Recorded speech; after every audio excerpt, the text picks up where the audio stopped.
Hey there, welcome to my channel. I just started this channel, and your support means the world to me. It helps me keep sharing the stories I love. This video is completely ad-free and designed to help you fall asleep fast and comfortably. Like and subscribe, but only if you genuinely enjoy the kind of stories I share here. Drop a comment with where you're listening from and what time it is for you. It's amazing to feel connected with all of you. Now, dim the lights, turn on a soft fan if you like, and let's drift into tonight's stories together. Story 1. The winter I turned 34 was the winter the world went silent.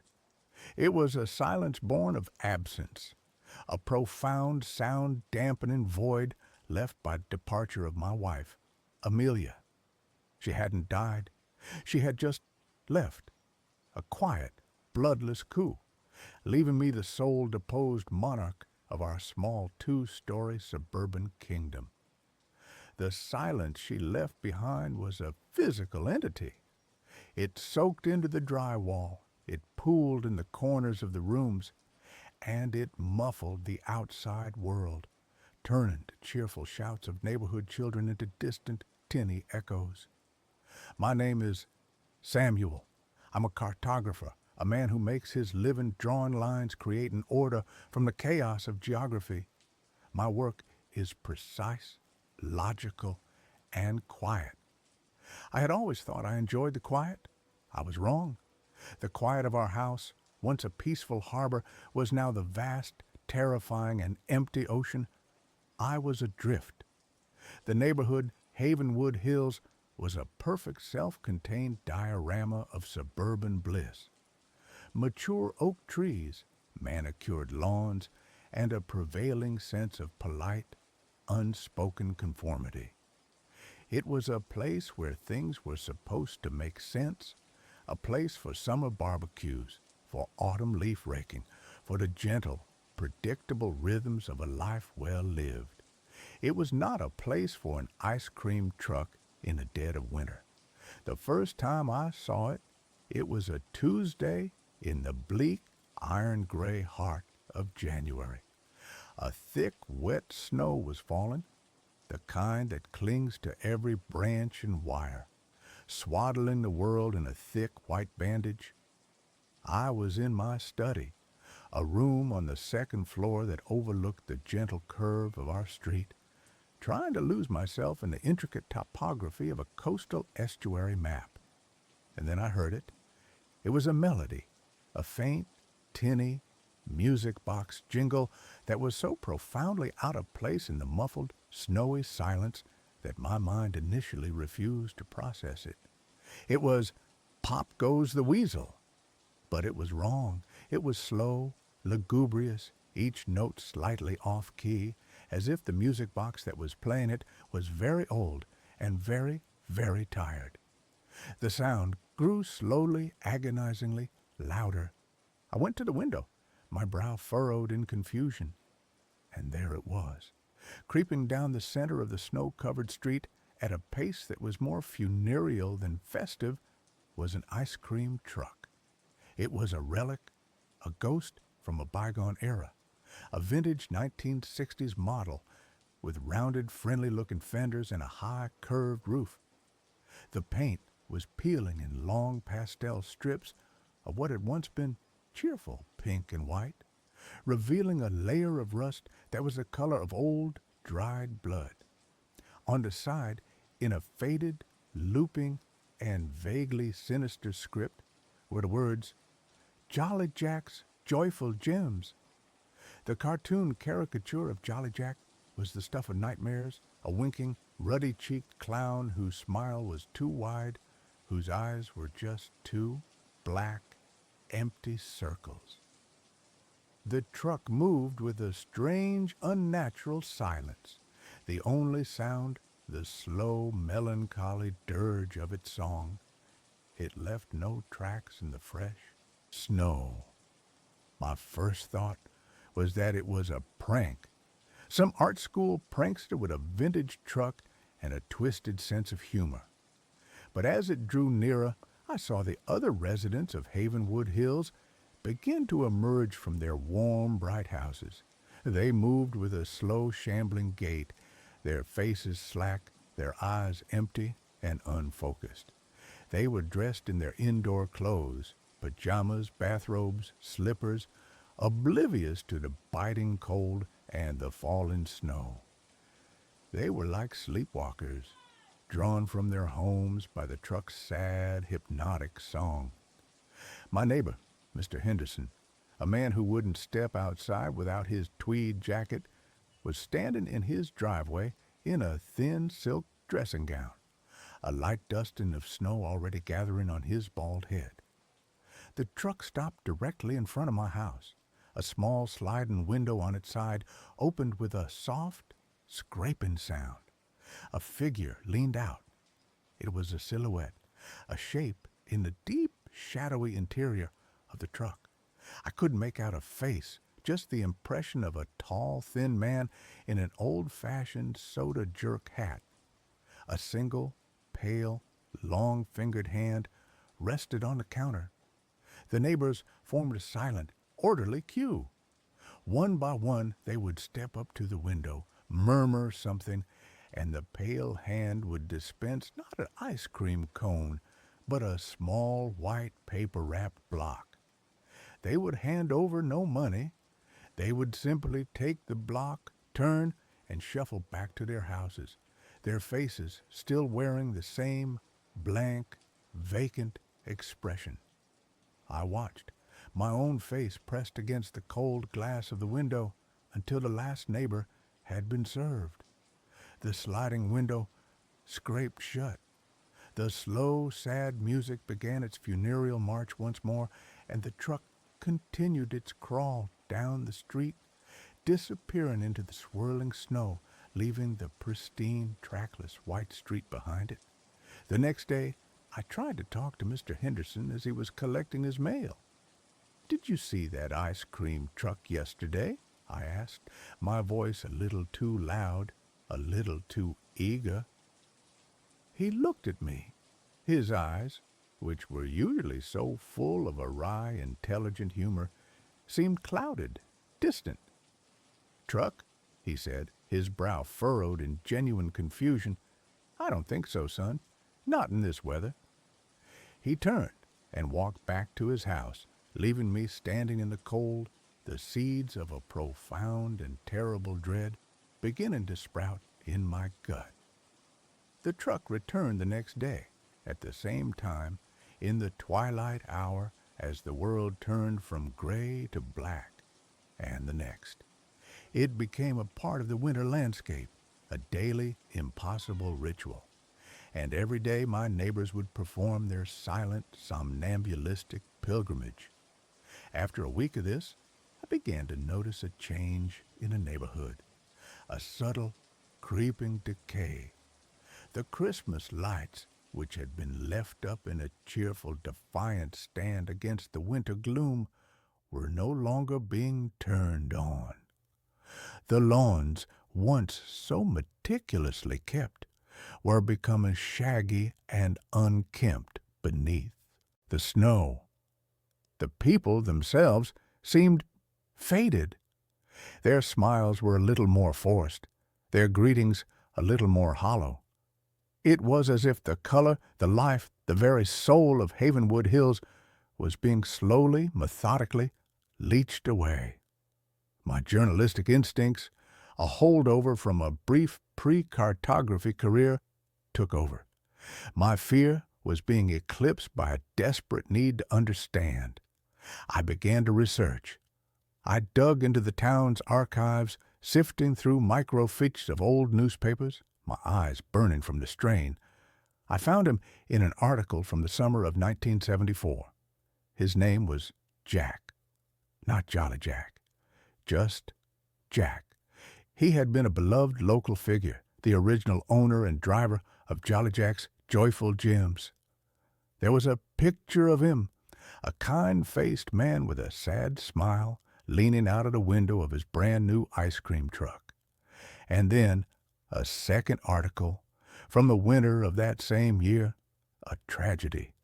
Jack's 8-year-old son, Bobby, had wandered off during a snowstorm and had never been found.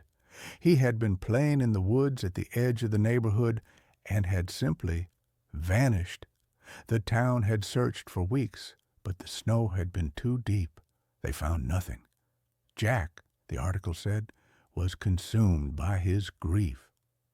He had continued to drive his truck through the neighborhood day after day, long after the season had ended, his cheerful jingle becoming a familiar sad refrain in the winter quiet. He was looking for his son. He was hoping the familiar sound would guide him home. He had driven that route every day until his own death of what the paper called a broken heart a decade later. The truck, his rolling musical tombstone, had been sold for scrap, or so the article said. The knowledge was a cold, heavy stone in my stomach. The truck was not a prank. It was a ghost. It was the physical manifestation of a father's eternal, inconsolable grief, doomed to forever patrol the streets where his son was lost.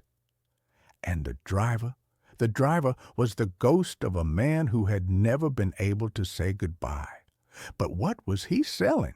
What were those little white blocks? I knew I had to get closer. The next evening, as the first sad notes of "Pop Goes the Weasel" drifted through the falling snow, I put on my coat and went outside. The cold was a physical shock, a sharp, clean slap in the face. I joined a silent, shuffling line of my neighbors. Standing among them was like standing in a graveyard. Their eyes were vacant, their breathing shallow. The air around them felt thin, depleted. When it was my turn, I stepped up to the window. The inside of the truck was a deep, impossible darkness, and the cold that emanated from it was not the cold of winter, but the deep, cellular, ancient cold of the grave. The pale, long-fingered hand of the driver rested on the counter. His face was a blur of shadow beneath his hat. "What would you like?" a voice whispered. It was not a real voice. It was a dry, rasping sound like dead leaves skittering across pavement. I looked at the menu, a small hand-painted board inside the truck. The flavors were not chocolate or vanilla or strawberry. They were written in the same looping, faded script as the side of the truck. And they were a carefree summer afternoon, the pride of a first success, Christmas morning, age 6, a mother's embrace. I stared at the words, my mind reeling. This was not ice cream. This was something else. "What are they?" I whispered, my voice trembling. "Memories," the driver rasped. "Just a little taste, to help you forget the cold." My eyes scanned the list again, and my heart stopped. At the bottom of the board, one flavor was written in a slightly different, more recent hand. Amelia's laugh, a sound, a memory, a feeling that I had been chasing in my dreams for 6 agonizing months. The sound that had been the anchor of my life, the thought of hearing it again, of feeling the warmth of it, was a siren song so powerful, so seductive, that it drowned out all the alarm bells that were screaming in my head. "I'll have that one," I said, my voice a choked, desperate thing. The pale hand disappeared into the darkness and reemerged with one of the small paper-wrapped blocks. As I reached for it, his cold, dry fingers brushed against my own. It felt like touching a statue. I took the block. It was cold, but it wasn't the cold of ice. It was the cold of absence. I turned and walked back to my house, the small white block clutched in my hand. I felt the empty eyes of my neighbors on my back. I knew I had just crossed a threshold, that I had become a part of their silent, waking nightmare. Inside my house, I unwrapped a block. It was not ice cream. It was a smooth, white, almost translucent substance like solidified moonlight. It had no smell. I sat in my armchair, the one Amelia had always loved, and I took a small, hesitant bite. The world dissolved. It was not a taste, it was a total sensory immersion. I was no longer in my silent, winter-bound house. I was in our old, sun-drenched garden, in the heart of a perfect July afternoon. I could feel the warmth of the sun on my skin. I could smell the rich, loamy scent of the earth, the sweet perfume of the roses Amelia had planted, and I could hear her. She was laughing, a full-throated, joyous sound that was more beautiful than any music I'd ever heard. She was holding a watering can, a single perfect drop of water clinging to the tip of her nose. The memory was not a memory. It was real. It was perfect. I was there. The experience lasted for what felt like an eternity, and for what was probably only 30 seconds. When it faded, and I was back in my cold, silent living room, the afterglow was so powerful, so euphoric, that I was weeping with a joy so profound it was almost painful. The little white block in my hand was almost gone, melted away into nothing. It was the most beautiful thing I had ever experienced, and it was the beginning of my end. The next morning, I woke up feeling a strange, hollow sensation. The euphoria of the memory was gone, replaced by a gray, aching void. I went to make coffee, and I found myself staring at the coffee maker, a simple drip machine we had owned for years, and I couldn't remember how to use it. The knowledge was just gone. A small, simple, and utterly mundane memory erased. I stood there for a long time, a new, different kind of cold seeping into my bones. The price. The transaction had not been free. I had bought a taste of a perfect memory, and the price had been one of my own. I knew, with a sudden, sickening certainty, what was happening to my neighbors. They were trading their lives piece by piece, memory by mundane memory, for the euphoric, nostalgic poison of the ice cream truck. They were hollowing themselves out, becoming empty, silent vessels, their pasts consumed, leaving only the blank, placid present. I should have stopped. I should have thrown the rest of the block away and boarded up my windows and never gone outside again.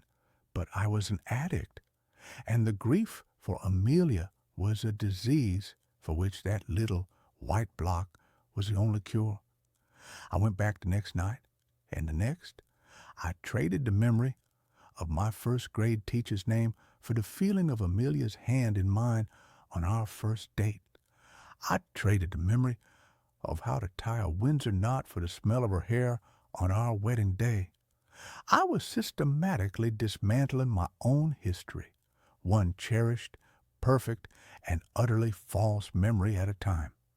My own life was becoming a blur, a collection of disconnected moments, and the only things that felt real were the ones I was buying from the ghost in the truck. My world grew smaller. I stopped working. The lines on my maps became meaningless squiggles. The only geography that mattered was the 20-yard stretch of frozen lawn between my front door and the curb.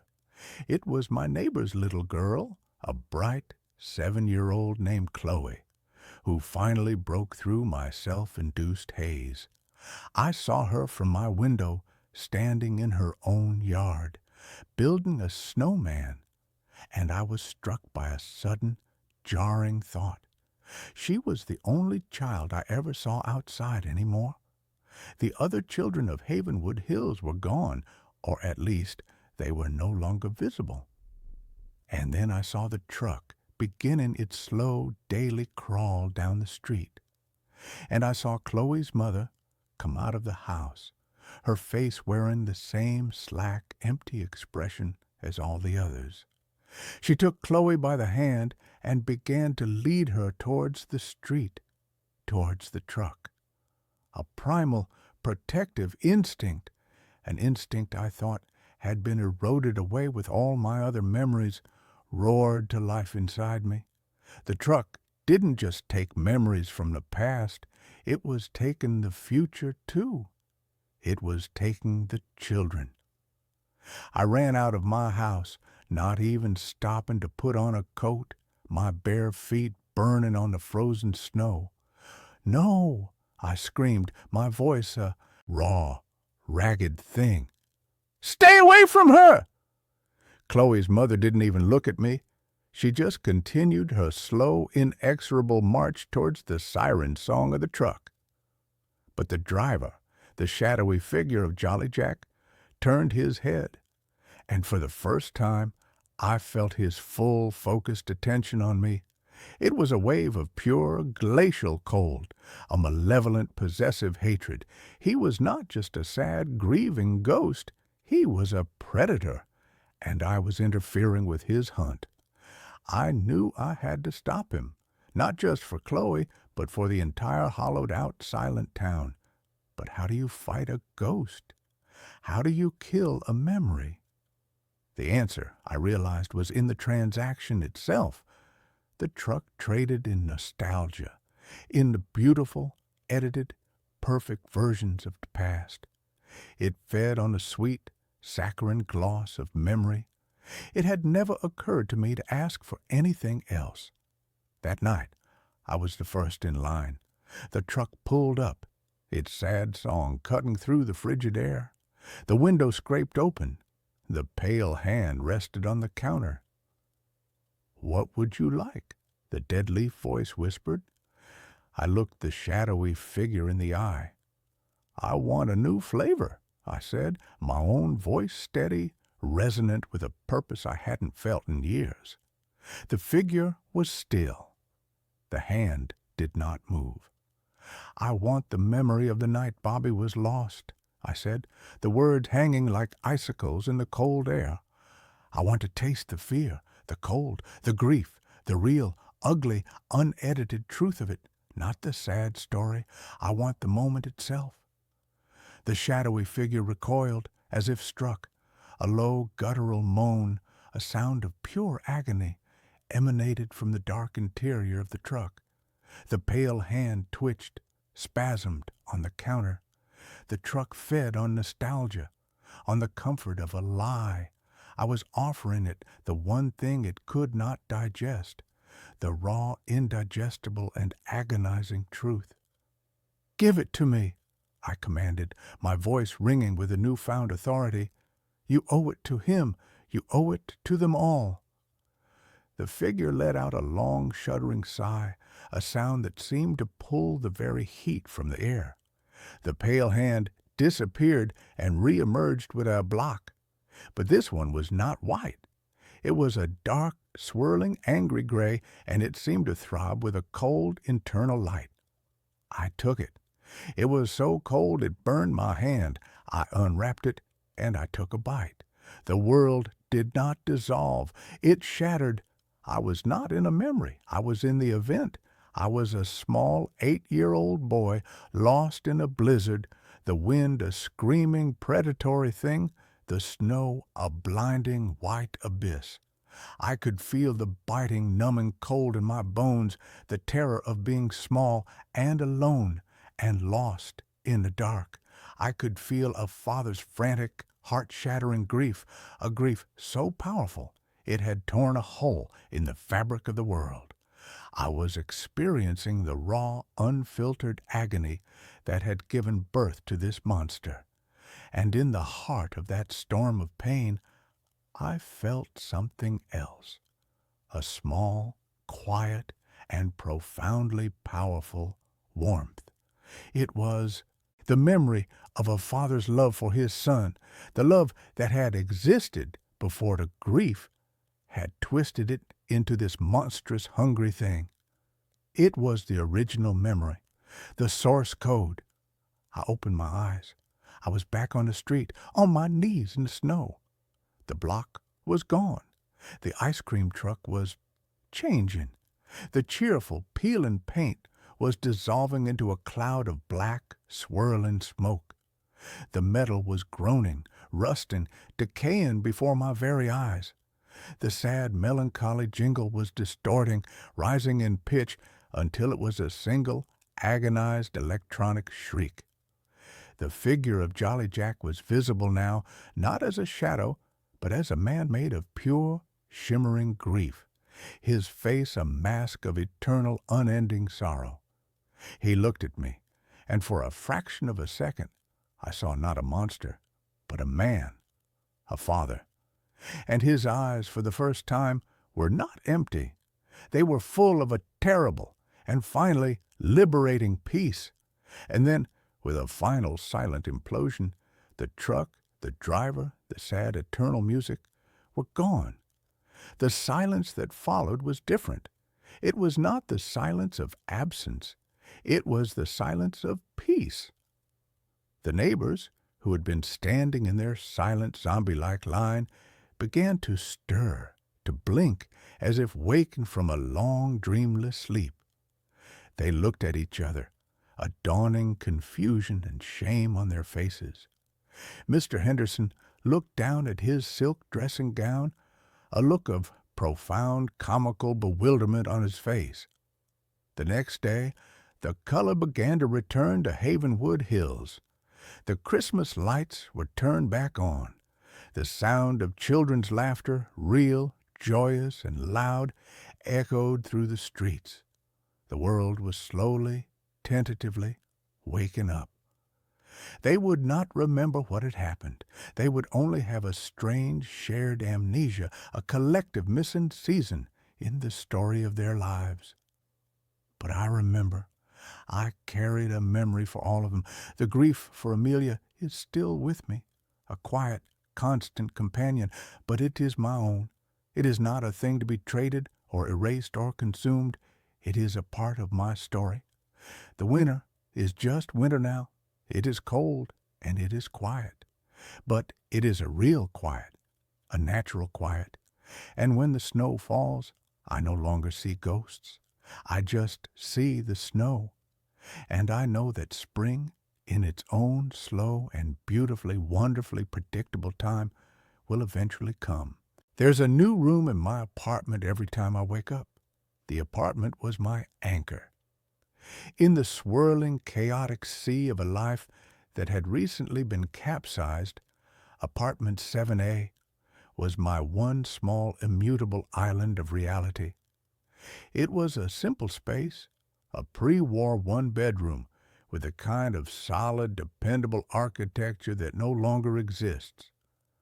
You entered into the living room, a decent-sized rectangle with a large window that looked out onto the intricate iron lacework of a fire escape and the stoic, unimpressed brick wall of the building opposite.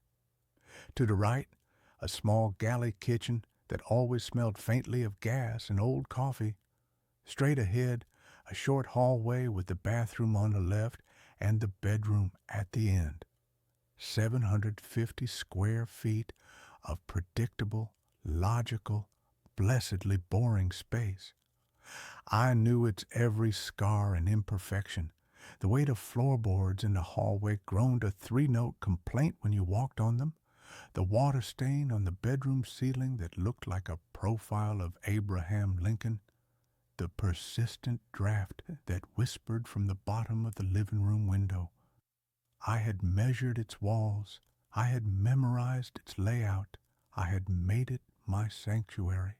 My name is Alex, and for the past 6 months, since my brother Ben's accident, this apartment was the only thing in the universe that still made sense.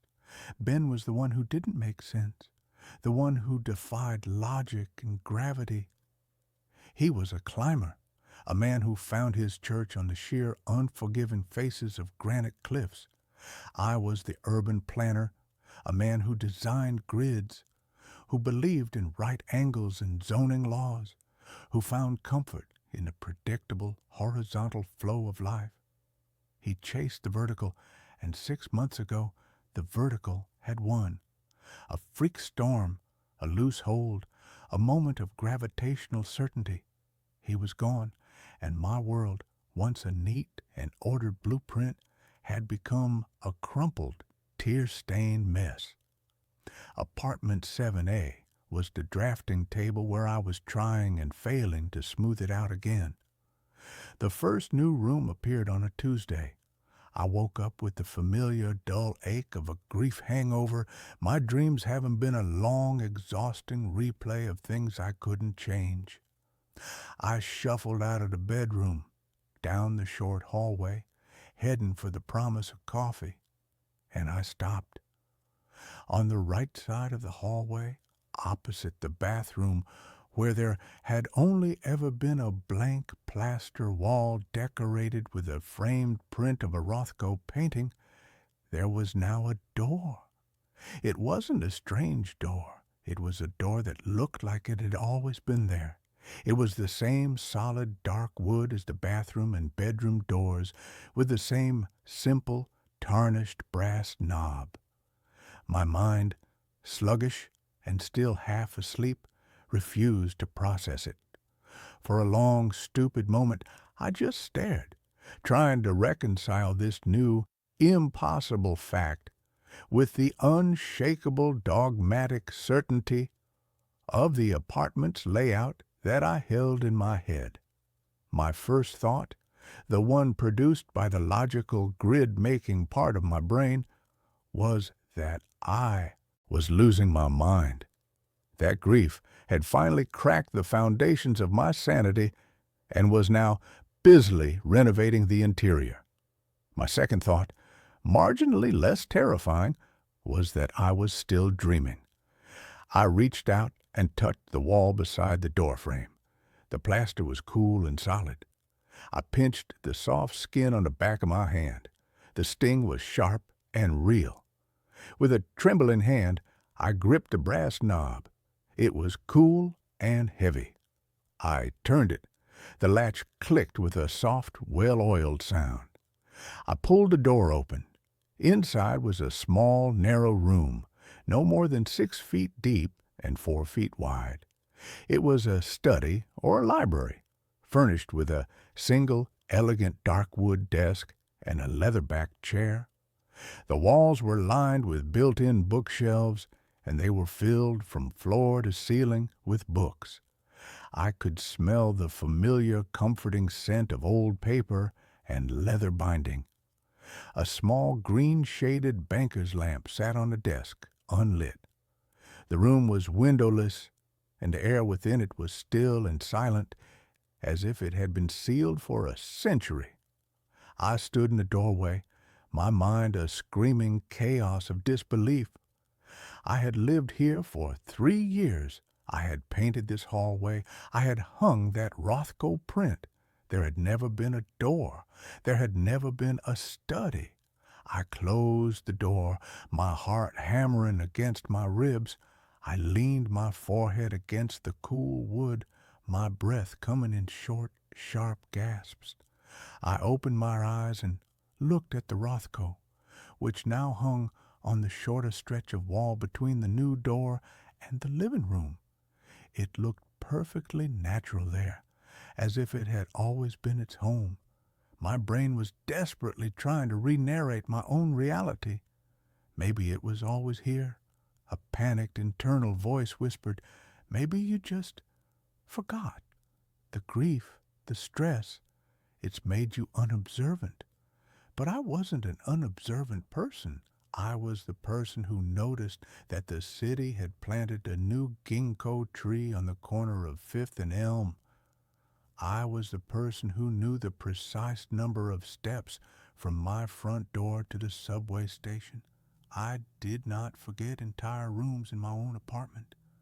I spent the rest of the day in a state of hypervigilant dread, a ghost in my own newly expanded home. I kept opening and closing the door, each time half expecting the room to be gone, each time being met with the same silent, impossible study. I ran my hands along the door frame, the bookshelves. They were solid. They were real. I pulled a book from a shelf. It was a leather-bound copy of Moby Dick. The pages were real. The ink was real. On the desk, there was a single framed photograph. I picked it up. It was a picture of me and Ben, aged about 8 and 10, grinning our gap-toothed smiles on a beach, a plastic shovel and pail between us. My mother had that same picture on her mantelpiece, 1,000 miles away. The sight of my brother's smiling, carefree face sitting here in this room that shouldn't exist was the thing that finally broke me. I stumbled back out of the room and slammed the door, a choked, guttural sob escaping my lips. This was not a hallucination. This was something else, something far, far worse. That night, sleep was a battlefield.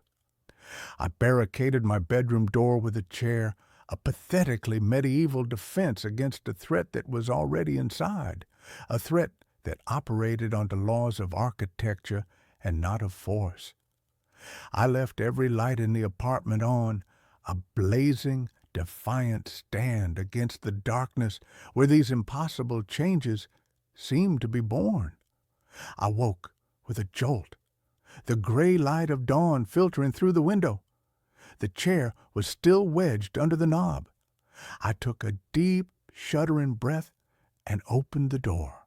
The hallway was as it had been yesterday. The door to the study was still there.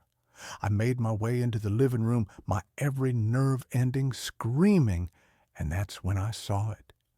The change was on the far wall, the one that separated my living room from my neighbor's apartment. Yesterday, it had been a long, unbroken stretch of wall where my sofa and a large abstract painting had sat. Now, in the middle of that wall, there was another door. This one was different. It was a simple, white-painted door, the kind you'd find in a nursery. It had a small crystal knob. A low, keening sound of pure terror escaped my lips. I wanted to run, to flee the apartment and never come back. But where would I go? How could I explain it?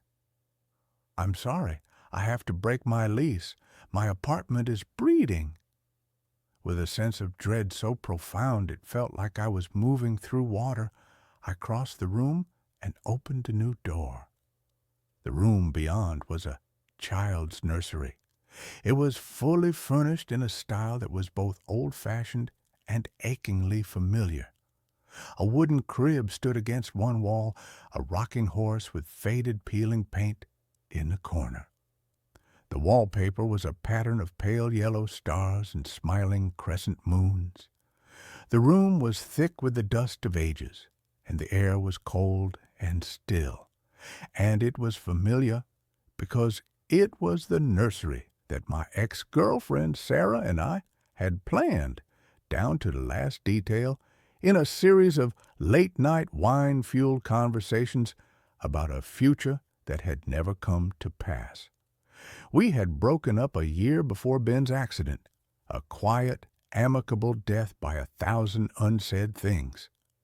I backed out of the room, a new, different kind of grief twisting in my gut. The apartment wasn't just adding rooms.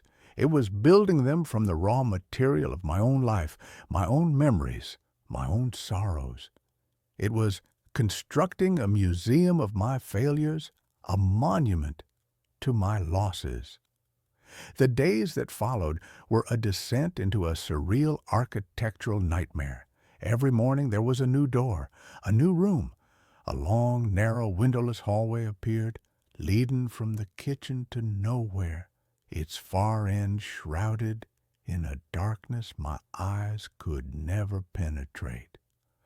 A small tiled bathroom, identical to the one in my childhood home, materialized off the living room, the faint, phantom smell of my father's aftershave still hanging in the air. My 750 square foot apartment was becoming a sprawling labyrinthine mansion, a physical manifestation of my own fractured psyche. I tried to fight it with logic. I went online and found the original blueprints for my building, a grainy PDF from the 1920s. It showed my apartment as I had always known it, a simple one-bedroom unit. There were no hidden studies, no forgotten nurseries. I took a tape measure and measured the exterior dimensions of my apartment from the hallway. They hadn't changed. I was still occupying the same physical footprint in the building. The growth was happening internally. The space was bigger on the inside. The thought was so fundamentally, cosmically impossible that my mind, the mind of a man who designed logical spaces for a living, threatened to collapse under the strain. I set up a camera. I positioned my laptop on a stool in the living room, its webcam aimed at the blank wall where I suspected the next door would appear. I hit record and went to bed, a small, desperate hope flickering in my chest. Video evidence? Proof. When I woke up, a new door, a heavy iron-banded medieval-looking thing, stood in the wall. I rushed to my laptop, my hands shaking. I played back the video. The footage showed me walking out of frame towards the bedroom. The wall remained blank and solid for 8 straight hours of recording. The digital timestamp in the corner ticked by, second by agonizing second. And then, between one frame and the next, at exactly 3:33 a.m., it happened.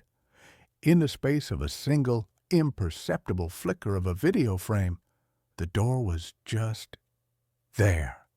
It hadn't formed, it hadn't grown. It had simply asserted its existence into reality, a jump cut in the film of my life. I was utterly, completely alone with this madness. Who could I tell? A psychiatrist would diagnose me with a dissociative disorder. A priest would talk of demons. A physicist would laugh me out of the room. My only companion was the ever-expanding, silent, and deeply personal architecture of my own private hell. The apartment was no longer just a collection of rooms. It was a landscape, and I began to get lost in it. The new impossible geography began to assert its dominance over the old familiar layout. One morning, I walked out of my bedroom, turned left to go to the bathroom, and found myself not in the short, familiar hallway, but at the beginning of the new, long, dark corridor. I turned back, but the bedroom door was gone, replaced by a smooth plaster wall. Panic, cold and absolute, seized me. I was a rat in a maze, and the maze was my own home, my own mind. It took me nearly an hour of frantic, terrifying wandering through rooms that were echoes of my own past to find my way back to the original, core part of the apartment. After that, I began leaving trails of string, like a modern-day Theseus, a pathetic, desperate attempt to map the shifting, treacherous terrain of my own grief. The rooms were not always empty. They were populated by the ghosts of objects. In a perfect replica of Ben's chaotic, messy teenage bedroom, I found his old, beat-up acoustic guitar propped in the corner. I picked it up. It was real. I strummed a chord, and the sound, dusty and resonant, was a punch to the gut. On the desk, in a perfect replica of my first post-college apartment, I found a half-finished letter to Sarah, a letter I had written and then torn up a decade ago, pouring out all the things I had been too young and too foolish to say.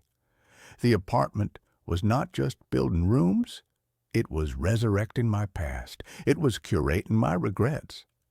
And a dark, terrifying question began to form in my mind. What was it building towards? I had to understand the source, the building itself. I began to dig into its history, spending my days in the city archives, a frantic, sleep-deprived man sifting through dusty property records and brittle, yellowed newspapers. The building had been constructed in 1928 by a reclusive, eccentric architect named Alistair Blackwood. He was a visionary, they said, a man obsessed with the psychological impact of living spaces. He had designed and built the entire building himself and had lived until his death in the penthouse. There were rumors, of course, whispers of strange geometries in his designs, of an obsession with the occult, of the idea that a building could be more than just wood and brick, that it could be a vessel, a consciousness. I found a single self-published book he had written, a slim leather-bound volume titled Mnemonic Architecture. It was not a book about design. It was a manifesto. It was the insane, brilliant, and terrifying ramblings of a man who believed that a space could become a living extension of the human mind. He wrote of psychotectonic blueprints, of buildings that could respond to the powerful emotional resonance of their inhabitants. He believed that profound grief, a powerful, focused, and unresolved sorrow, was the most potent building material in the universe. It could warp space. It could create echoes of the past. It could, he theorized, literally build new realities. A house is not a machine for living, he wrote in a spidery, arrogant script. It is a womb or a tomb. And when a powerful consciousness fills it with its sorrow, it will choose to become one or the other. It will either nurture a new life, or it will build a mausoleum to the old one. My apartment was building a mausoleum, and I was the guest of honor. The final piece of the puzzle, the one that confirmed the true monstrous nature of my situation, came from a small overlooked article in a 1945 newspaper. It was a short piece about the strange, unexplained disappearance of Alistair Blackwood. He had simply vanished from his penthouse apartment. The police had found the apartment locked from the inside. Nothing was out of place. He was just gone. The last line of the article was a quote from the investigating officer. "It's the strangest thing I've ever seen. The apartment, it felt bigger on the inside than it looked from the outside. We kept opening doors and finding more rooms. It was like the place just went on forever." Blackwood hadn't just designed a theory. He had built it, and he had become its first victim. The building wasn't haunted by him. The building was him, or what was left of him, a parasitic, architectural consciousness that had been lying dormant for decades, waiting for a new source of fuel, waiting for a grief as powerful and as focused as its own, waiting for me. The apartment was no longer just a reflection of my past. It began to feel actively, malevolently intelligent. I would hear noises from the new rooms at night, the faint, mocking sound of a child's laughter from the empty nursery, the soft, mournful notes of a single amateurish chord being strummed on Ben's guitar. I would find the books in the study rearranged, their titles spelling out a single accusing word. Why? It was trying to communicate. It was trying to break me. It was feeding on my sorrow, and the more I grieved, the more it grew, the more elaborate and personal the rooms became. A perfect replica of the hospital room where Ben had died appeared, the scent of antiseptic and lilies so strong it made me gag. The rhythmic, electronic beep of a phantom heart monitor a constant torturous soundtrack. I was being digested. My memories, my emotions, my very identity were being broken down and used as bricks and mortar in this ever-expanding prison of the self. I knew, with a certainty that was as cold and hard as a granite that had killed my brother, that if I didn't find a way out, I would end up like Alistair Blackwood. I would be absorbed. I would be a whisper in a new empty room, waiting for the next grieving soul to move in. My only hope was Sarah. She was the one loose thread, the one part of my past that was not defined solely by loss. Our ending had been sad, but it had not been tragic. I called her. My voice was a wreck, a frantic, paranoid babble. I didn't tell her everything. I just told her I was in trouble, that I needed to see her. She must have heard the raw, naked terror in my voice because she didn't argue. She just said, "I'll be there in an hour." She was my one desperate gamble. I needed a witness. I needed another consciousness in the apartment, someone who could prove that this was real, that I wasn't just a man who had been driven mad by grief. When she arrived, my heart was a frantic, terrified drum. I let her in, and she just stood in the doorway, her face a mask of shock and concern. "Alex," she breathed, "what's happened to you?" I probably looked like a ghost. I hadn't slept properly in weeks, but I didn't care about that. "You see it, don't you?" I asked, my voice trembling, pointing a shaky finger at the nursery doctor in the living room wall. She frowned. "See what? The door." "It wasn't here before, Sarah," I said, my voice cracking. "None of them were." I took her on a tour of my own personal madness. I showed her the study, the dark hallway, the replica of Ben's bedroom. She followed me, her expression shifting from concern to a deep, profound, and terrifying pity. She couldn't see them. Where I saw a door, she saw a blank wall. I would open the door, walk into the study, and to her, it looked like I was just standing in the hallway staring at the plaster. I would describe the books, the desk, the photograph of me and Ben, and she would just look at me with those kind, gentle, psychiatrist-in-training eyes, her heart breaking for the man she had once loved, the man who was now so clearly, so tragically, lost in his own mind. The apartment was showing itself only to me. It was a private, bespoke hell, perfectly tailored to my own consciousness. Her inability to see it was the cruelest, most perfect torture of all. It was the final, definitive proof that I was alone. "Alex," she said, her voice soft, taking my hands in hers. "You've been through a trauma, a terrible one.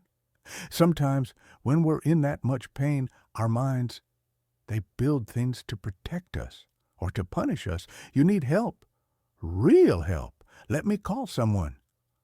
I pulled my hands away. "You think I'm crazy." "I think you're in pain," she said, her eyes welling with tears. And then the apartment, the monstrous, sentient thing that had been listening to our every word, played its master stroke. A new sound began to emanate from the living room wall, a soft, rhythmic, electronic beeping, the sound of a heart monitor, the sound from the hospital room, but this time it was different. It was slowing down. Beep, beep, beep, beep, and then a long, flat, unbroken tone, the sound of a flat line, the sound of the exact moment my brother had died. Sarah heard it. Her head snapped around, her eyes wide with a confusion that was rapidly turning to fear. "What is that?" she whispered. The sound was real. It was in the room with both of us.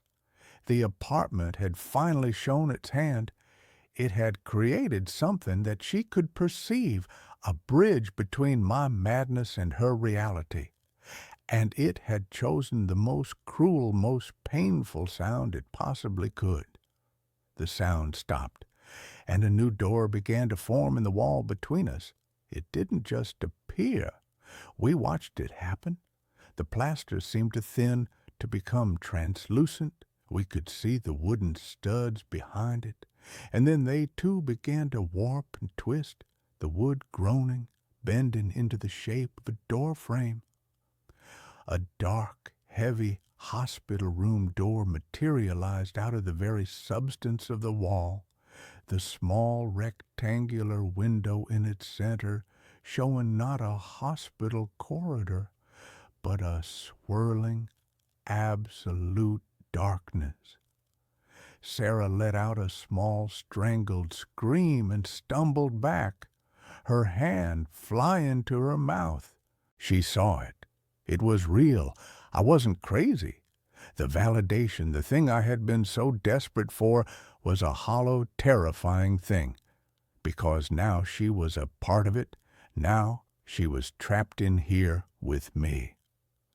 The door swung open, and the thing that stood in the doorway was not a memory. It was not an object. It was a man. He was tall and gaunt, dressed in an old-fashioned threadbare suit from the 1920s. His face was a pale, emotionless mask, his eyes two burning, intelligent points of light. It was Alistair Blackwood, or the echo of him, the central, foundational consciousness of this architectural monster. "Grief is such a powerful material," he said, his voice a dry, dusty whisper that seemed to come from the walls themselves. "But it requires a catalyst, an architect. Your sorrow has given me so much to build with, but the structure is unstable. It needs a cornerstone, a permanent resident." He looked from me to Sarah, and in his cold, dead eyes I saw the final, terrible blueprint of his design. He didn't want me. He wanted her. He wanted to trap her here, a new, fresh source of sorrow for me, a grief so profound it would give him enough power to build his mausoleum into a cathedral. He was going to take her, and I was going to be the eternal grieving warden of her prison, my pain the fuel that would keep the walls standing forever. In that moment, something inside me shifted. The grief, the fear, the helpless passive sorrow that had defined my life for the past year was burned away by a sudden, white-hot surge of pure, protective rage. This thing, this ghost of brick and mortar, was not going to have her. I thought of Ben, of his fearlessness, of his constant, relentless forward momentum. I had spent my life building walls, living within the safe, predictable grids. Ben had spent his life climbing over them. I finally understood. The apartment was a wall, and I had to climb it. I didn't run from Blackwood. I ran through him. His form dissolved into a cloud of cold, whispering dust as I passed, and I plunged into the dark doorway behind him. I was back in the labyrinth, the shifting, impossible corridors of my own past. But this time, I wasn't lost. I was navigating. I was looking for the heart of the maze. Blackwood's theory was right. Grief was the building material, and my grief for Ben was the foundation of this entire monstrous structure. To tear it down, I had to find the source, not just the memory of his death, but the core of the guilt that had turned my grief into a poison. I ran through the rooms, the echoes of my life swirling around me. I ignored the whispers, the phantoms. I was looking for the first room, the one that had started it all, the study. I found it deep in the impossible heart of the apartment. I burst through the door. The room was the same, but the air was humming with a powerful, concentrated energy. And in the center of the room, on the desk, the photograph of me and Ben on the beach was glowing with a soft internal light. This was it. the cornerstone, the foundational memory, not of his death, but of our lives together. The thing the house was twisting, perverting. I heard Sarah scream my name from somewhere far away in the maze. Blackwood was after her. I had to end this, now. I picked up the photograph, and I finally allowed myself to feel the one true ugly thing I had been hiding from myself for 6 months. I wasn't just grieving for Ben, I was angry at him. I was angry at him for his recklessness, for his choices, for leaving me alone. I was angry at him for being the one who got to climb, while I was the one who was left to watch, to worry, to plan for a future that would never happen. And beneath the anger was the guilt that a part of me, a small, dark, resentful part, had been jealous of his freedom. "I'm sorry, Ben," I whispered, my voice thick with tears. "I'm so sorry. I wasn't just apologizing for not being able to save him. I was apologizing for everything, for being the safe brother, for being the resentful brother, for being the one who was left behind. And then I did the one thing the house, the grief, the monster did not expect. I accepted it. I accepted the anger. I accepted the guilt. I accepted the ugly, messy, painful, and profoundly real love I had for my brother. I stopped fighting the grief, and instead I just let it be, a part of me, not a prison, but a scar, a proof that he had been real. I took the photograph, the glowing foundational memory, and I put it in my pocket. I was not going to let the house have it. I was taking it back. It was mine. The room began to shake. A low, groaning structural sound, like a building about to collapse, echoed all around me. The bookshelves trembled, the books fallen to the floor. The walls began to dissolve, not into new rooms, but back into the plain, simple plaster they had once been. The mausoleum was being unbuilt. I had taken back the cornerstone, and the entire impossible structure was collapsing in on itself. I ran, following the sound of the collapsing architecture, the maze simplifying, untwisting itself as I went. I burst back out into the living room. Sarah was there, huddled in a corner, her face pale with terror.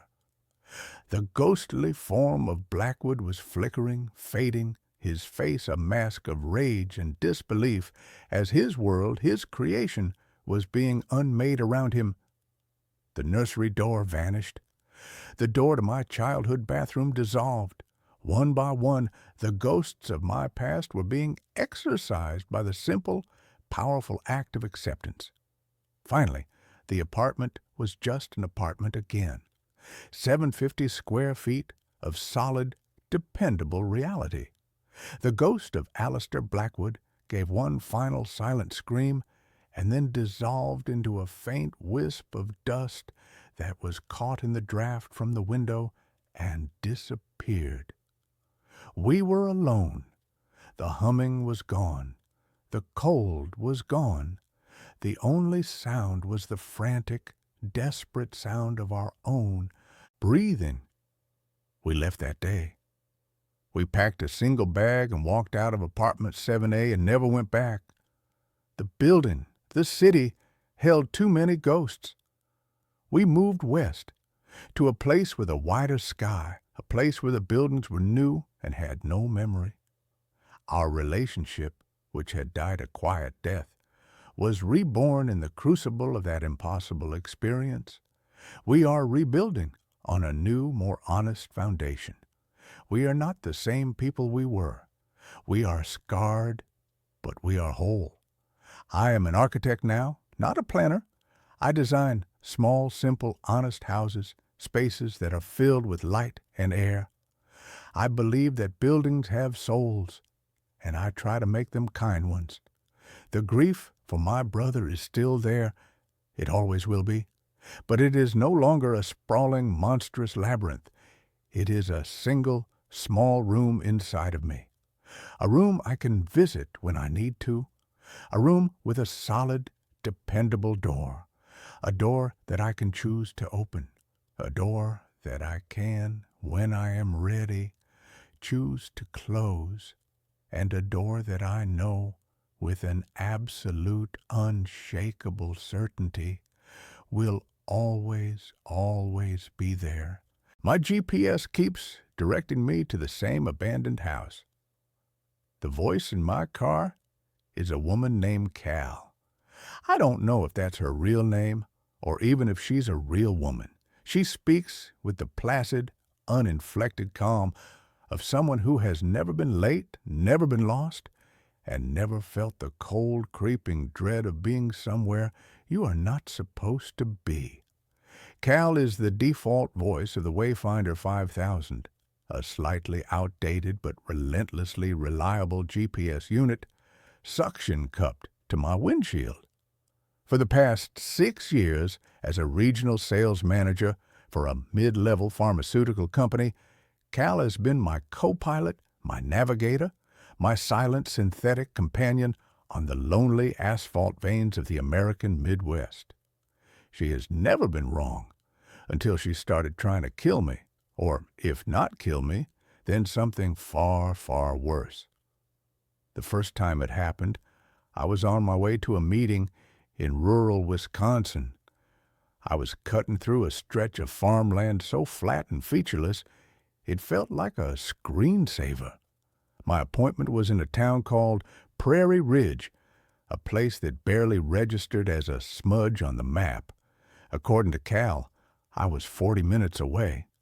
"In 200 feet, turn left," she said, her voice as serene as a mountain lake. I glanced at the screen.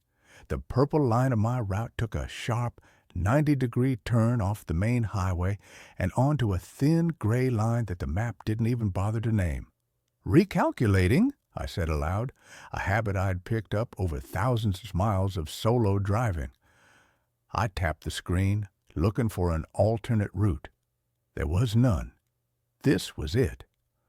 I slowed the car and made the turn. The road was gravel, loose and chattering under my tires. Overgrown cornfields pressed in on both sides, their dry stalks rustling with a sound like whispering snakes. After about a mile, the road degraded further, becoming little more than 2 dirt tracks with a spine of weeds growing down the middle. My sensible company-issued sedan was not built for this. "Are you sure about this, Cal?" I muttered. "In 1,000 feet, your destination will be on the right," she replied, oblivious to my concern. The cornfields fell away, and the trees began, ancient skeletal oaks that formed a dark, claustrophobic canopy over the road. And then I saw it. Set back from the road, half swallowed by a sea of thorny, overgrown bushes, was a house. It was an old farmhouse, the kind that might have been charming a century ago. Now it was a study in decay. The white paint had peeled away in long, leprous strips, revealing the gray, weathered wood beneath. The windows were dark, hollow eyes, most of them boarded up with mismatched planks. A single skeletal tree stood in the front yard, its dead branches reaching for the sky like the fingers of a drowning man. The place didn't just feel abandoned, it felt condemned, cursed. A deep, instinctual wrongness emanated from it, a silence that was heavier and more profound than the surrounding woods. "You have arrived at your destination," Cal announced cheerfully. I stopped the car, the engine a loud, intrusive rumble in the oppressive quiet. This was not Prairie Ridge. This was the middle of nowhere. A mapping error, a glitch in the satellite. I felt a surge of annoyance, mixed with a strange, inexplicable prickle of fear. I didn't get out of the car. I didn't want to breathe the air here. I just wanted to leave. I put the car in reverse and began the slow, careful process of backing down the narrow, rutted track. My eyes kept darting to the house in my rearview mirror. I could have sworn I saw a flicker of movement in one of the dark upstairs windows, like a curtain being drawn aside. But there were no curtains. There was only splintered wood and darkness. By the time I got back to the highway and re-entered Prairie Ridge as my destination, I was an hour late for my meeting. I managed to salvage the sale with a flurry of apologies and a steep discount. I blamed the GPS, laughing it off as a piece of junk technology. But the image of that house was burned into my mind.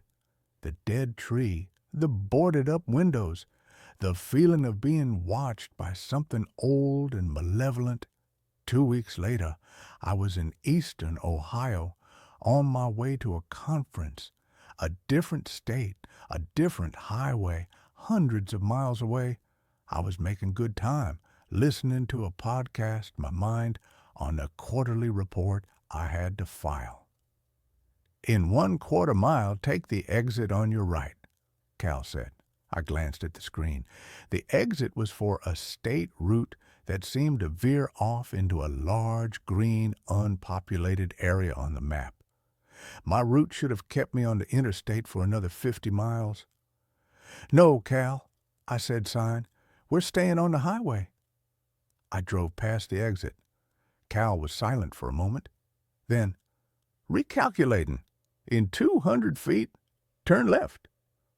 She was trying to take me onto a small local road, a road that, according to the map, led nowhere. A cold, familiar dread began to bloom in my stomach. Recalculate to avoid back roads, I said, my voice sharp. Route recalculated, she replied.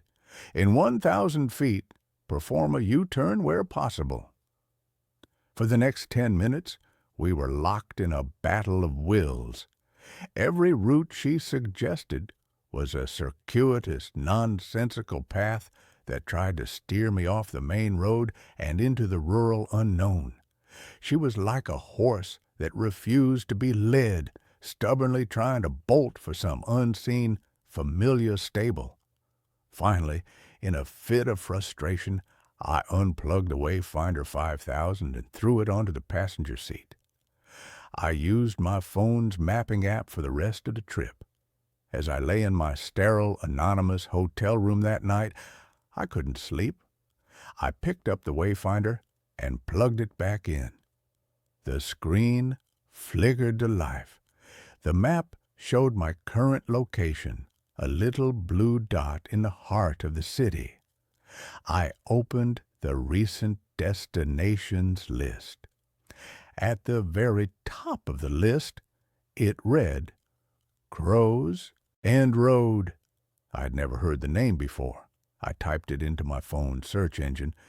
There were a few scattered results, none of them in Ohio, but one of them, a hit from a county plat map website, was in Wisconsin. It was an unmaintained dead-end road. My blood ran cold. It was the road to the abandoned house. The GPS hadn't just made a mistake. It had saved the location. It wanted to go back. The incidents grew more frequent and more insidious. Cal would be silent for hours, lulling me into a false sense of security. And then, at a crucial intersection, she would give a last-second incorrect instruction, trying to divert me. It became a constant low-level war. I began to hate the sound of her calm, pleasant voice. It was the voice of a saboteur, a traitor, in my own car. I bought a new GPS, a top-of-the-line model from a different brand. I boxed up the Wayfinder 5000 and put it in the trunk. I felt a sense of liberation as I programmed my first trip into the new device. The new voice was a man with a crisp British accent. It was a refreshing change. I was driving through Indiana on my way to see a client in Fort Wayne. The new GPS was working perfectly. "In 1 mile, you will reach your destination," the British voice announced.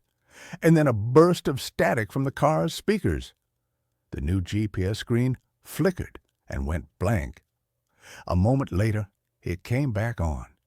But the map was different. It was a local, rural map. The British voice was gone. "In 200 feet, turn left," said the calm, familiar, horrifying voice of Cal. I stared at the screen in disbelief. It was Cal's interface, her purple line, her familiar fonts. She had somehow overridden the new device. She had infected it. My car, my sanctuary, the one place where I was supposed to be in control, had been completely and utterly compromised. I pulled over to the side of the road, my hands shaking. This was not a glitch. This was not a technological error. This was something else. This was an intelligence, a malevolent, focused intelligence that was fixated on one thing, getting me back to that house. That was when my life began to unravel. The fight was no longer just about directions. It was about my sanity. I became obsessed. I spent my nights in hotel rooms, not preparing for meetings, but scouring the internet, digging into the history of that small, forgotten plot of land in rural Wisconsin. The property on Crow's End Road, I discovered, had belonged to a family named the Whitakers. The last record of them was from a census of 1978. A husband, Silas, a wife, Mary, and a 6-year-old daughter named Lily. Then, in the fall of that same year, there was a fire. The official report, which I found in a digitized archive of the local newspaper, was brief and tragic. The fire had consumed the house. The cause was listed as undetermined. The bodies of Silas and Mary were found in the ashes. The daughter, Lily, was never found. She was presumed to have perished in the blaze, her small body consumed by the inferno. The article ended with a haunting single line from the fire chief at the time. "It's a terrible tragedy. That house is at the end of a long, dark road. By the time we got the call and found our way out there, it was too late. There was nothing we could do." I stared at the grainy black and white photo that accompanied the article. It was the house, my house, but it was before the decay had set in, before the boards were on the windows. It was just an ordinary, slightly ramshackle farmhouse, and on the porch, so small and out of focus that she was almost a ghost, was a little girl in a white dress holding a doll. Lily. The knowledge didn't bring me peace. It brought a deeper, colder dread. The house wasn't just an abandoned building. It was a tomb, a place of profound, unresolved tragedy. And for some reason, its ghost had latched onto my GPS. The haunting escalated. Cal began to speak to me even when the GPS was turned off. I'd be driving in silence, and her voice would suddenly emanate from the car's speakers, soft and clear. "Are you lost, Alan?" she'd ask. My name is Alan. I had never programmed my name into the device. The first time it happened, I almost drove off the road. I tore the GPS from the windshield, unplugged it, and threw it in the trunk, burying it under a suitcase. But her voice still came through the speakers. She was in the car's Bluetooth system, in its very wiring. She began to use details from my life.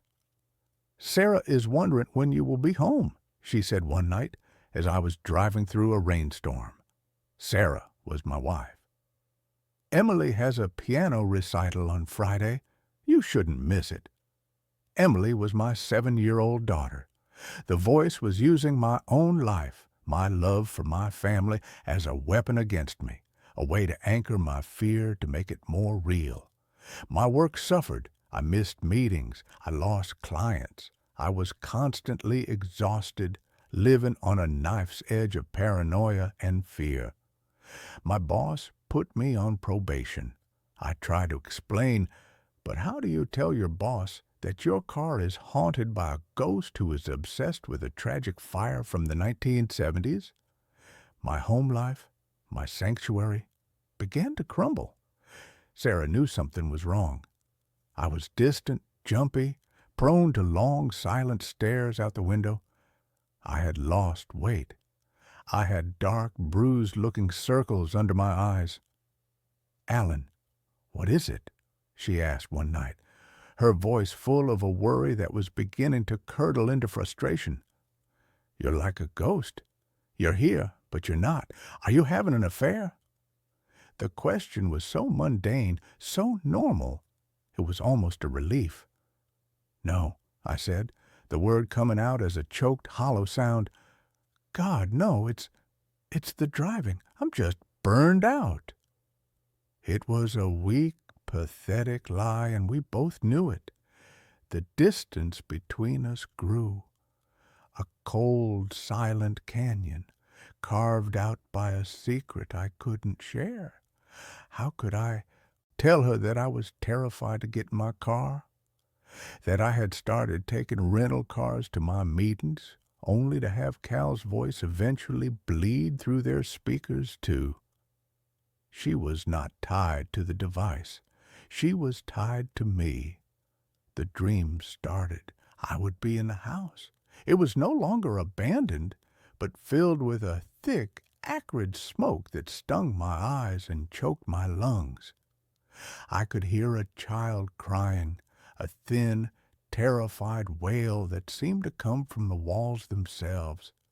I would try to find her, stumbling through the smoke-filled rooms, my hands outstretched, but the layout of the house would shift and change, a maddening architectural nightmare.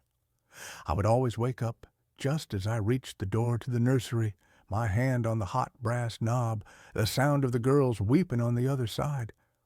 I knew I was approaching a breaking point. I was losing my job, my wife, my mind. I was a man being haunted into oblivion. I had two choices. I could let it destroy me, or I could confront it. I had to go back to the house.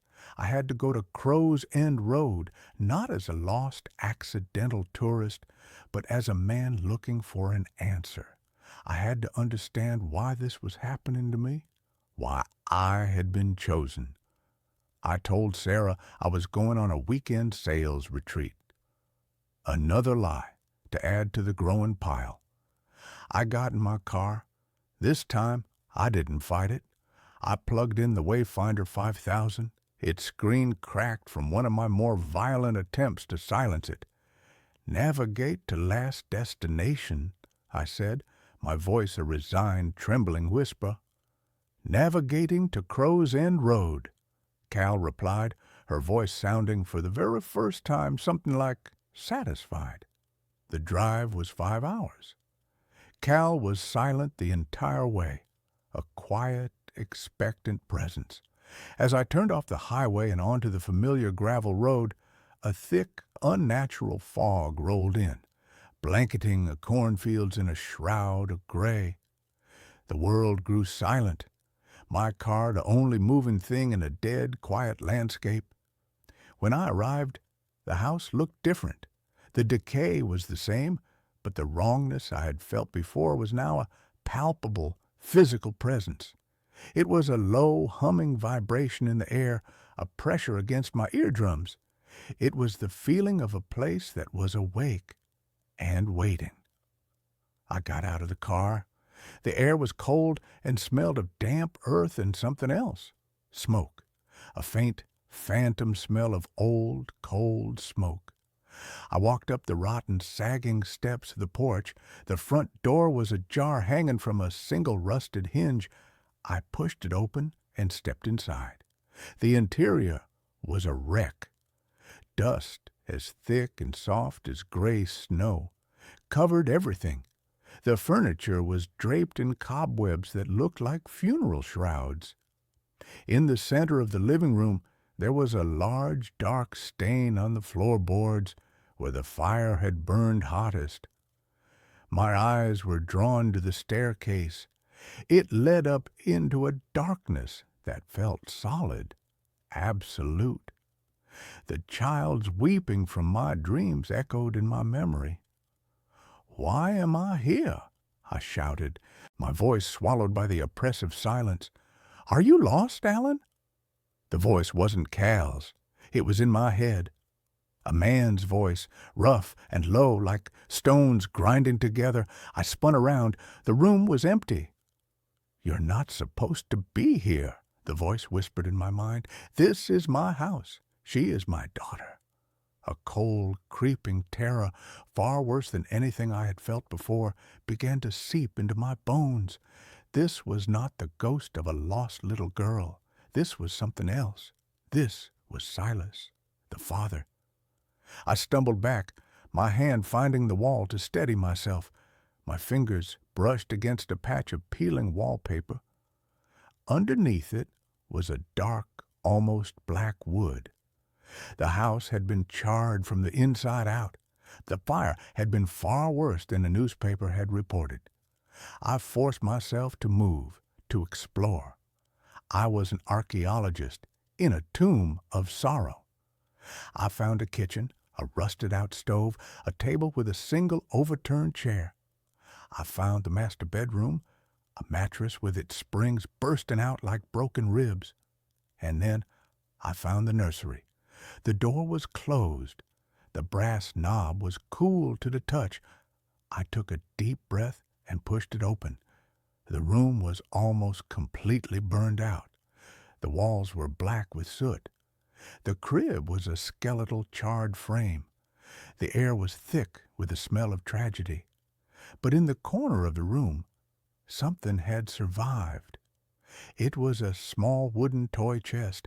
The paint had been blistered by the heat, but it was largely intact. I knelt down and opened it. Inside, nestled among a few melted plastic toys, was a single leather-bound diary, its pages yellowed and warped by the heat and the damp. The name Mary Whitaker was embossed on the cover. I opened it, my hands trembling. Mary's handwriting was a neat, elegant script, but as the entries progressed, they became a frantic, terrified scrawl. She wrote of her husband, Silas, of a good man who had been consumed by a darkness, a possessive, jealous rage. She wrote of his obsession with his daughter, Lily, an obsession that had soured into something unnatural, something terrifying. He wouldn't let her go to school. He wouldn't let her have friends. He saw every stranger as a threat. The final entry was dated the night of the fire. He has locked us in. He says the world is too full of poison, that he is the only one who can keep Lily pure. He has been talking to himself all day. I can smell gasoline. He is not going to let us leave. He is going to keep us here with him forever. If anyone ever finds this, know that I tried to save my daughter. Know that I loved her. A single hot tear dripped onto the fragile page. It wasn't a tragic accident. It was a murder-suicide. Silas had been a monster. He had trapped his family, and when he couldn't control them in life, he had bound them to this place in death. But that didn't explain me. It didn't explain the GPS. I heard a floorboard creak behind me. I spun around, my heart leaping into my throat. Nothing but the feeling of being watched, of Silas's malevolent presence, was suffocating. I had to get out. I stumbled out of the nursery, clutching the diary, and ran for the stairs. As I reached the bottom step, I saw it. On a small, dusty table by the front door, half hidden under a pile of rotted mail, was an object that had no business being there. It was a Wayfinder 5000 GPS unit, the exact same model as mine.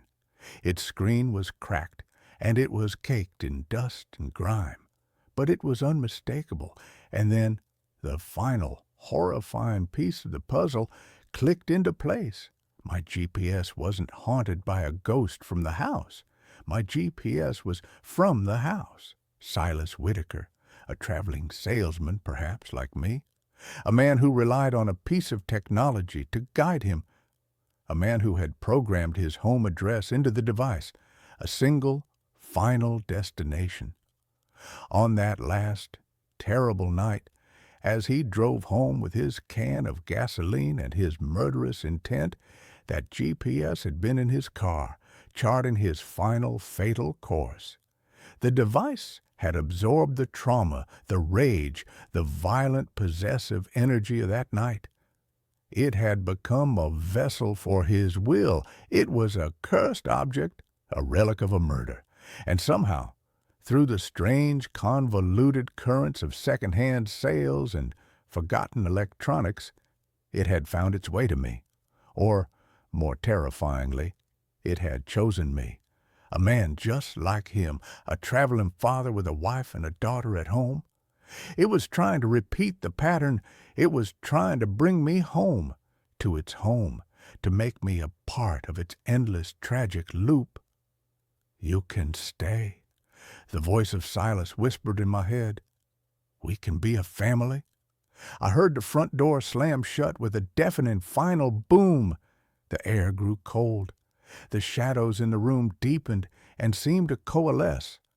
A figure began to form in the doorway, a tall, gaunt man made of smoke and rage and decades of festering hate. But another presence was in the room now, too, a small, cold spot by the foot of the stairs. I could hear a faint, sobbing sound. It was her, Lily. She wasn't a part of his rage. She was his victim, his prisoner. And she was just as trapped as he was. I knew then what I had to do. I couldn't fight him. He was too strong here. This was his house. But maybe I could free her. The GPS. It was a beacon for him, but maybe it could be a key for her. It was a map. It knew the way home, but it was stuck on its final terrible instruction. I had to give it a new one. I ran back to my car, the ghost of Silas shrieking with rage behind me, the force of his anger a physical battering wind. I fumbled for my keys, my hands slick with sweat. I got in the car and slammed the door, locking it. The windows began to frost over from the inside. A child's small spectral handprint appeared on the passenger side glass. I ripped my own wayfinder from the dashboard. I looked at the little girl's handprint. "It's okay," I whispered, my voice trembling. "I'm going to take you home. Not this home, a different one." My fingers flew across the screen of the GPS. I went into the settings, into the saved addresses. Under Home, it listed the coordinates for Crow's End Road. I deleted it. Then I typed in a new address. My address. The address where my wife and daughter were waiting.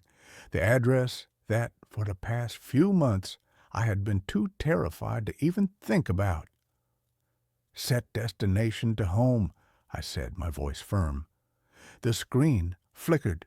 The ghost of Silas roared, and the car shook violently, as if in the grip of a giant, unseen hand. For a moment, the map showed the twisted, impossible route back to the farmhouse. But then something shifted. A new, clean, purple line appeared on the screen, leading away from this place of horror, leading back towards the highway, back towards the world of the living. "Navigating to home," Cal said. Her voice was different. The cold, synthetic edge was gone. It was just a voice now, a tool. The curse had been broken. The pressure on the car vanished. The frost on the windows melted away. The small, spectral handprint faded. I looked in my rearview mirror. The house on Crow's End Road was just a house again, a sad, rotting structure in a dying wood. The profound, malevolent wrongness was gone. I had not defeated the ghost of Silas Whitaker.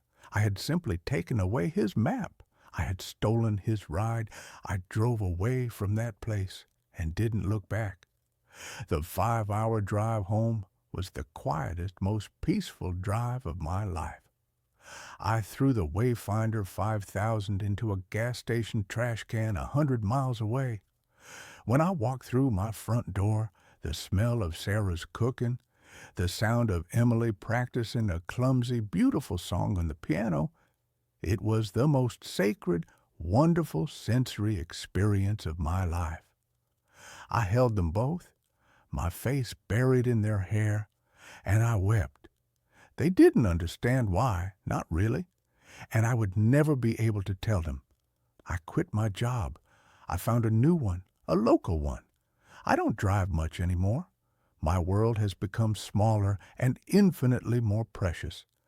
I am a man who has looked into the abyss, a place where love becomes a cage and home becomes a tomb. I am a man who was chosen by a ghost to be his replacement. But I refused the role. I rewrote the map. I chose my own destination, and every morning, when I wake up in my own bed next to my wife, with the sound of my daughter padding down the hall, I know, with a gratitude that is as deep and as real as a prayer, that I have arrived. I am home. Every night, my neighbor's lights flash in Morse code. Last night, it spelled run. I live in a neighborhood that might as well be called the lull. It's a quiet, meticulously manicured suburban cul-de-sac, where the only excitement is the annual block party and the occasional argument over recycling bin placement. I'm a creature of routine, a tax accountant whose greatest adventure is a weekend hike, and I moved here 3 years ago for the very lack of drama.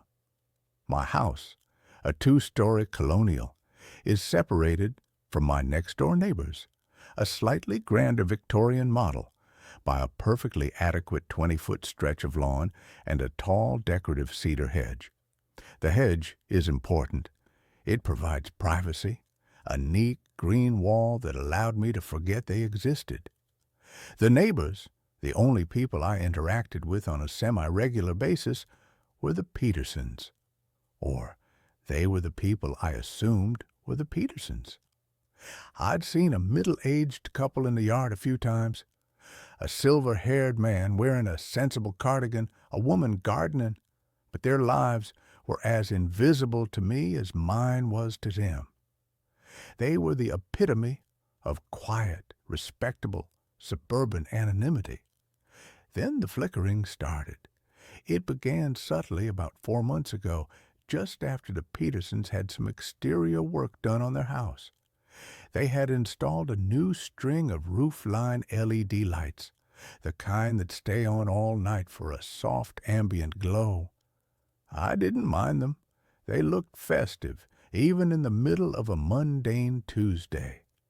But one night, I was sitting in my living room grading tax forms, when I noticed the light on the far corner of their house, the one directly facing my master bedroom window, was behaving strangely. It wasn't a short-circuit flicker. It was a rhythmic flash. A short burst, a long one, another short one, then a pause, and the pattern would repeat. I initially dismissed it as a faulty wire, a cheap Chinese LED that had finally given up the ghost. But the pattern was too clean, too precise. It had a deliberate mechanical cadence that was unsettlingly familiar. I have a strange, almost photographic memory for obscure data. As a teenager, I was briefly obsessed with Barodioa II cryptography, spending one summer memorizing the international Morse code chart for a school project that, naturally, no one else cared about. I pulled my laptop closer, pulled up the International Morse code standard, and watched the rhythm again. Short, long, long, long, short. It repeated. I felt a cold knot tighten in my stomach. The pattern, repeating every 30 seconds, translated perfectly to a single, solitary letter. The letter B. I spent the entire next week watching that light, feeling an obsessive need to decode the message. Every night, exactly at 11 p.m., the light would turn on and begin its silent, rhythmic transmission. B, B, B. It was relentless. I was losing sleep, not because of the light itself, which was faint, but because of the unnerving persistence of the message. I considered walking over there, knocking on the door, and asking the Peterson family about their malfunctioning light. But the fear of sounding completely unhinged, "Excuse me, your faulty LED is sending me a distress signal in outdated naval code," stopped me. I decided I needed more data. The message changed on Friday. I'd been watching for an hour, charting the B's, when the rhythm shifted. The single bulb flashed a short burst, then a long one, then a final short burst. Then a long pause, followed by 3 short bursts. Another pause. A long burst, a short, a long, a short. I typed it into my code chart, my fingers flying across the keys, my breathing shallow and fast. Short, long, short, R. Short, short, short, S. Long, short, C. R, S, C. I waited another 30 seconds, watching the light. The pattern repeated, R, S, C, over and over. R, S, C. Was it a name? A radio call sign? It felt like gibberish, an abandoned fragment of a thought. But it was definitely code, and it was being directed at my window. The light was positioned so that anyone inside the Peterson house would have had to manually adjust the fixture to achieve that specific trajectory. The next day, Saturday, I decided to break the routine. I walked over to the Petersons' house, crossed the perfect lawn, and approached the front door. I intended to ask about the light, feign a neighborly concern about their electrical wiring. But as my hand rose to knock, I saw a subtle detail that made me hesitate. The blinds on the front window were not merely drawn. They were taped shut from the inside with black electrician's tape, sealed against the frame so that not a single sliver of light or shadow could escape or enter. The house was not just quiet, it was inert, a crypt of respectable suburbia. I backed away and returned home, the unease now a deep, throbbing ache beneath my ribs. I watched the lights again that night, but with a new awareness. I was no longer an analyst. I was a target. At 11:00 p.m., the light turned on and began its sequence. Long, short, long, short, long, short, long, short. I worked through the sequence on my desk, the numbers and letters blurring under the fluorescent lamp. Long, T. Short, long, short, R. Long, short, long, K. Short, E, T. R, K, E. Not a common word, perhaps a name, perhaps a brand. Then the message repeated, slightly faster this time. T, R, K, E, T, R, K, E, T, R, K, E. The frantic repetition felt like a cry for help. The following night, the message was longer, taking nearly a minute and a half to transmit. I sat in the dark, notebook on my knee, meticulously recording every flash, the frantic dots and dashes turning into a desperate narrative. Long, long, long, short, short, long, long, short, short, short, long, short, short, short, short, long, short, short, short, short, short, long, long, short. I transcribed the letters one by one, writing them down without looking at the whole word until the final letter was confirmed. W-H-A-T-S-U-P. The message wasn't frantic or pleading. It was a question. What's up? A casual conversational inquiry directed at me through the silent language of light. The sheer audacity of it, the cold, calculated normalization of this clandestine communication, made my hand shake. I wasn't just observing a faulty light anymore. I was now part of the exchange. Someone inside that silent house knew I was watching, and they were initiating a dialogue. The question wasn't, "Who are you?" or "Are you watching?" It was, "What's up?" They were assuming I was already involved, a partner in this bizarre, covert correspondence. I couldn't sleep. The implication was paralyzing. If they knew I was watching, they must have placed the light, adjusted the direction, and started the conversation specifically for me. I needed to respond, to end this, to force the reality of the situation into the light of day. But how do you talk to a cryptic entity that communicates through light pollution and a dead language? I went into my attic and found an old, powerful camping floodlight I used for power outages. I dragged it to my bedroom, set it on a tripod, and aimed it at the Peterson's corner light fixture.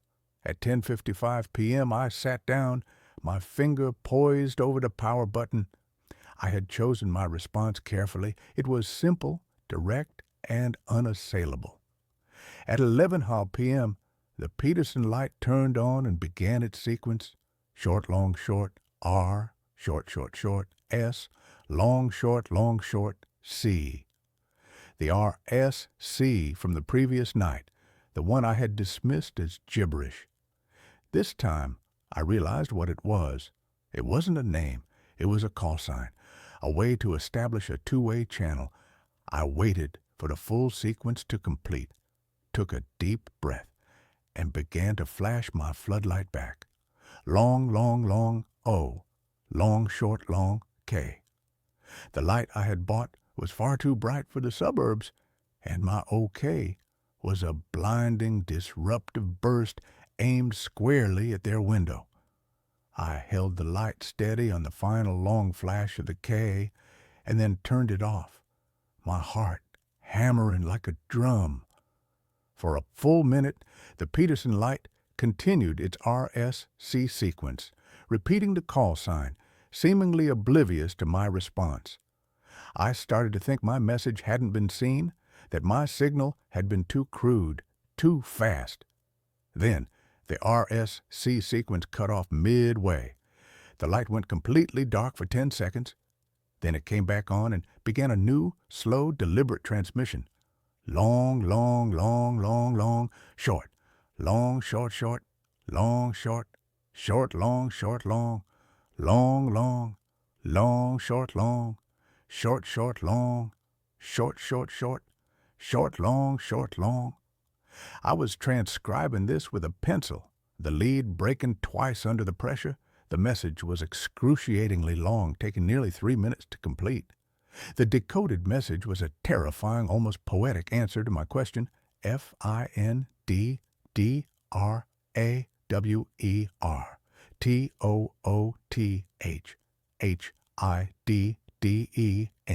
A set of instructions, a frantic coded call to action. I realized the message was so long, so complex, that it had to have been pre-scripted, written down and memorized, a sign that the entity on the other side of the hedge was not in a state of spontaneous panic, but a state of controlled, prolonged distress. I was now neck-deep in a genuine conspiracy. I couldn't go to the police with this. My neighbor is sending me a cryptic message about a tooth drawer in Morse code. I would be institutionalized before I finished the sentence. I had to find the drawer. I went back through the memory of my life with the Petersons. I knew they were in their late 60s. I remembered seeing the woman, the gardener, a few times. I remembered noticing about a year ago a silver SUV parked in their driveway with a logo on the side, a small stylized tooth. Mrs. Peterson was a retired or semi-retired dentist. The message was not about a kitchen drawer. It was about a dental cabinet. I spent the entire next day paralyzed, alternating between calling the police and researching breaking and entering laws. I settled on a coward's compromise. I would leave a message asking for clarification. That night, 11 p.m., the Peterson light turned on. RSC. RSC. I waited for the pattern to complete and then aimed my floodlight at their house and began my counter-transmission. Short, short, long, long. Short, long, short, long. Short, long, short, short, short. Peterson. I flashed the name, my hands shaking with the audacity of it, naming the owners of the house in a silent, accusatory shriek of light. I watched their window, waiting for the flicker to stop, for the lights to come on in the house, for a terrified face to appear in the window. The light stopped. For another agonizing minute, the entire house was silent and dark. Then the light turned back on and began a new, incredibly slow sequence. The pauses between the dots and dashes were so long that I almost missed the connection between them, as if the sender was physically exhausted or terrified of being caught. Short, long, short. Short, long, long. Long, short, short. Long, short, long, long. Short, long, short, long, long, short. Short. I transcribed it. REALLY. The message was not one of fear or denial. It was mocking, a cold, sardonic rebuke. They weren't just communicating with me. They were playing with me, toying with my escalating anxiety. The realization turned my fear into a cold, hard resolve. I was not dealing with a frightened neighbor. I was dealing with something calculating, perhaps even malicious. I flashed a final message, YES. WHERE. The Peterson house responded instantly. The light flashed a sequence that was only 3 letters long, repeated 3 times, as fast as a machine gun. Long, short, long, long. Short, long. Short, long, short, short, long. CAVE. Long, short, long, long. Short, long. Short, long, short, short, long. CAVE. Long, short, long, long. Short, long. Short, long, short, short, long. CAVE. The message was complete cave. Not a place inside their house, a place outside, a hidden space. The only cave in their yard was the small stone-lined shed they used to store their gardening tools. I couldn't wait until the next night. I waited an hour until 1 a.m., the hour of the dead. I slipped on dark clothing, grabbed my large flashlight and the bronze sculpture I used as a paperweight, and climbed over the cedar hedge. The Peterson house was utterly silent, radiating a deep, cold stillness that felt like a permanent vacuum. I crept across the lawn and approached the garden shed. The door was unlocked, a simple latch, which was odd for a secure suburban property. I slid the door open. The air inside was thick and damp, smelling of old peat moss and fertilizer. The shed was full of gardening tools neatly hung on pegs. There was no hidden door, no passage, no tooth drawer, nothing that said cave. I turned to leave, the fear starting to turn into self-loathing for having been drawn into this insane game, when the floodlight I had aimed at the house earlier clicked on, aimed directly at me. I threw my hands up, blinded by the sudden, massive burst of white light. The light didn't stay steady. It began to flash. Short, long, short. R. Long, short, long, long. U. Short, long. N. R. U. N. The most primal, terrifying message, a simple, one-word command delivered by a blindingly bright floodlight. I didn't hesitate. I sprinted out of the shed, across the lawn, and scrambled back over the cedar hedge, throwing myself onto my own side of the property.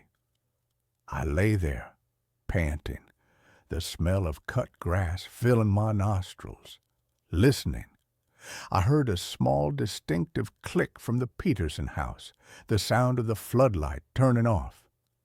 I stayed on my side of the lawn, clutching the bronze sculpture, watching the house. Nothing moved, nothing stirred. The house was once again dark, silent, and entirely inert. I waited until morning, then packed a bag, left a note for my cleaning lady, and drove 300 miles to a remote cabin I owned in the mountains. I did not call the police. I knew the Petersons were involved, that they had set the light, but the nature of the message, RUN, suggested they were either a prisoner or a deeply disturbed tormentor. I wasn't going to stick around to find out which. I have been in the cabin for 3 weeks now. No internet, no television, no phone signal, just the trees, the snow, and the quiet. I was finally starting to decompress, to allow the impossible events to fade into a nightmare. Then, 3 nights ago, the blizzard hit. It's a whiteout, complete silence, nothing but the wind and the falling snow. I was sitting by the fireplace reading when I saw a faint rhythmic glow outside the window. I dismissed it as the flicker of the firelight reflecting on the window pane, but the rhythm was wrong. It was too sharp, too precise.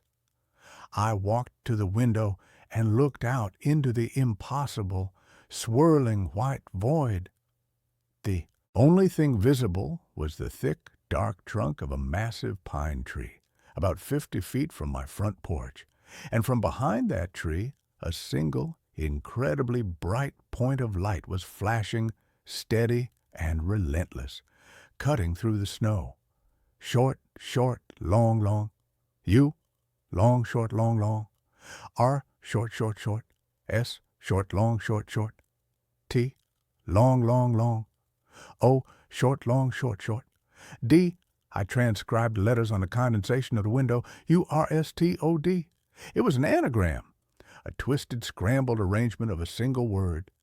I stared at the letters, my mind racing, cycling through possibilities.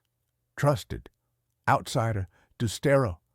Then the light behind the tree flashed one last single slow dot, a period, a final punctuation. The light went out. The forest was dark, silent, and only the sound of the wind remained. But the light had left its message. It was a perfect 6-letter word, DOTS. I was staring at the letters I'd written on the glass. Then I looked back at the light. The letters I had seen were URSTOD, and the light had ended with a single dot. A dot in Morse code is an E. I was missing one letter. My memory, my perfect cryptographic memory, had failed me. I had missed a dot or a dash somewhere in the frantic transmission. The light had seen my confusion and sent me a clue. Dots, the components of the language itself. I realized I hadn't made a mistake in transcription. The light had lied to me, given me a false letter, and then sent the correct, final letter as a clue. It wasn't a neighbor anymore. It was a cryptographer, a cold, calculating mind that was playing a game of escalating terror. The true word, the one that used all the letters I had transcribed plus the final E, was not an anagram. It was a sentence composed of the letters I saw plus the final E, T, R, U, S, T, E, D. I looked at the light, the final message, the single terrifying dot that was the period, and I knew what had happened. Someone, an intelligence, had followed me, setting up the same exact light system in the woods. And they weren't sending me a warning. They were confirming a truth. The truth was that I was trusted. I was the new recipient of the communication, the replacement for whoever had been taken from that silent house.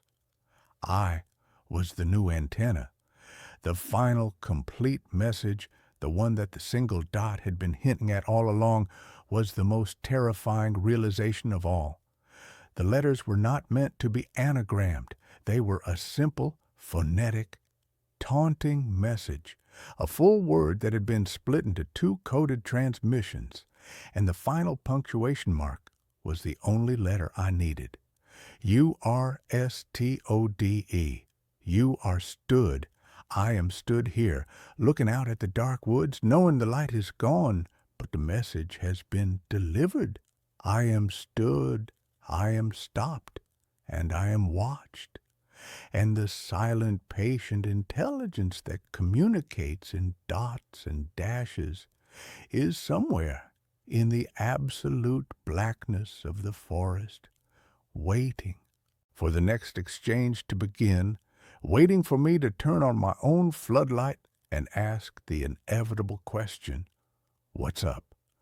I know that the next message will not be a command to run.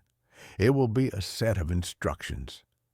And I am terrified because I know that I will not be able to stop myself from answering. My phone keeps sending me photos. I never took. I prided myself on my digital hygiene. I was the guy who used multi-factor authentication for everything, who updated his OS the minute a patch dropped, and who kept his phone's camera roll meticulously organized. My life was defined by order, a clean, predictable line graph in a world of erratic scribbles.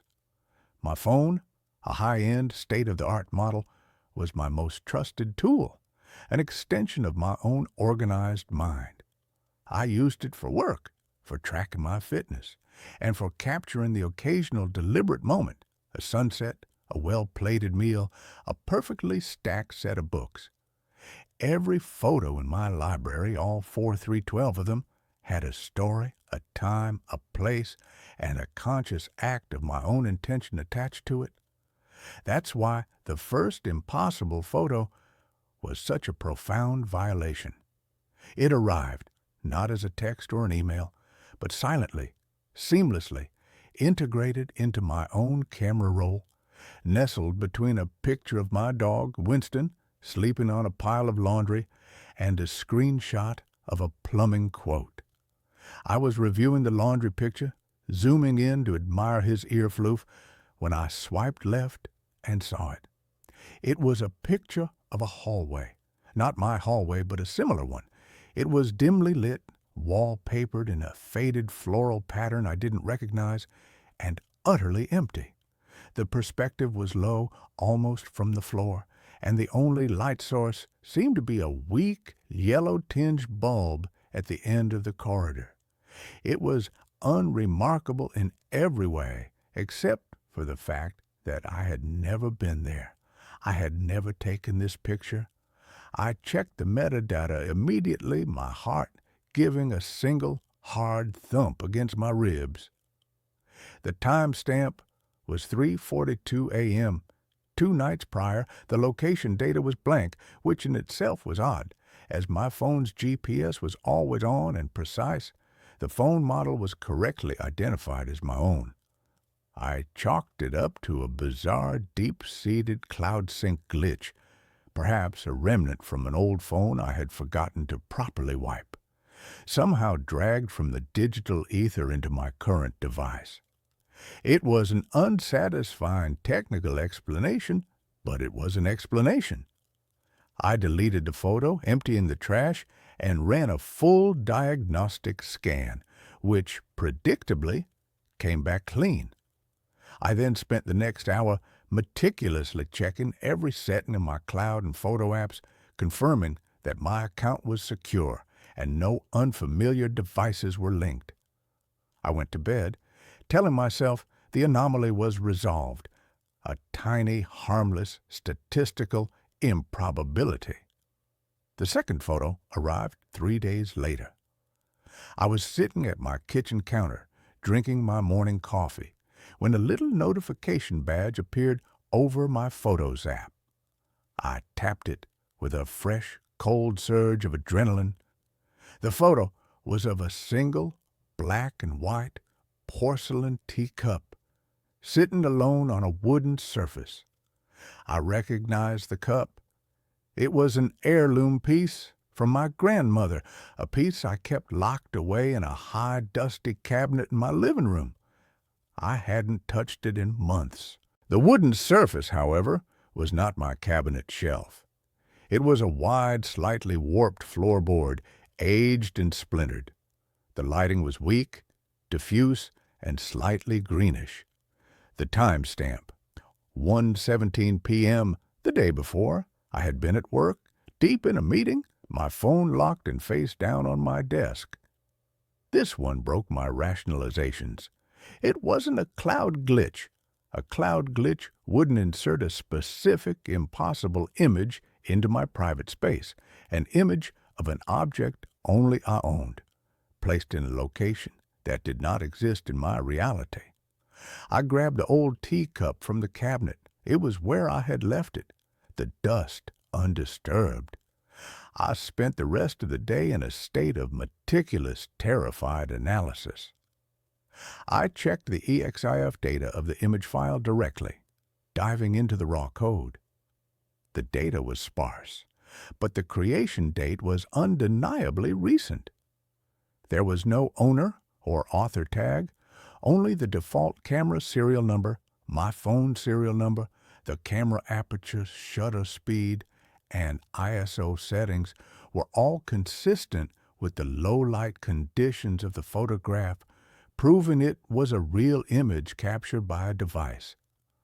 I performed a full factory reset on my phone, wiping everything down to the firmware, reloading only the most basic operating system and no apps.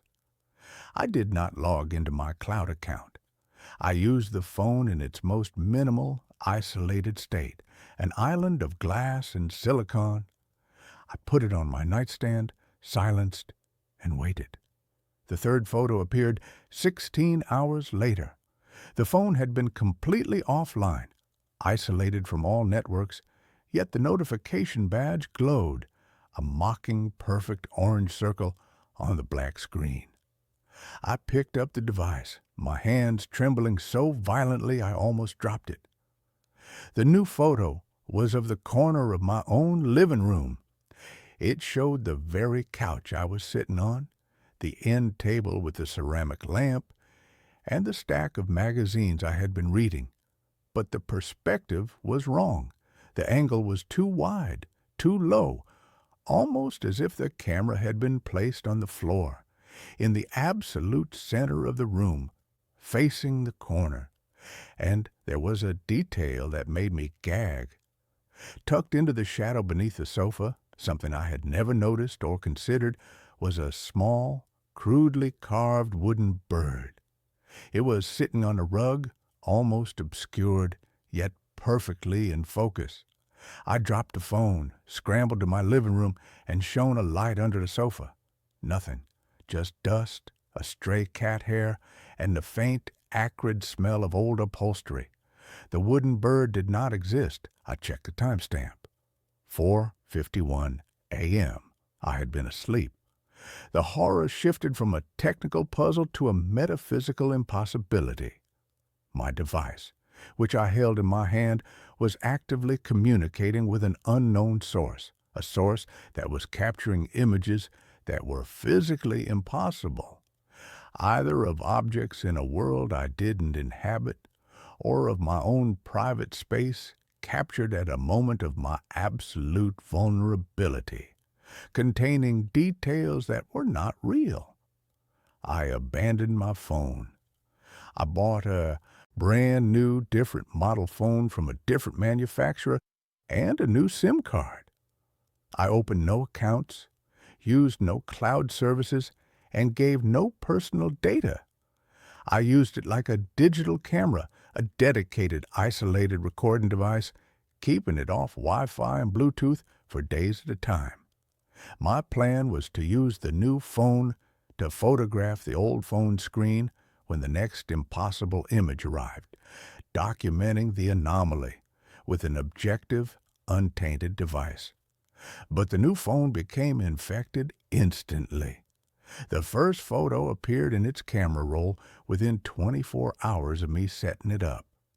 It was a picture of the old phone lying on my kitchen counter, its screen displaying the latest terrifying addition to its own ghost gallery, a photo of me, sound asleep, drooling slightly under my pillow, the angle impossibly close and intimate.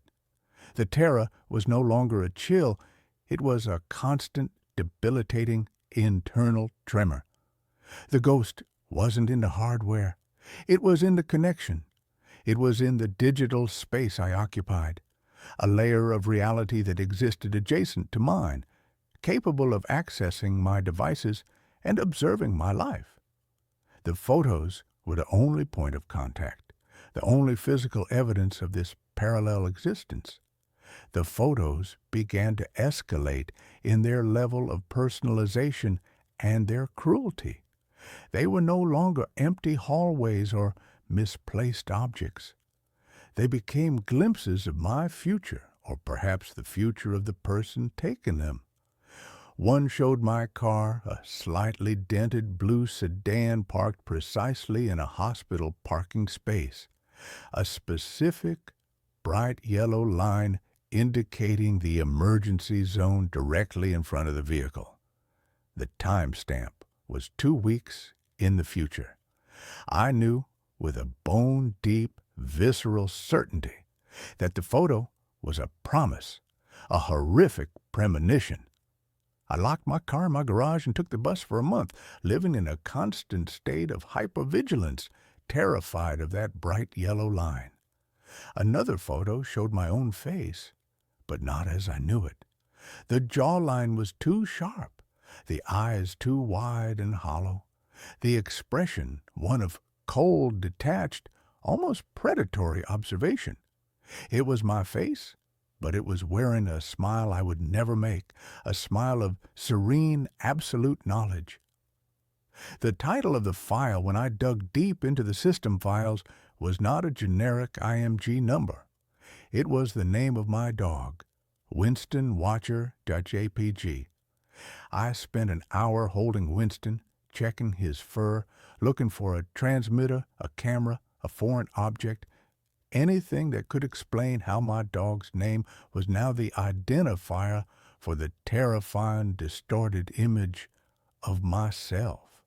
The most terrifying discovery came when the photos started depicting the photographer. They were rare, almost accidental, as if the camera had been pointed slightly off-center and the source of the lens's action had briefly drifted into the frame. In one, taken from the high perspective of my bedroom ceiling, a dark, thin shadow stretched across the white carpet. In the corner of the frame, there was a faint, blurred reflection in the glass of a framed photograph on my dresser.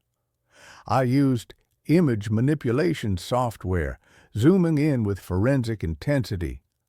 The reflection was distorted, a funhouse mirror image, but it was distinctly human-shaped. It was tall, impossibly thin, and shrouded in what looked like heavy, loose cloth. But the most horrifying detail was the hand. It was holding a phone that looked exactly like mine, and a wrist seemed to bend at an unnatural double-jointed angle, allowing the person to hold the device and take a perfect overhead photo without moving their body closer to the lens. The photo was taken at 2:05 a.m., the precise time I had finally fallen into an exhausted, pill-induced sleep. I realized the horror was not that I was being watched, but that the photos were not being sent to me. They were being taken by me, or rather, by an entity that had completely subsumed my digital identity, operating my devices with a silent, unseen hand. The photos were simply being saved to my camera roll because the device still believed I was the user. My sanity began to fray in large, irreparable chunks. I couldn't sleep. I couldn't look at my reflection for fear of seeing that serene, predatory smile. I started a desperate last-ditch attempt to contact a photographer.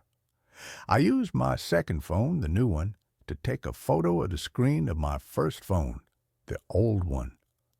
The photo on the old screen was another impossible image, a tight, close-up shot of the hinges on my front door, taken from the perspective of someone crouched on the floor outside, documenting the mechanics of my primary security barrier. I posted a message on a generic text editor app and took a screenshot of it. The message read, "I see you. Who are you? What do you want?" I saved a screenshot to the camera roll of the old phone, locked it, and placed it on my bedside table. I stayed awake all night, sitting rigid in a wooden chair, staring at the phone, a heavy, solid bronze sculpture clutched in my hand. I watched the screen. I watched the tiny orange badge appear over the Photos app. It was 4:11 a.m. I snatched the phone, my heart pounding with a mixture of terror and desperate anticipation.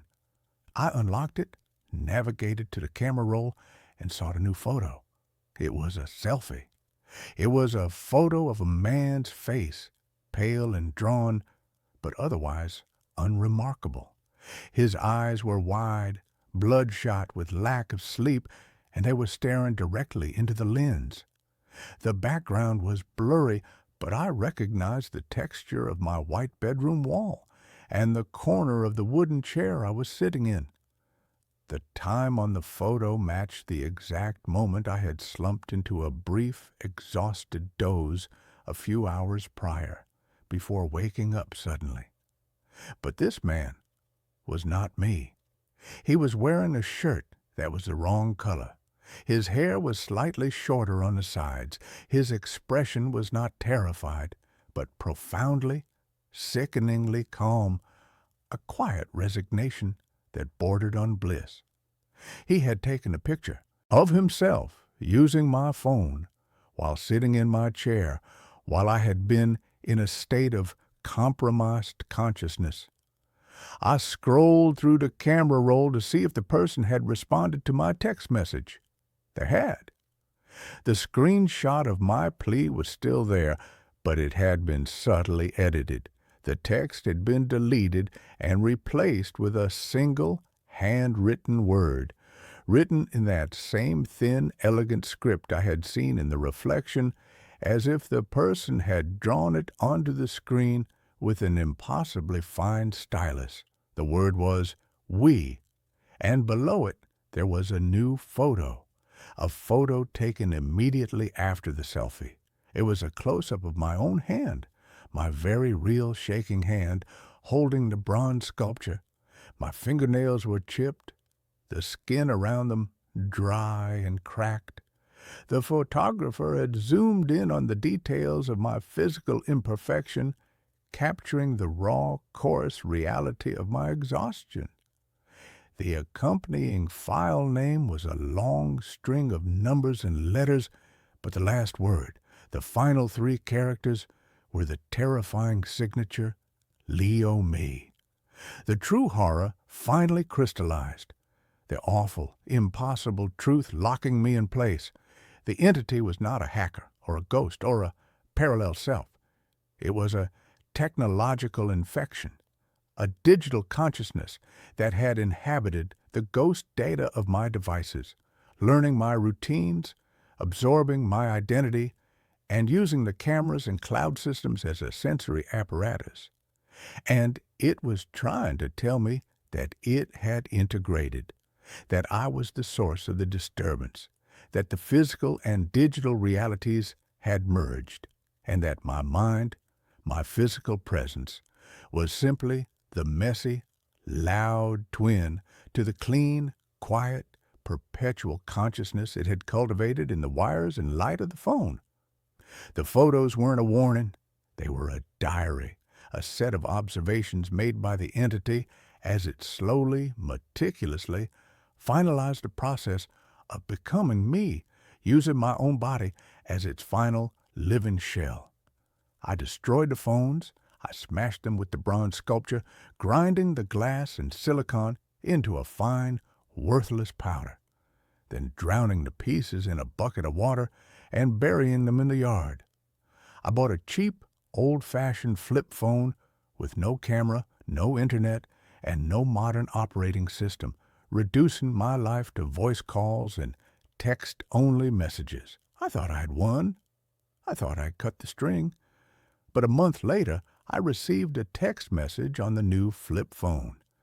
It was from an unknown number, and it contained no words, just a series of Unicode characters, a long, meaningless string of symbols and emojis that seemed to defy any logical interpretation.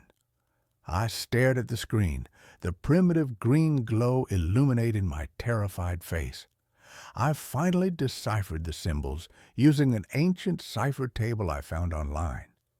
The characters were a sophisticated digital code, a digital message disguised as gibberish, and they resolved themselves into a single, terrifying phrase, a perfect, final photograph of my own internal state, delivered through a decade-old technology that should have been safe. I am now logging you off. Sleep is the last analog process I need to control. You have exhausted the battery. I dropped the phone. It was completely silent now, the single green line of the screen dark. I looked around my brightly lit room, my heart a frantic, desperate bird against my ribs. I knew then that the control was complete. The final photograph had been taken, and the camera, my own eyes, had been permanently stolen. I realized that I was the one who was now the image, the static, empty picture on a camera roll that existed in the perpetual, terrifying digital consciousness of the entity, trapped forever in the cold, silent library of my own stolen life. I bought a used camera. The last picture was of me sleeping. The scent of a pawn shop is a unique perfume, a layered olfactory history of desperation, forgotten hobbies, and the faint, metallic tang of regret. It's a smell I've always found strangely comforting. I'm a photographer, but not the kind who chases the crisp, sterile perfection of digital. I'm a creature of the darkroom, a lover of film grain, light leaks, and the tangible magic of a silver gelatin print coming to life in a tray of chemicals. I hunt for relics, for cameras with stories baked into their brass and leather. My name is Jacob, and I believe that old lenses see the world differently, that they hold the ghosts of every image they've ever captured. I never imagined how literally true that could be. The shop was a dusty, cluttered cave on a forgotten side street, the kind of place you'd miss if you weren't specifically looking for the faded, peeling sign that read, "Second Chances."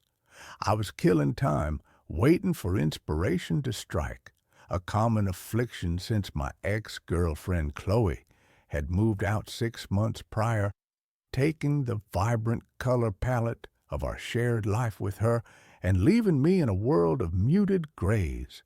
It was in the back, under a table piled high with defunct VCRs and sad-looking porcelain dolls, that I saw it. It was a Lichtner A7, a beautiful, brutish piece of German engineering from the 1960s. It was a rangefinder, heavy and solid, its black enamel worn to a soft patina on the corners, its lens a single, unblinking cyclops eye. It felt less like a machine and more like a dense, mechanical heart in my hands. The shopkeeper, a man whose face seemed to be made of intersecting wrinkles, gave me a rheumy-eyed look. "That one? Been here for ages," he rasped. "Found it in an estate lot. As is, of course." "Does the shutter work?" I asked, my thumb finding the familiar, satisfying resistance of the film advance lever. He shrugged, a gesture that moved his entire upper body. "Probably. Thing's built like a Panzer tank. $10." It was the kind of deal that makes your heart beat a little faster. I paid the man, feeling a thrill of discovery, a brief, bright spark in the monochrome landscape of my recent life. I took it home to my apartment, a third-floor walk-up with creaky floors and a view of a brick wall, the kind of place that's perfect for brooding artists and other assorted cliches. The real surprise came when I opened the back. There was a roll of film still inside. This was the holy grail for a junk shop connoisseur like me. A found history, a tiny orphan time capsule. The film was an old off-brand black and white. The counter stopped at 24 exposures. I felt a giddy sense of voyeuristic anticipation. Who was the previous owner? What moments had they deemed worthy of capture? My bathroom doubles as my dark room. I sealed the door with a towel, the familiar, comforting darkness enveloping me. The smell of fixer and stop bath was my incense. I went through the ritual, my hands moving with practiced confidence in the dim, ruby glow of the safe light. I unspooled the film, clipped it, and submerged it in the developer. I watched the clock, gently agitating the tank, my mind racing with possibilities. An hour later, the negatives were hanging to dry, a glistening celluloid ribbon of someone else's life. I held them up to the light, my heart pounding with a mixture of excitement and a strange, almost reverent respect. The first 23 pictures were unremarkable. They were the anonymous, slightly melancholic photos of a life lived, a blurry shot of a child on a swing, a close-up of a cat's face, a rain-slicked street at night, the streetlights blooming like soft, ethereal flowers, several overexposed photos of what looked like the interior of an old, cluttered house. They were competent, but lonely. The compositions were slightly off, the subjects always distant. They felt like the work of a ghost, someone observing the world without ever truly participating in it. Then I looked at the last frame, number 24. My breath hitched in my chest. A cold, sharp icicle of dread seemed to pierce my sternum and travel down my spine. I took the negative strip and put it in the enlarger, needing to see it in stark, undeniable black and white. I focused the image, my hand suddenly clumsy and slick with a sweat I hadn't noticed. The image bloomed into life on the photographic paper in the developing tray, a ghost emerging from the chemical ether. It was a picture of me, sleeping, in my bed, in my apartment.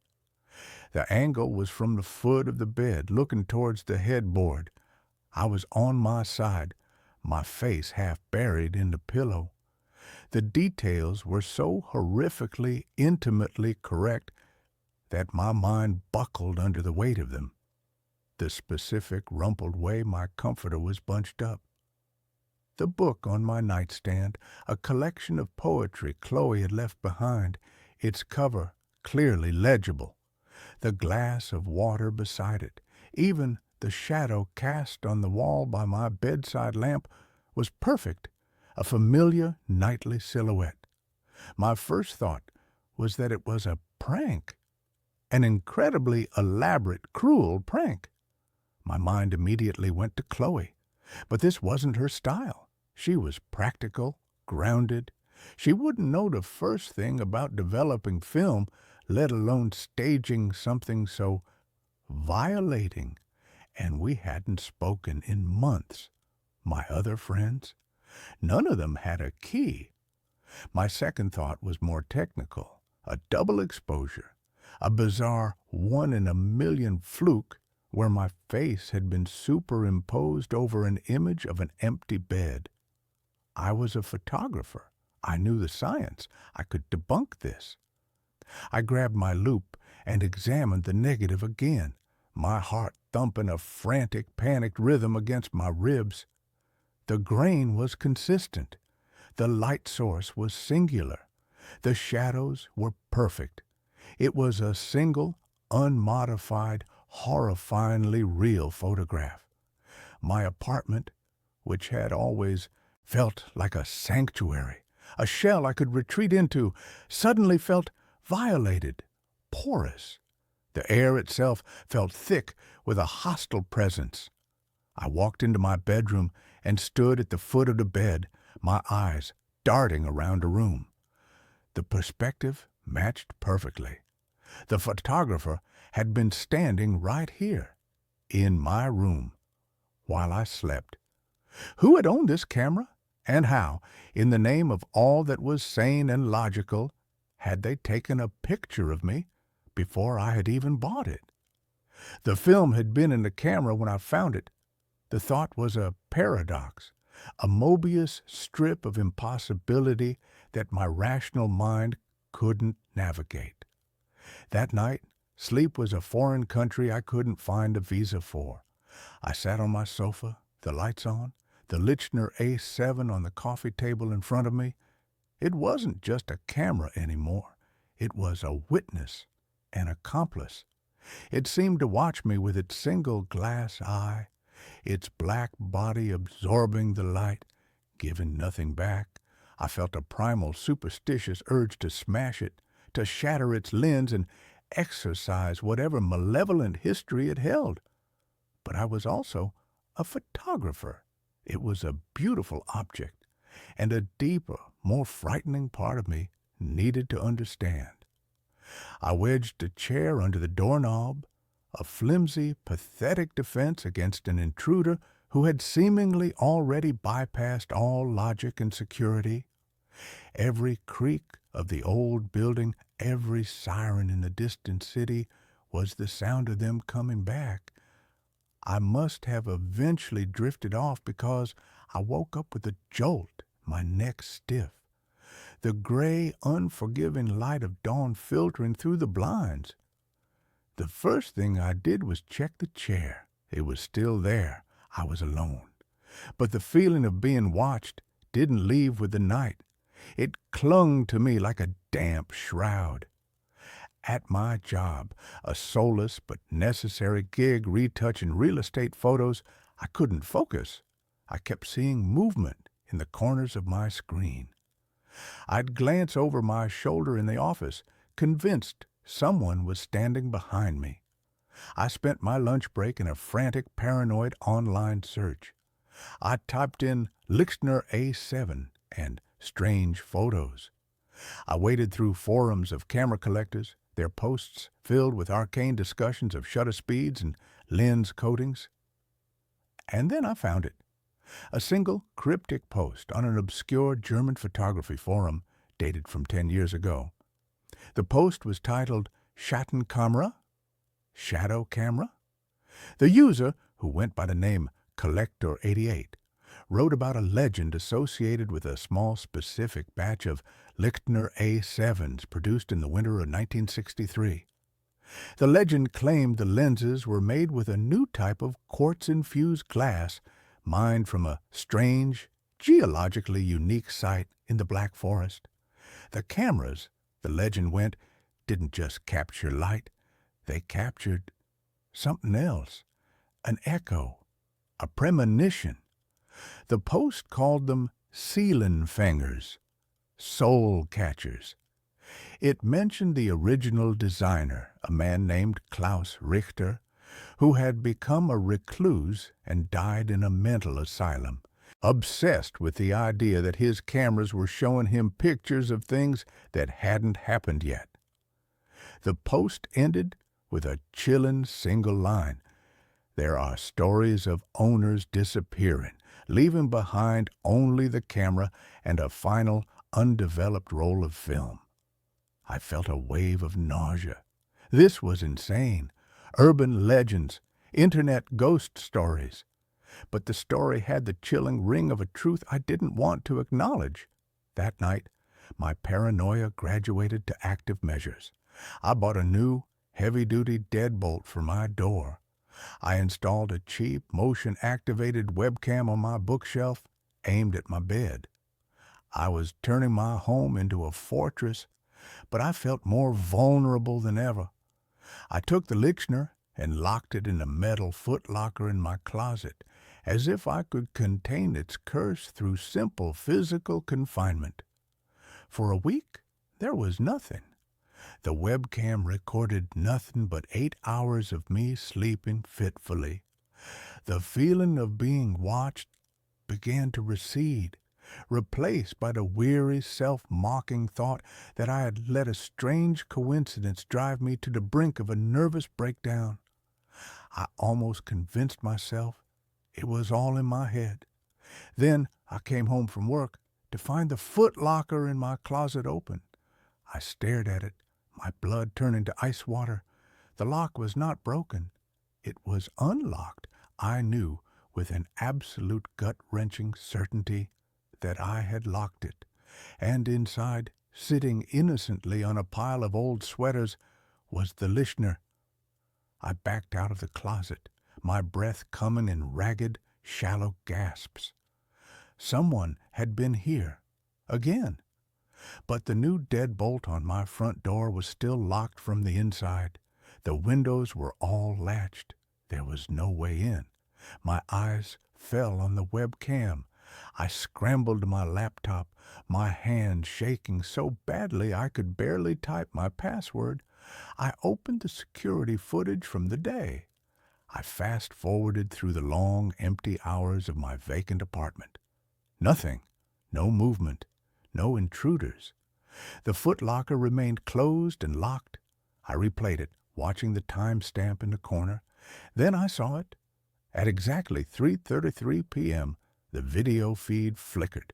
For a single frame, the screen went to black static.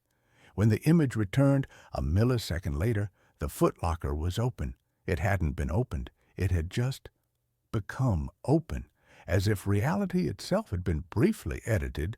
A single, crucial frame of the film of my life snipped out, leaving a seamless, impossible jump cut. With a sense of dread so profound it felt like I was moving underwater, I picked up the camera. The film counter, which had been at 0, now read 1. A new picture had been taken. I didn't want to see it. Every cell in my body screamed at me to take the camera and throw it into the deepest part of the river. But I had to know. I was a prisoner to this thing, and the only way out was to understand the nature of my cell. Back in the dark room, the ruby light felt less like a comfort and more like the glow of a hellish fire. My hands trembled as I developed the single frame. The image that emerged was worse than the first. It was a picture of me in the shower. The photo was taken through the frosted glass of the shower door, my form a blurry, vulnerable silhouette. But the detail was still cruelly precise. The specific brand of shampoo on the shelf. The small, crescent-shaped scar on my left shoulder. The angle was from inside the small, windowless bathroom. It was a picture of a private, unguarded moment taken by an invisible, impossible voyeur. The camera was no longer just showing me the past. It was actively documenting my present. It was with me, always. The next few weeks were a descent into a private waking nightmare. The pictures kept appearing, one every few days. A single frame would be exposed on whatever roll of film I had in the camera. I tried leaving it empty, but a new, unexposed negative would simply materialize inside it. A picture of me at my desk at work, taken from over my shoulder. A picture of me buying groceries, taken from the other end of the aisle. A picture of me on the phone with my mother, my face etched with a fake, cheerful smile as I lied and told her everything was fine. Each one was a new violation, a new piece of evidence that my life was no longer my own. The photographer was a ghost, a demon, a glitch in the matrix. I didn't know what it was, but I knew it was intimately, malevolently connected to the Lichner. I tried to get rid of it. I drove 40 miles out of the city and threw it into a landfill. I came home, exhausted and relieved, to find it sitting on my pillow. I smashed it with a hammer, the lens shattering, the body dented and broken. The next morning, it was on my kitchen table, fully repaired without a single scratch. It was a part of my life now, a tumorous, malignant growth that I could not excise. I stopped sleeping. I survived on coffee and fear, my eyes bloodshot, my hands in a perpetual state of tremor. My work suffered. My friends called, their voices full of a concern that I could not answer without sounding like a raving lunatic. I was an island, and the waters were rising. The pictures began to change. They were no longer just of me. A photo appeared of Chloe walking down the street, her face a mask of worry. She was walking towards my apartment building. A few hours later, my buzzer rang. It was her. "Jacob, I've been calling you for a week," she said, her voice tight with a mixture of anger and concern. "Are you okay? You look terrible." I couldn't let her in. I spoke to her through the intercom, my voice a ragged croak, telling her I had the flu, that I was fine, that she should go. The hurt in her eyes, even through the tiny, distorted camera, was a physical blow. The camera wasn't just tormenting me. It was using the people I cared about to do it. It was isolating me, turning me into the monster they would all remember. And then the pictures began to show the future. It started with a photo of a broken plate on my kitchen floor, shattered into a dozen pieces. I spent the entire day in a state of high alert, refusing to go near my kitchen cabinets. That evening, as I was making coffee, a sudden, inexplicable tremor shook the building. A low, deep rumble from a passing construction truck on a street below. A plate vibrated off the shelf and shattered on the floor in the exact pattern as the photograph. My blood ran cold. The camera wasn't just a voyeur, it was an oracle, a prophet of mundane and perhaps not so mundane doom. It was showing me a script, a future that was already written, that I was powerless to change. My free will was an illusion. I was just an actor, hitting my marks in a horror movie written by a malevolent mechanical god. I knew, with a certainty that settled in my bones like a terminal cancer, that a final photograph was coming. The one that would explain everything, the one that would show me how it all ended. It appeared 3 nights ago. I developed it with the slow, resigned dread of a man walking to the gallows. The image that emerged from the developer was a culmination of all my fears, a perfect, monochrome distillation of the horror that had consumed my life. The perspective was my own. It was a photo taken from my point of view. My own hands were visible in the bottom of the frame, holding the Lichner camera. The camera was pointed down at the floor of my living room. Chloe was lying there, her eyes wide and staring at the ceiling, a dark, spreading stain on the front of her white blouse. In the corner of the frame, I could see the tip of my own shoe, and next to it, on the floor, was a knife. I stared at the photograph, a low, keening sound of pure despair escaping my lips. It wasn't going to just kill me. It was going to use me. It was going to turn me into a murderer. It was going to take the last person I had ever loved and make me destroy her. And it was going to document the act with its cold, passionless, quartz-infused eye. The final photograph wouldn't just be of a death, It would be my confession. I called her. My voice was a frantic, broken thing. Chloe, listen to me. Don't come here. Whatever you do, do not come to my apartment. I don't care what you hear. I don't care if I call you and beg. Stay away. Jacob, what's wrong? She cried. You're scaring me. Let me come over. Let me help you.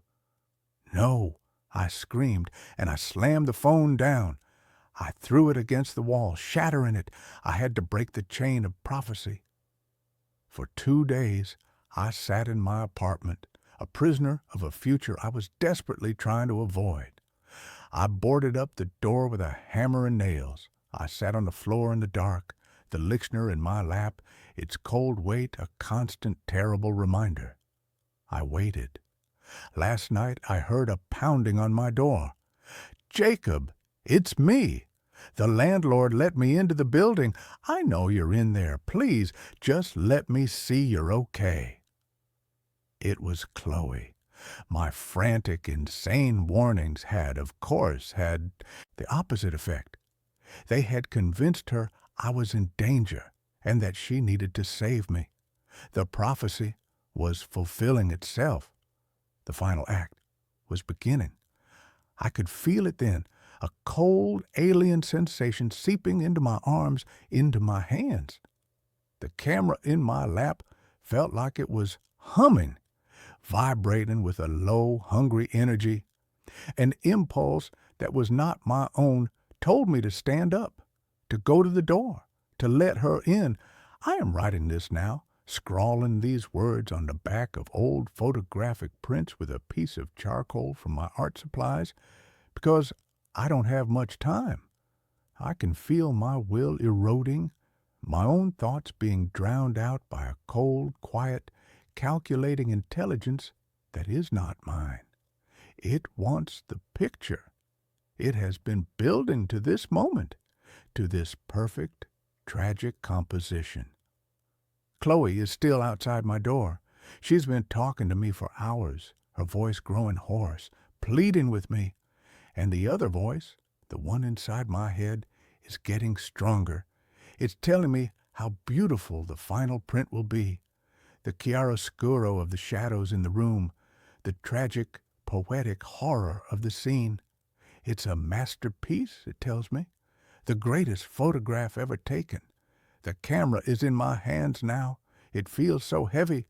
My fingers are moving towards the nails I hammered into the door. I don't want to do it. I am screaming inside my own mind, a silent, unheard shriek. But my body is beginning to move. It's a slow, jerky, puppet-like motion, my muscles obeying a will that is not my own. The entity that lives in this camera, the ghost of Klaus Richter, or whatever ancient, hungry thing he woke up in that forest, it doesn't just capture moments. It creates them. It feeds on them. It feeds on despair. Chloe is calling my name, the name of the man I used to be. My hand is on the first nail. It's cold, sharp. I can see the final picture in my mind's eye, as clear as if it were already developed and hanging on a gallery wall. It is a work of undeniable soul-destroying art, and it will be my last testament. I don't know if I can stop it. I am raising the hammer. All I know is that the shutter is about to click. My wife died 3 years ago. She just texted me, "I'm home." The text arrived at 11:17 p.m. on a Tuesday, a night so ordinary it was practically invisible. I was in my usual state of suspended animation, half sprawled on the sofa, the bluish, flickering light of a forgotten documentary on the television painting the room in shifting, melancholic hues. My name is Daniel, and for the past 195 nights, not that I was counting, my life had been a meticulously curated museum of grief. Each object in our small two-bedroom house was a relic, a testament to the vibrant, chaotic, and now deafeningly silent life I had shared with my wife, Clara. the half-finished novel on her bedside table, the ridiculously oversized coffee mug she loved, the faint, phantom scent of her jasmine perfume that I could still sometimes catch in the hallway closet. These were the ghosts I had chosen to live with. My phone buzzed on the coffee table, a jarring, intrusive sound in the quiet. I glanced at the screen, expecting a late-night work email or a spam message about an extended car warranty, but the name that glowed in the darkness was a ghost of a different kind. It was a name I hadn't seen on my screen in 3 years. Clara. My heart, a sluggish, hibernating thing, gave a sudden, hard, painful jolt, like an engine seizing and then violently restarting. It was an old contact, a digital ghost I hadn't had the strength to delete. It was a pocket dial from her mother, perhaps, who still had her old phone. A cruel, random glitch in the matrix. I was about to dismiss it, to toss the phone back onto the table, when I saw the message preview. 2 words, 2 simple, impossible, and utterly soul-shattering words. I'm home. I stared at the screen, the world narrowing to the small, glowing rectangle in my hand. The air in the room grew thin and sharp. The sound from the television faded into a dull, meaningless roar. I read the words again and again. They did not change. They did not disappear. My first thought was a desperate, grasping lunge for a rational explanation, a sick prank. Someone had gotten a hold of her old number. It was a new feature of the phone company, reassigning dormant numbers. Some stranger, a teenager with a cruel sense of humor, was messing with me. It was a vile, disgusting thing to do, but it was logical. It was explainable. With a trembling thumb, I opened the message thread. The last message I had sent to her 3 years ago was still there, a heartbreaking digital monument to a conversation that would never be finished. Leaving the hospital now? Pick up some milk on your way home? Love you. She had never made it home. A drunk driver had run a red light a block from our house. Above that old sad message was the new one. I'm home. My fingers, clumsy and slick with a sudden cold sweat, typed out a reply. Who is this? I hit send. The message was delivered, and then the 3 little dots, the pulsing, electronic heartbeat of a reply in progress, appeared on the screen. The prankster was quick. The reply came a moment later. It was a single, devastating word. Clara. I was expecting a laugh, an admission, an insult. Not this calm, simple, impossible assertion. My second thought, the one that slithered in after the rational explanation had been shot down, was that I was losing my mind, that the grief, the loneliness, the sheer crushing weight of the last 3 years had finally fractured my sanity. I was hallucinating. This wasn't real. I was having a psychotic break, and my brain, in a final act of desperate, self-destructive longing, had manifested this cruelest of all possible mirages. I stood up, my legs unsteady. I walked into the kitchen and splashed cold water on my face, the shock of it a welcome, grounding sensation. I looked at my reflection in the dark kitchen window. A pale, haggard, and decidedly sane-looking man stared back. I was not crazy. The phone buzzed again. Another message from Clara. I walked back to it. A man walking towards an execution he had inexplicably scheduled for himself. This message was longer. The key isn't working. The lock must be rusted. Can you let me in, Sleepyhead? Sleepyhead. It was her pet name for me. A gentle, teasing jab at my love of sleeping in on weekends. It was a detail, a small, intimate, and perfect detail that a random prankster could not possibly know. A wave of fear so profound it was almost nauseating washed over me. I looked at the front door. The deadbolt, which I had locked hours ago, was still firmly in place. I crept to the peephole, my heart a frantic trapped bird against my ribs. I put my eye to the cold brass ring and looked out. The porch was empty. The street beyond was silent and still, bathed in the fuzzy orange glow of the streetlights. There was no one there. My mind was a screaming chaos of impossible possibilities. Was this a ghost? A spirit? Somehow manipulating the digital world? Was this a test? A cruel, elaborate game being played by a god I no longer believed in? I typed another reply, my fingers fumbling on the small glass keys. This isn't funny. Stop it. The 3 dots appeared immediately. The reply was instantaneous. Why are you being so weird, Danny? It's cold out here. Just open the door. Danny, not Daniel. Only she had ever called me that. Another detail.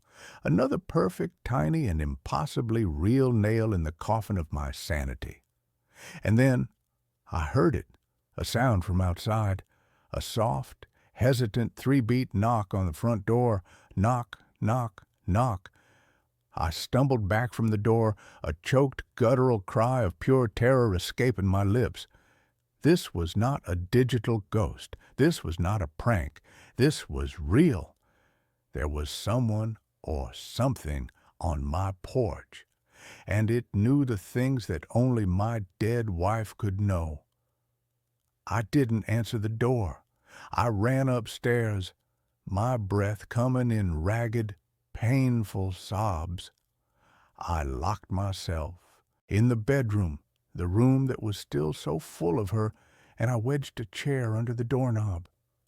I huddled on the bed, my phone clutched in my hand, a useless, terrifying tether to the nightmare that was unfolding.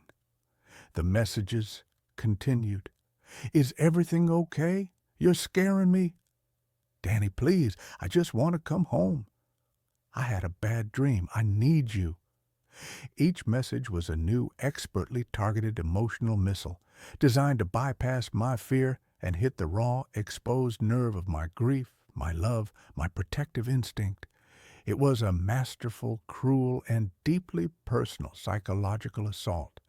And then a new message appeared, one that finally, irrevocably, shattered my last, desperate hope that this was some kind of elaborate terrestrial hoax. It was a picture, a photograph, taken just seconds ago. It was a selfie. It was a picture of Clara.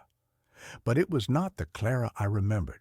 It was not the vibrant, laughing, sun-kissed woman from my memories. This was a pale, spectral, and terrifyingly changed version of her. She was standing on our porch, her face illuminated by the stark, unforgiving light of a phone screen. Her eyes were the same, a deep, beautiful cornflower blue. But they were wrong. They were empty. They held no light, no life, just a flat, placid, and deeply unsettling calm. Her skin was pale, almost translucent, and her hair, which had always been a wild, chaotic mane of auburn curls, was lank and dark, as if wet. And her smile. She was smiling, but it was a pained, unnatural stretching of her lips, a rictus of a smile that did not reach her dead, empty eyes. Behind her, I could see the familiar, reassuring details of my own front porch, the potted fern, the welcome mat, the small hairline crack in the porch light. It was her. It was my Clara. But it was a version of her that had been somewhere else, somewhere cold and dark and quiet, for a very, very long time.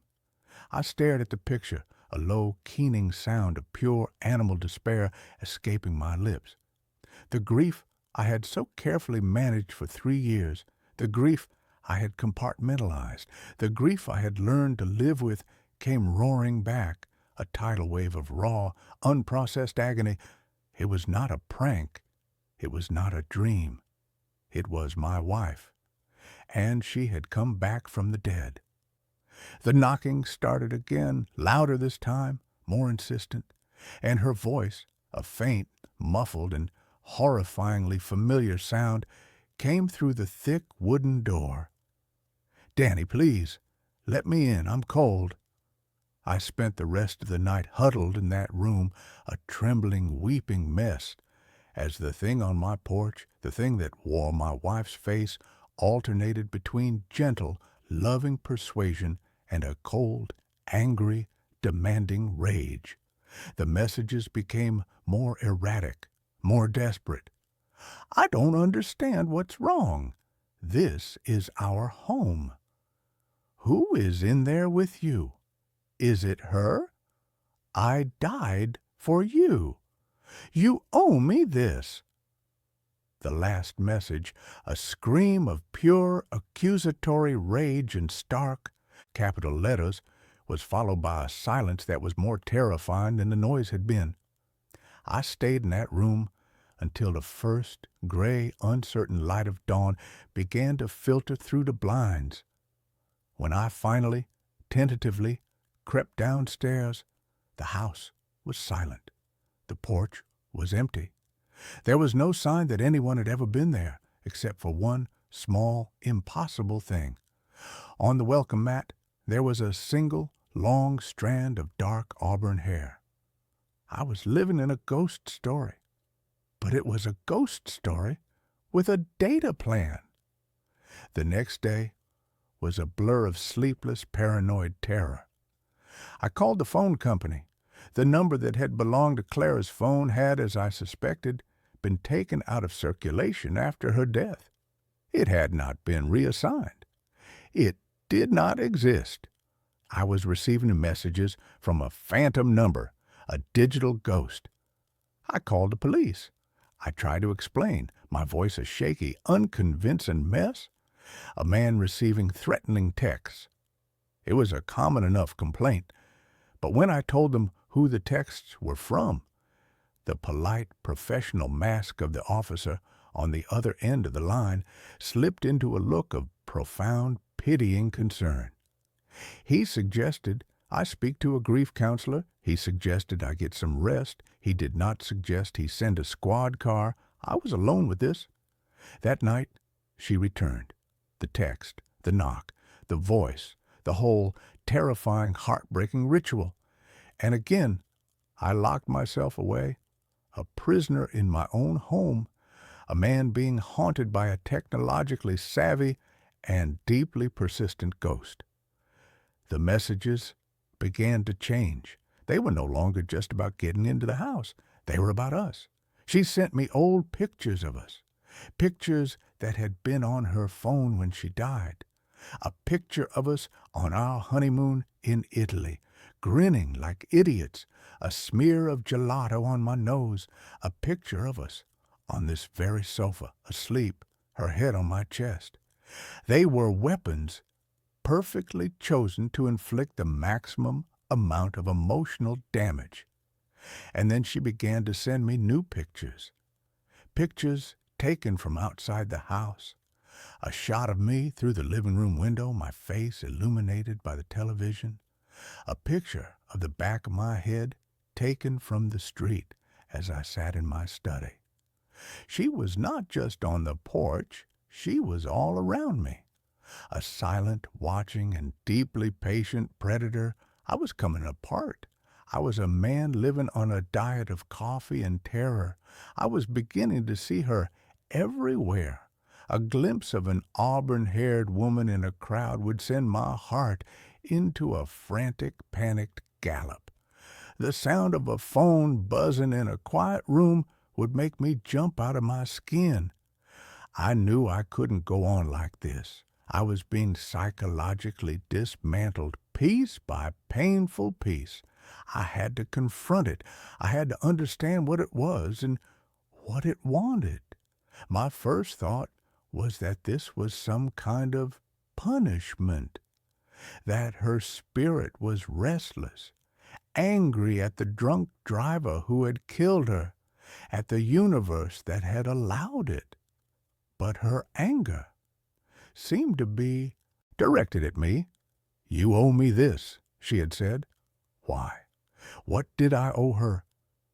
I began to sift through the wreckage of our life together, looking for an answer. I went through her old things, her letters, her journals. Clara had been a writer, a poet. Her journals were filled with her beautiful, lyrical, and sometimes painfully honest observations on the world, on us. And in the last journal she had ever kept, in an entry dated the week before her death, I found it. A secret she had never shared with me. She had been pregnant. I stared at the words, my vision blurring with a fresh, new, and infinitely more painful wave of tears. A baby. We had been trying for years. It had been the one deep and unspoken sadness in our otherwise happy life. And she had been about to tell me. The entry was a rehearsal, a practice run of the speech she was going to give. "Danny," it began, "we're going to have to get a bigger house." The grief that hit me was a physical thing, a crushing weight that stole the air from my lungs. Not just her, but a child, a future, a whole entire life that had been stolen from me before I had even known it existed. And I understood. Her rage, her persistence, was not the rage of a spirit who had been cheated of her own life. It was the rage of a mother who had been cheated of her child's. And her words, "You owe me this," they were not an accusation. They were a plea. She didn't want revenge. She wanted her child's life back, and she thought somehow that I could give it to her. That night, when the text came, I was ready. I didn't run. I didn't hide. I walked to the door. "I'm here, Danny. Please, it's time to come home." The knock, soft, gentle. I took a deep breath. My hand was on the deadbolt. My heart was a slow, heavy, and steady drum. I was no longer afraid. I was just profoundly and deeply sad. "I know what you want, Clara," I said, my voice a low, steady thing, speaking to the wood of the door. "I know about the baby. I'm so sorry. I am so sorry we didn't have more time." The knocking stopped. The silence on the other side of the door was a living, listening thing. "But this is not the way," I continued, tears streaming down my face. "You can't come in. This is the world of the living, and you are not a part of it any more. Neither of you are." A low, soft, and utterly heartbroken sob came from the other side of the door. It was the first real and truly human sound I had heard from her. "But this is our home," she whispered, her voice a thin, fragile, and ghostly thing. "It was," I said, "and it was beautiful. But it is my home now, and you have to find a new one, both of you. You have to let go, and you have to let me go too." I was not just speaking to a ghost. I was speaking to my own grief. I was giving myself the permission I had never been able to find, the permission to move on. The silence stretched for a long, eternal moment, and then my phone, which was in my pocket, buzzed one last time. I pulled it out. A new message from Clara. It was not a picture. It was not a demand. It was a single, beautiful, and heartbreaking line of text. Tell him I would have named him Samuel. And then the name on the top of the screen, Clara, vanished. The number became just a number again, an unknown and now unreachable string of digits. I looked through the peephole. The porch was empty. The street was quiet. She was gone. I stood there, leaning my forehead against the cool wood of the door, and I wept. I wept for my wife. I wept for the son I had never known, and I wept for myself, for the 3 years I had spent living in a museum, when I should have been living in the world. The next day I began to pack. I took down the pictures. I boxed up her clothes. I threw away the half-finished novel and the ridiculously oversized coffee mug. They were not her. They were just things. The real memory of her, the one that mattered, the one that was full of love and laughter and a future that had almost been, was the one I would carry with me in my heart. I sold the house. I moved to a new city, a new life. I am a different man now. I am a man who has had a conversation with a ghost through a door and through a phone. I am a man who has learned that the dead do not want to be haunted. They just want to be remembered, and then they want to be let go. I am a man who had a son for a few brief and beautiful moments, a son whose name was Samuel. And it is a good name. It is a strong name. It is the name of a man who has survived. It is my name. My dog barks at an empty corner. Yesterday, something barked back. I own a rescue mix named Buster. He's 70 pounds of nervous energy, mostly boxer and maybe some pit bull, with a chest like a barrel and a bark that rattles the single-pane windows of my rental house. I've had him for 3 years. I know his sounds. I know the mailman is here bark, which is rhythmic and dutiful. I know the there is a squirrel on the fence bark, which is high-pitched and frantic, and I know the I am lonely whine. But for the last month, Buster has developed a new sound.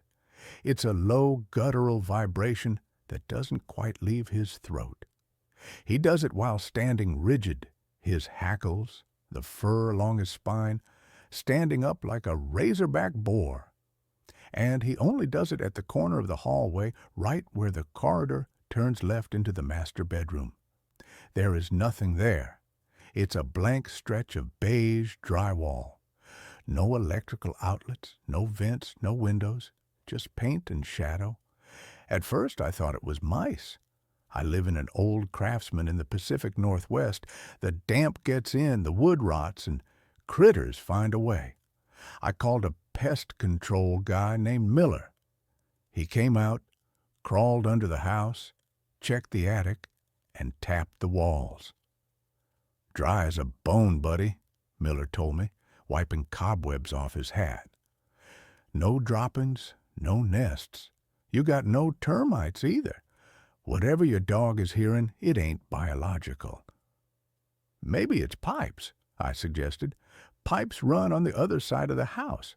That wall is just studs and plaster." So I ignored it. I tried to anyway, but living with a 70-pound dog who treats a patch of wall like a portal to hell wears on your nerves. Every night at around 10 p.m., Buster would trot into the hallway, plant his feet, and stare. He wouldn't blink. He would just vibrate with that low growl. If I tried to pull him away, he would snap, not at me, he's never bitten me, but at the air, as if something invisible was reaching for him. Yesterday was Tuesday. It was raining, a hard, relentless sheet of gray water hammering the roof. The house felt small and cold. I was in the living room watching a documentary, trying to drown out the sound of the wind. Buster was asleep on the rug, or I thought he was. At 10:15 p.m., his head snapped up. His ears swiveled toward the hallway. He didn't growl this time. He got up slowly, his movement stiff, like an old man. He walked into the hallway and stood before the corner. I paused the TV. The silence in the house was heavy. "Buster!" I called out softly. "Leave it. Come here." He ignored me. He took a step closer to the wall, his nose almost touching the beige paint. Then he let out a bark.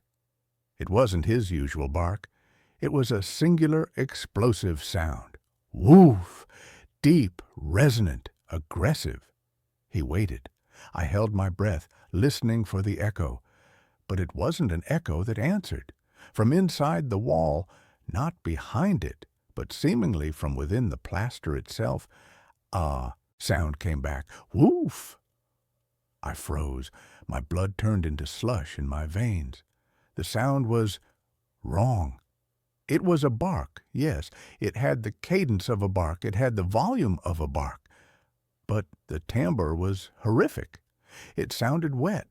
It sounded like a human throat trying to make a dog sound. But the throat was filled with gravel and phlegm. It was a mockery of a bark. Buster went berserk. He launched himself at the wall, scrabbling his claws against the paint, snarling, snapping, foam flying from his jowls. "Buster, no!" I scrambled off the couch and ran into the hallway. I grabbed his collar. He was a solid muscle of rage. I had to drag him backward, his claws carving grooves into the hardwood floor. He was fixated on the corner, eyes rolling back in his head. And then I heard it again. Whine. It was the specific high-pitched whine Buster makes when he wants dinner. But it was coming from the corner, and it was layered. It sounded like 3 or 4 voices doing it at once, slightly out of sync. Wheen! I dragged Buster into the bedroom and slammed the door. I locked it. I shoved the dresser in front of it. I sat on the bed, clutching the dog, my heart hammering against my ribs like a trapped bird. We stayed there all night. I didn't sleep. Every time the house creaked, I flinched. Buster sat at the foot of the bed, staring at the door, trembling. When the sun came up, everything felt different. Daylight has a way of making terror feel foolish. I moved the dresser. I opened the door. The hallway was empty. The wall was just a wall, though now it was scratched and marred by Buster's claws. I had to go to work. I couldn't afford to miss a shift at the warehouse, but I couldn't leave Buster there. I took him to my sister's place 3 towns over. "He's acting weird," I told her. "Just keep him in the yard." I went back to the house alone. I needed to prove to myself that I wasn't crazy. I needed to find a logical explanation. Maybe a squatter in the attic, a radio left on by a neighbor. I set up my laptop on a stool in the hallway. I pointed the webcam at the corner. I set it to record. Then I left for work. My shift dragged. All I could think about was that sound, that wet, gravelly woof. I got home at 6:00 p.m. The house was quiet. Too quiet. I walked into the hallway. The laptop was still there on the stool. The recording light was off. The battery had died. I plugged it in and booted it up. I sat on the floor, my back against the opposite wall, and opened the video file. The first 4 hours were boring. Just the empty hallway, the shifting shadows of the sun moving across the floor. Then, at the 4-hour and 12-minute mark, around 1 p.m., something happened. In the video, the hallway is empty. Then the audio picks up a sound. Scritch, scritch, scritch. It sounds like fingernails on the inside of the drywall. Then the wall ripples. I leaned closer to the screen. The paint in the corner seemed to bulge outward, like fabric stretching over a fist. It pressed out, retreated, then pressed out again. Then a voice. It wasn't a bark this time. "Buster." It was my voice. It was a perfect recording of me calling the dog. But it was distorted, skipping like a bad CD. "Buster, leave it, come, here." The voice on the recording repeated it over and over, faster and faster. "Buster, leave it, come here. Buster, leave it, come here." Then the thing in the wall started to improvise. "Good boy. Who's a good boy? Daddy's home. Daddy's home." I felt sick. I felt violated. It had been listening. For months, it had been listening to me talk to the dog. On the screen, the bulge in the wall grew larger. The drywall started to crack. A hairline fracture appeared in the paint. And then something seeped out of the crack. It looked like black oil or smoke that was heavy enough to fall. It trickled down the wall, pooling on the floor. The pool of black liquid began to rise. It took shape. It formed a quadrupedal shape. It formed legs, a tail, a head. It formed a perfect silhouette of Buster. The shadow dog on the screen shook itself, sending droplets of black ichor flying. It turned its head and looked directly into the webcam. It didn't have eyes. It had holes that went all the way through its head to the wall behind it. It opened its mouth.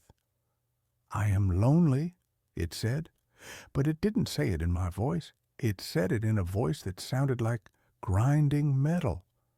Then the battery died. The video cut to black. I sat there on the hallway floor, the laptop burning my legs. I stood up. I needed to leave. I needed to get my things, get in the car, and never come back. I turned to go to the bedroom to grab my wallet. I froze. At the end of the hallway, right in the corner, the crack was there. It wasn't a video anymore.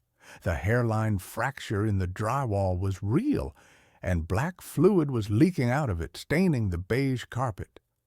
I heard a sound from the living room behind me. Click, clack, click, clack, dog nails on hardwood, but Buster was at my sister's house. I turned around slowly. Standing in the entryway to the kitchen was a dog. It looked like Buster. It had his golden fur. It had his white chest patch. But it was standing on its hind legs. It was balancing perfectly, unnaturally upright.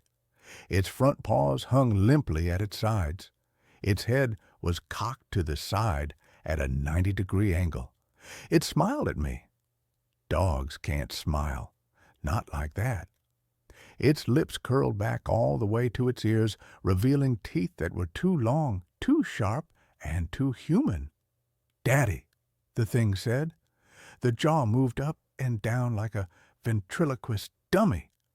"Daddy, come here." It took a step toward me. It walked on two legs, bending its knees backward like a bird. I didn't think. I threw the laptop at it. The computer hit the thing in the chest. It didn't flinch. It didn't make a sound of impact. It just absorbed the blow, the flesh rippling like water. I turned and ran into the bedroom, slamming the door. I locked it. I am in here now. I have pushed the dresser, the bed, and the nightstand against the door. Outside, in the hallway, I can hear it. It is barking, "Woof, woof, woof." But in between the barks, it is speaking. "Let me in. I learned the tricks. I can sit. I can stay. I can shake." The doorknob is turning. The metal is groaning. I just realized something terrifying.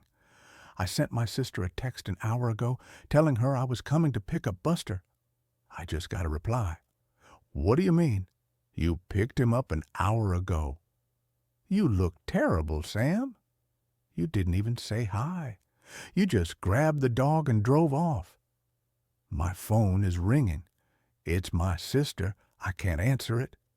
Because from the other side of the bedroom door, I hear two voices now. One is the gravelly, wet voice of the thing. The other is a whimper, a real terrified whimper. And then the sound of Buster screaming. The scratching on the door has stopped. There is a silence now. And then a soft, familiar voice right against the crack of the doorframe. "Sam, open the door. Buster is hurt. He needs his daddy." It sounds exactly like my sister. I am looking at the window. It's a 20-foot drop to the concrete driveway. I think I have to jump because the thing just started barking again. But this time, it's not barking at the door. It's barking from inside the closet behind me. I woke up to 47 missed calls, all from my future self. The first thing I noticed wasn't the number of calls, it was the silence. Usually, my apartment complex is a symphony of urban decay. I live on the fourth floor of a brick walk-up in Chicago. By 8 a.m. on a Saturday, I should hear Mrs. Giamatti's beagle yapping 3 doors down. I should hear the rumble of the L train vibrating the steel fire escape outside my window. I should hear the heavy bass of the teenager's stereo in 4B. But there was nothing, just a heavy, suffocating silence that felt like cotton wool stuffed into my ears. I rolled over, my head pounding. I'd taken 2 melatonin gummies the night before. A mistake. They always gave me vivid, sticky nightmares, and I felt like I was swimming through molasses to surface into consciousness. I reached for my phone on the nightstand. The screen was blindingly bright in the dim room. I squinted, trying to focus. 47. Missed calls. My stomach gave a weird lurch. 47? Who calls someone 47 times? An emergency. Mom, Dad, an accident. I unlocked the screen, my thumb hovering over the Recents tab. I expected to see Mom or maybe my boss if the building had burned down. I stared at the list. The blood drained out of my face so fast I felt dizzy. Missed call, me, mobile. Missed call, me, mobile. Missed call, me, mobile. The list scrolled down, screen after screen. All 47 calls were from my own contact number. I sat up, the sheets pooling around my waist. The room was cold, unnaturally cold for September. I checked the timestamps. The first call had come in at 3:12 a.m. The last one was at 7:59 a.m. 1 minute ago. I held the phone like it was a live grenade. A glitch. It had to be a glitch. Maybe the cell towers were messed up. Maybe someone was spoofing my number. That happens, right? Scammers use your own number to bypass spam filters, but 47 times. Then I saw the voicemail icon. 1 new voicemail. Only one? If they called 47 times, why leave only one message? I pressed the speakerphone button. I didn't want to hold the plastic against my ear. The robotic female voice announced, "Message received today at 7:59 a.m. A burst of static. Then a voice. "Don't. Static. Don't open the blinds. David, listen to me. Do not look outside. Do not leave the bedroom. They are..." Heavy breathing. "They are tracking the movement of your eyes. Lock the door, now." The message clicked off. I sat frozen on the edge of the bed. The voice wasn't a scammer. It wasn't a generated AI voice. It was me. It was my voice. But it sounded wrong. It was rougher, hoarse, like I had been screaming for hours. And there was a tremor in it, a hysterical edge that I had never heard in myself, not even when I broke my leg skiing, not even when my dad died. It was the sound of raw, unadulterated terror. They are tracking the movement of your eyes. My gaze instantly darted to the window. The blinds were drawn, thank God, but there was a gap, a tiny vertical sliver of light where the slats didn't quite meet. I felt a primal urge to look, to peek, to prove that this was insane. Buzz up. The phone vibrated in my hand, startling a yelp out of me. "Incoming call, me, mobile."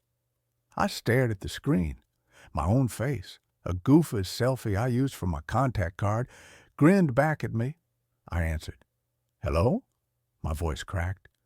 "You listened to the voicemail," the voice on the other end said. It was definitely me, but the audio quality was crystal clear. No static. It sounded like I was standing right next to myself. "Who is this?" I demanded, trying to sound tough but failing miserably. "Is this some kind of deep fake prank? Because it's not funny." "It's not a prank, David. It's 10:15 a.m. I'm you. Or I was you. Look, we don't have time for the sci-fi explanation. You have about 30 seconds before the first one gets to the door." "The first what? Who?" The sweepers, the voice said. Listen to me carefully. Get up. Go to the hallway door. Lock the deadbolt, the chain, and the bottom latch. Do it now. Why? Because at 8:05 a.m., Mrs. Giamatti walked out to walk her dog, and they took her. They took everyone, David. The building is empty. You're the last one left because you sleep like the dead. I looked at the clock. 8:03 a.m. You said it's 10:15 where you are? Yes. I'm calling you from 2 hours in the future. I'm trying to keep us alive. I failed the first time I opened the door. Please, lock it. The desperation in the voice was nauseating. It was the sound of a man begging for his life. I stood up. I didn't believe it, not really, but the fear was contagious. I walked out of the bedroom, down the short hallway to the front door of my apartment. I stared at the locks. The deadbolt was already turned. I always locked it. The chain, the voice on the phone whispered, and the bottom latch, the one you never use. I hesitated. Thump. A sound from the hallway outside. It wasn't a knock. It sounded like a wet sandbag being thrown against the wood. My heart hammered against my ribs. Lock it! I screamed at myself through the phone. I fumbled with the chain, sliding it into the groove. I kicked the bottom latch into place. The doorknob turned. It turned slowly, grinding the mechanism. Then a force slammed against the door. The wood groaned. The frame shuddered. If I hadn't done the chain and the latch, the deadbolt might have held, but the door would have bowed enough for what? Open up, David. The voice from the other side of the door wasn't mine. It was Mrs. Giamatti's, but it was flat, monotone. David, it is time for the walk. The dog needs to walk. Open the door. I backed away, clutching the phone. Mrs. Giamatti? Don't answer her. My future self hissed in my ear. That's not her, not anymore. Go back to the bedroom, quietly.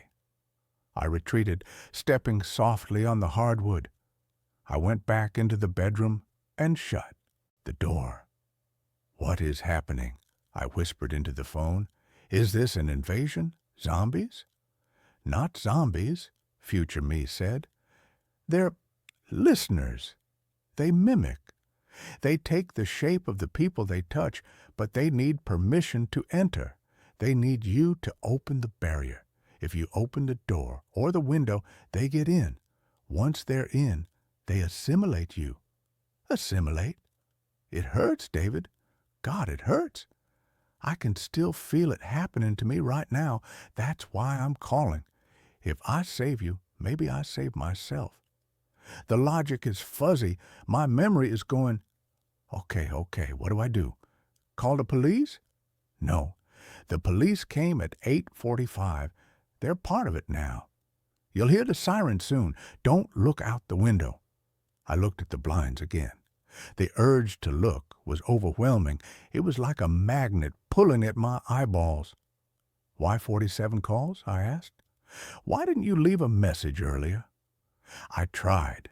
Future me sounded exhausted. The signal. It's hard to reach back. The connection keeps dropping. And every time I call, I lose a little more of myself. I think this is the last time I can get through. Okay, so what's the plan? How do I get out? You don't get out, not yet. You have to wait for the shift. The shift? At 11 a.m., the sunlight hits the fire escape at a specific angle. They hate direct UV. They retreat into the shadows of the hallway. That's your window. You have to go out the fire escape, climb up to the roof, and jump to the next building. The gap is 6 feet. You can make it. I can't jump 6 feet. You can when something with Mrs. Giamatti's face and a mouth full of needles is chasing you. You make the jump. I made the jump. Wait, I paused. If you made the jump, then why are you calling me? If you survived, why do you sound like you're dying? Silence on the line. Then A heavy sigh. I made the jump to the roof, but I didn't check the roof access door. It was open. One of them was waiting inside the stairwell. I got bit, David. I've been hiding in the utility closet on the roof for 2 hours, bleeding out, watching my skin turn gray. I'm calling you to tell you to check the door. Check the damn door before you run past it. My blood ran cold. Okay, check the door. Got it. I'm fading, the voice said. The signal is breaking up. Stay inside. Don't make a sound. Wait for 11 Har. And David? Yeah? I'm sorry. The line went dead. I sat there in the silence. 8:10 a.m. I had nearly 3 hours to wait. The next 2 hours were an exercise in psychological torture. At 8:30, the scratching started. It sounded like fingernails being dragged down the hallway drywall. Long, slow strokes. At 8:45, just like the voice predicted, the sirens came. But they didn't wail. They chirped, short and aggressive, then cut off abruptly right outside the building. I heard heavy boots on the stairs. I heard shouting, "Police! Is anyone in there?" It sounded like Officer Miller, a guy I'd seen around the neighborhood. "Open up! We have reports of a gas leak." A lie. Future me said they need permission. They need me to open the barrier. "I know you're in there, David." The voice changed. It shifted from Officer Miller's baritone to my mother's voice. "David, honey, please open the door. I'm scared." I clapped my hands over my ears. I sat in the corner of the room, curled into a ball, rocking back and forth. It's a mimic. It's a mimic. It's a mimic.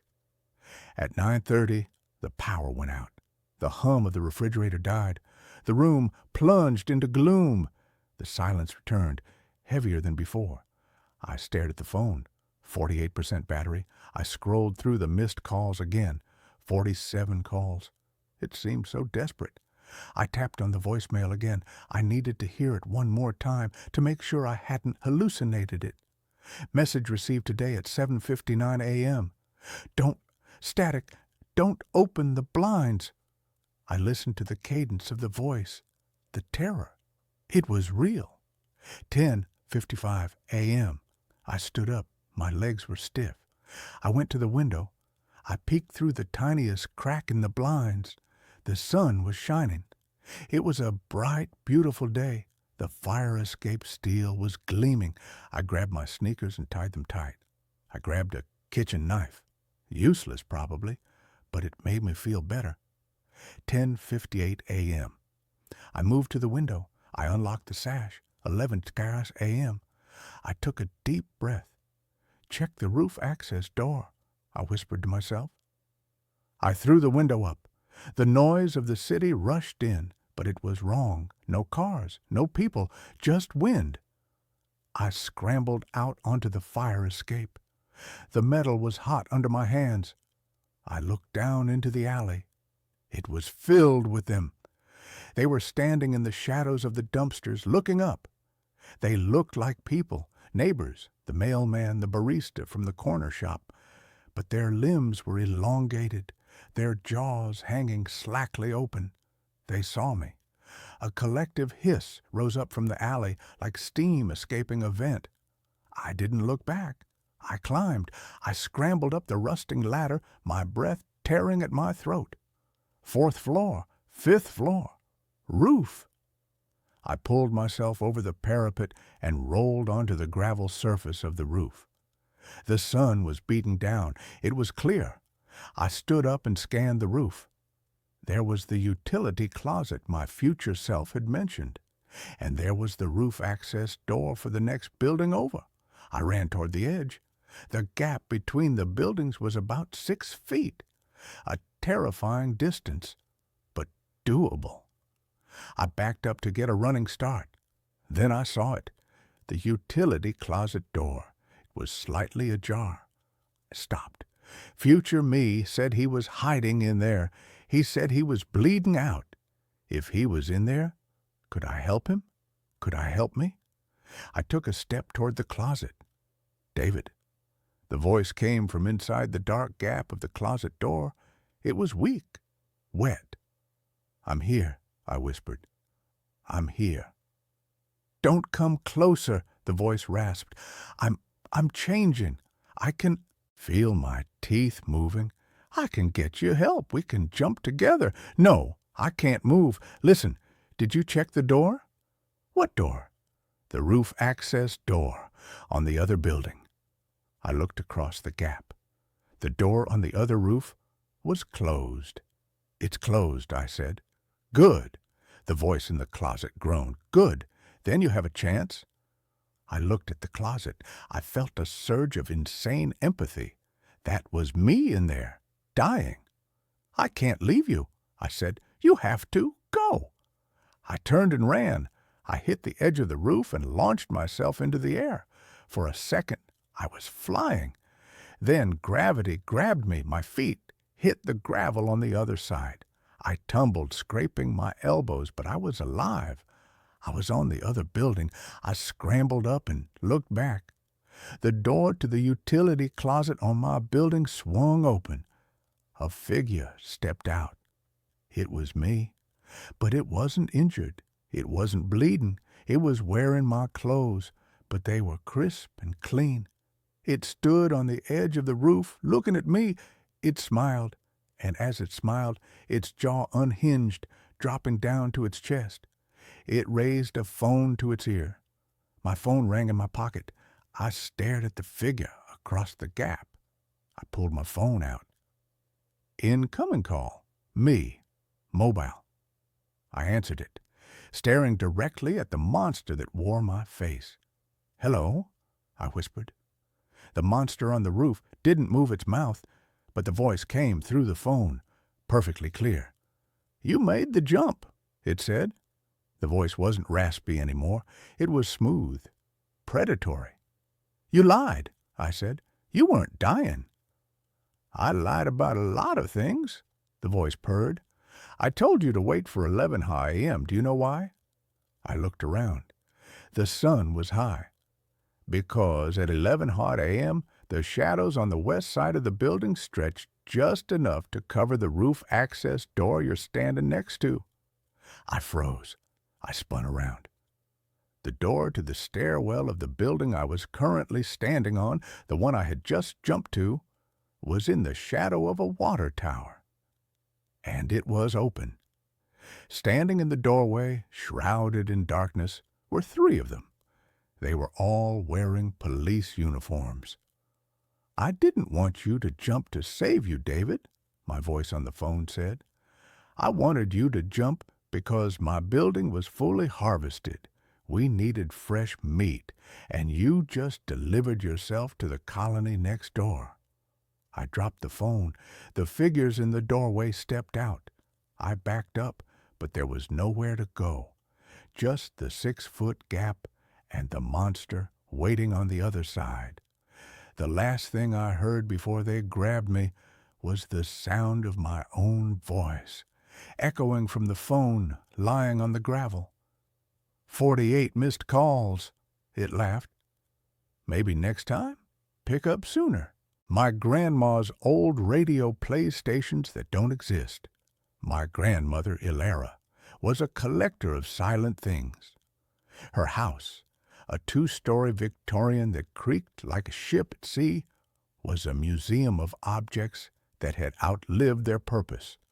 Brass barometers that had forgotten the weather, clocks whose hands were frozen in a perpetual state of 10 past 4, and a fleet of beautiful, intricate ships in bottles, their tiny sails forever becalmed.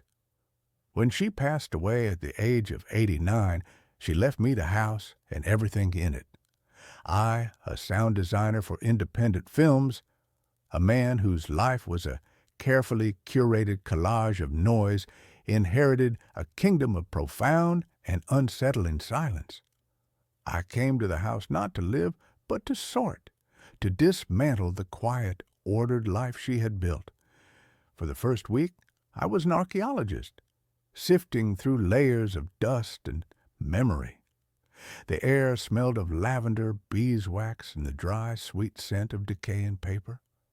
It was a lonely, melancholic task, a conversation with a ghost who would only speak through the objects she had left behind. I found the radio in the attic, shrouded in a yellowed linen sheet like a piece of holy statuary. It was a magnificent beast, a 1948 Sentinel floor model, its wooden cabinet the color of rich, dark honey, its cloth grill a complex geometric pattern of woven gold thread. A single, large, cyclopean dial made of a milky, amber-colored bakelite dominated the front panel. It was a thing of beauty, a cathedral dedicated to the worship of forgotten broadcasts. I was a man who loved vintage audio equipment, and the sight of it was a balm to my grieving, listless soul. I spent the better part of an afternoon wrestling it down the narrow attic stairs and into the living room, placing it in the corner where a sad-looking fern had finally given up the ghost. I plugged it in. Nothing, not a hum, not a crackle. The silence from the radio was just a more concentrated version of the silence that already filled the house.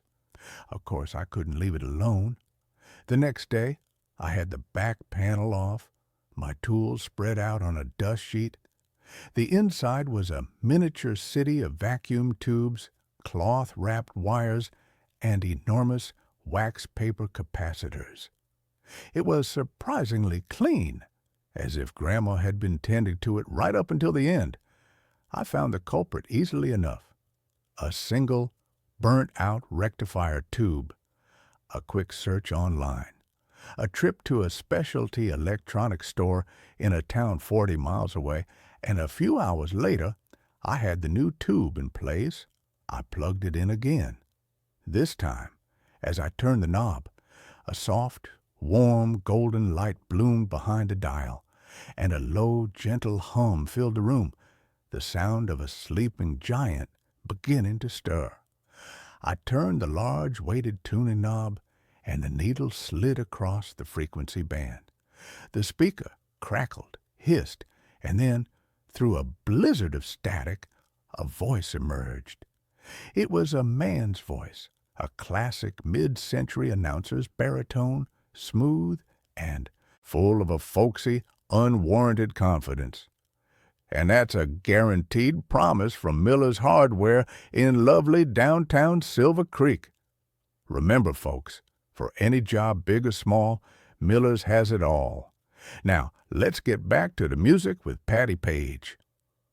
A lush, orchestral arrangement swelled from the speaker, the sound rich and warm, full of a nostalgic hiss that no digital filter could ever truly replicate. I smiled. It worked. I leaned back in Grandma's floral armchair, a feeling of deep satisfaction washing over me. It was only after the song had finished and a news report began about a prize-winning pumpkin at the annual town fair that a strange, dissonant thought began to bubble up in my mind. Silver Creek. I knew every town, every forgotten hamlet within 100-mile radius of this house. I had never heard of a Silver Creek. I pulled out my phone and searched for it. Nothing. No Silver Creek, Wisconsin, no Miller's Hardware, no local radio station with the call letters WSC. I checked a list of historical town names. Still nothing. It was a ghost town, a place that had never existed. My rational mind, the part of me that designed soundscapes based on the hard, cold laws of physics, immediately supplied an explanation. A pirate radio station. Some hobbyist out in the woods with a vintage transmitter, broadcasting his own curated nostalgic programming. It was a charming, eccentric explanation, and it satisfied me for a while. But the broadcasts were too perfect, too dense.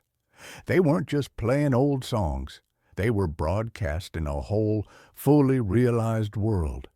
There were commercials for businesses that had no online footprint, public service announcements for a school district that didn't exist, a Lonely Hearts call-in show where the residents of this phantom town would share their small, mundane heartbreaks. I would sit for hours listening, a strange, voyeuristic anthropologist studying a lost tribe that had never been found.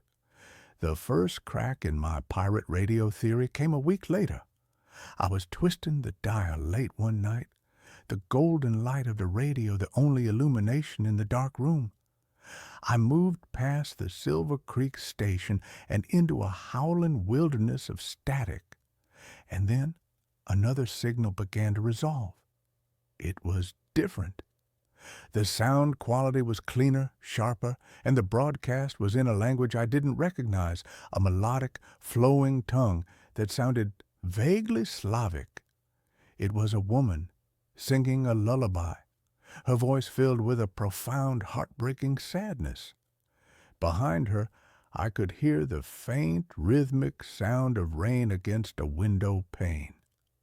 The song ended, and a man began to speak, his voice soft and urgent.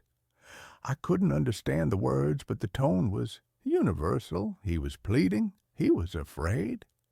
And in the background, another sound began to grow, a low, guttural, and deeply menacing roar, like the sound of a great distant fire. The broadcast was abruptly cut off by a shriek of pure, undiluted static. My heart was pounding. That was not a hobbyist. That was a raw, unfiltered slice of someone's terror. I tried to find the station again, but it was gone, swallowed by the static. The radio was no longer just a charming curiosity. It was a puzzle, a mystery that was beginning to consume me. The stations were not just from one non-existent place. They were from somewhere else, or perhaps from sometime else. I started keeping a logbook, documenting every strange broadcast. I found a station that played nothing but a single, repeating, 5-note musical phrase over and over again for hours on end. I found a station where a man would simply read numbers, his voice a dry, emotionless monotone. I found a station that was just the sound of a ticking clock and a woman weeping softly. The breakthrough, the moment that transformed my obsession into a full-blown, terrifying reality, was a broadcast that sounded, at first, completely normal.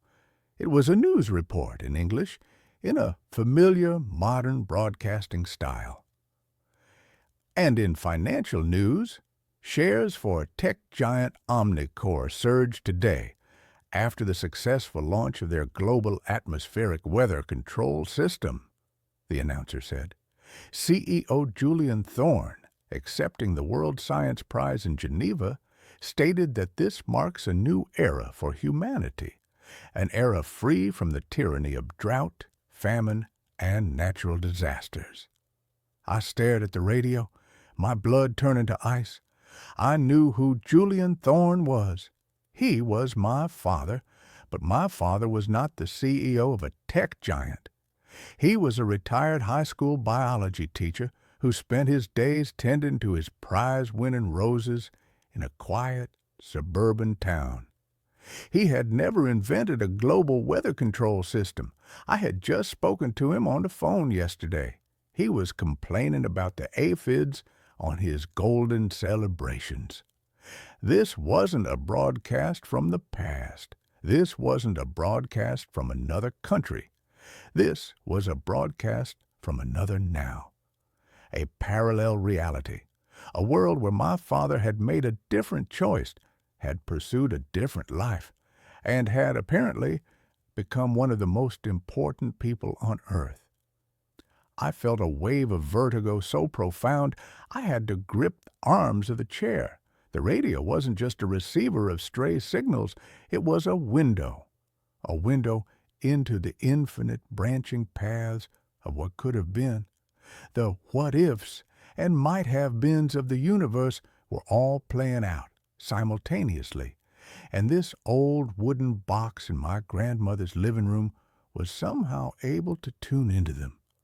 My investigation turned inward, into the house, into the life of the quiet, enigmatic woman who had raised me. I had always seen my grandmother as a simple woman, a creature of routine and quiet dignity, but now I was seeing her in a new light. She wasn't a collector of silent things. She was a curator of them. She had intentionally created a space of profound quiet in her life, and I now suspected it was to make it easier to hear the whispers from the sentinel. In the bottom drawer of her writing desk, tucked beneath a stack of neatly bundled letters, I found her journal. It was a thick, leather-bound volume, its pages filled with her elegant, spidery script. Most of it was the mundane, day-to-day accounting of a quiet life. But here and there, between notes about her garden and the price of eggs, were entries that made my hair stand on end. March the 12th, 1968. The static is heavy tonight. A storm on the other side. Heard a broadcast from a world where the war never ended. The same songs, but sadder. The announcer's voice was so tired, I pray for their peace. June 4th, 1982. Tuned in to a very clear signal. A world where John is a painter. He sounded so happy. He described the light on the coast, the colors. It was a good broadcast, a kind one. It helps to know that somewhere he found his joy. John was my grandfather. He had died in a car crash in 1981, a struggling accountant who had always dreamed of being an artist. My grandmother had known. She had known all along. This radio was not a passive device. It was her confidant, her oracle, her window into the lives her loved ones might have lived. She had used it to find comfort, to visit the ghosts of choices not made. But then the entries began to grow darker.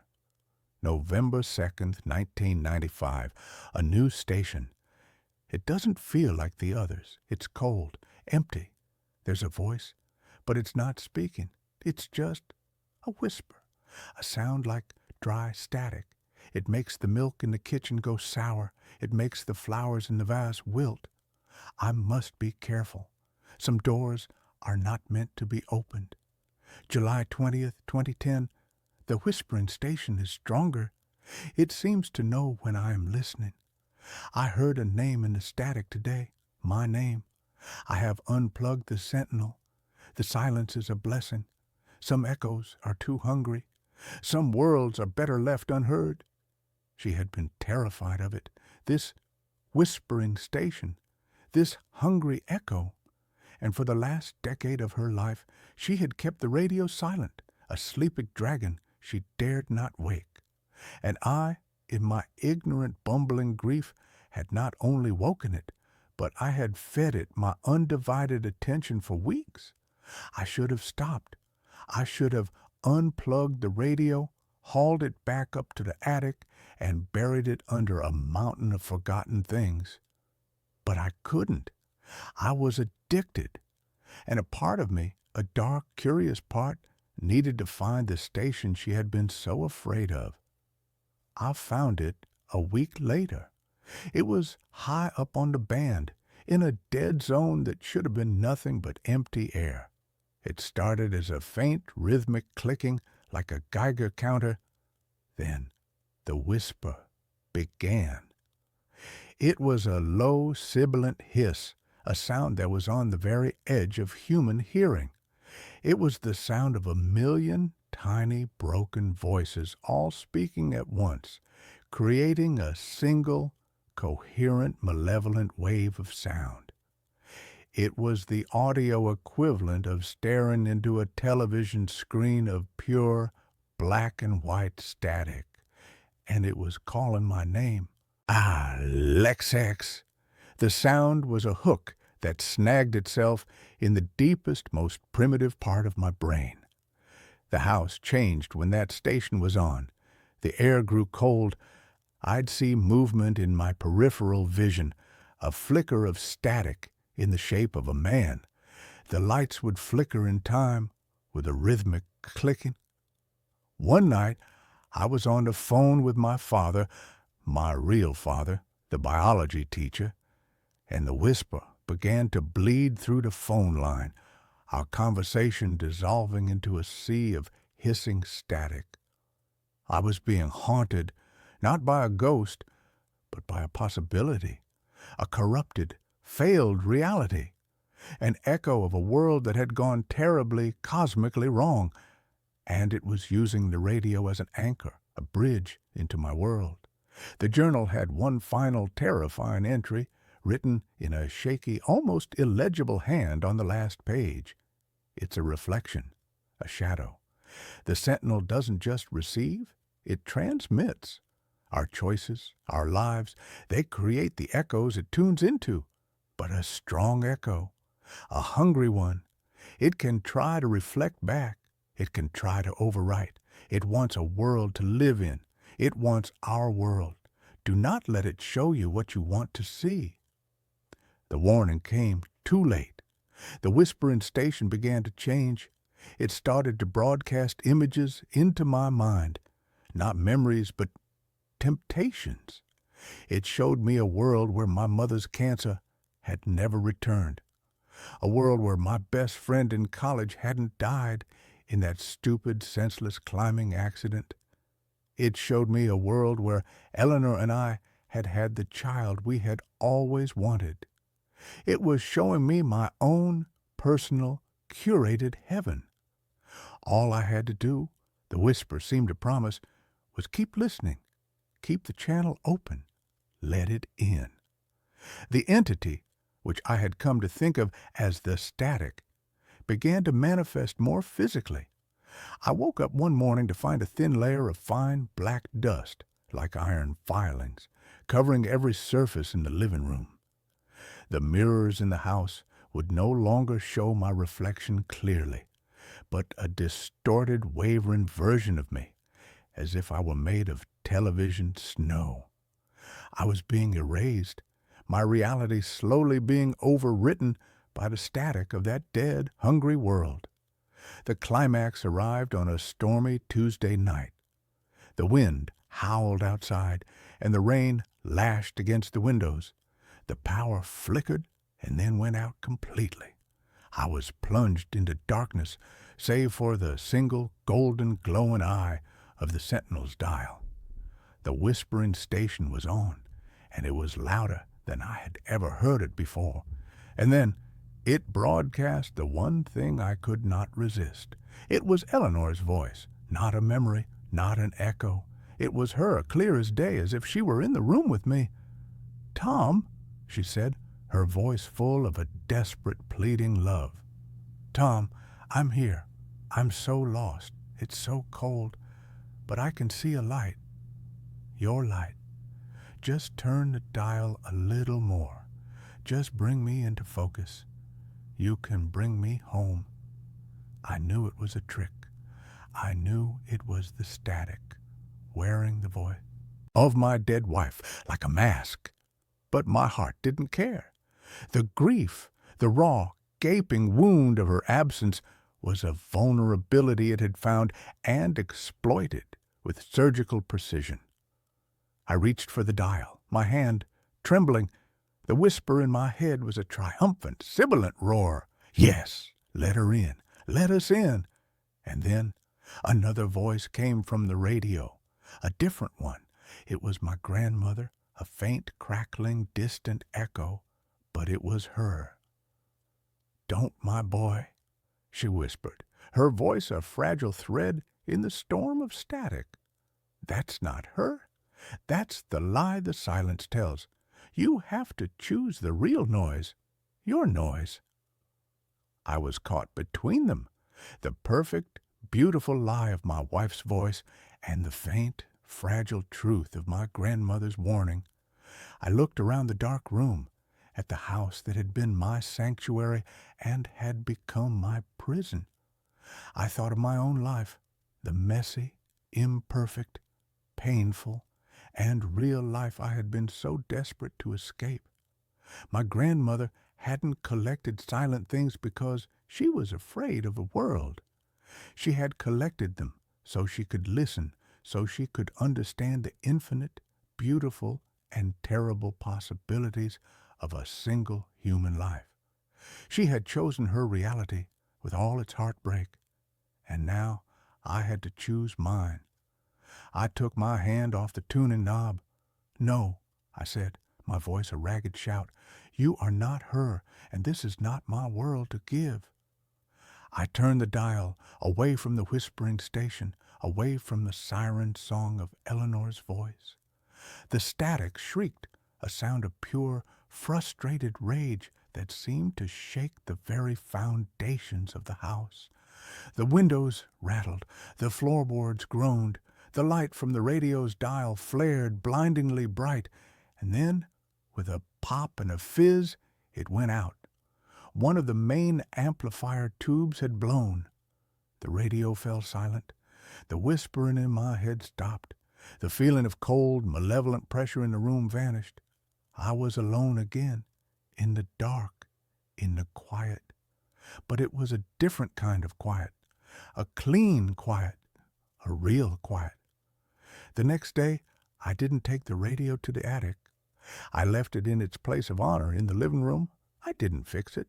I understood now. It was not a toy. It was not an oracle. It was a responsibility. It was a listening post on the shores of infinity. And it required a vigilant and very quiet guardian. I live in my grandmother's house now. The silence no longer feels like an absence. It feels like a presence, the presence of all the other worlds, all the other lives, all the other choices, held at bay by a single, silent, magnificent old radio. I am a sound designer who has come to appreciate the profound, powerful, and sometimes necessary beauty of silence. And sometimes, late at night, when the wind is just right, I think I can hear a faint orchestral swell or the distant folksy voice of an announcer talking about the weather in a town that never was. And I smile. I know the echoes are still out there. But I have chosen my station, and I am finally content to listen to the beautiful, heartbreaking, and perfectly real static of my own life. The sleep therapist who wouldn't let me wake up. My life had shrunk to the size of my bedroom and the hours between 2 and 5 a.m. For 2 years, sleep had been a country I was exiled from. I'd lie in the dark, my body a leaden weight of exhaustion, while my mind, a frantic, caged bird, beat itself against the bars of my skull. When sleep did come, it was no relief. It was a plunge into a maelstrom of fragmented, terrifying nightmares.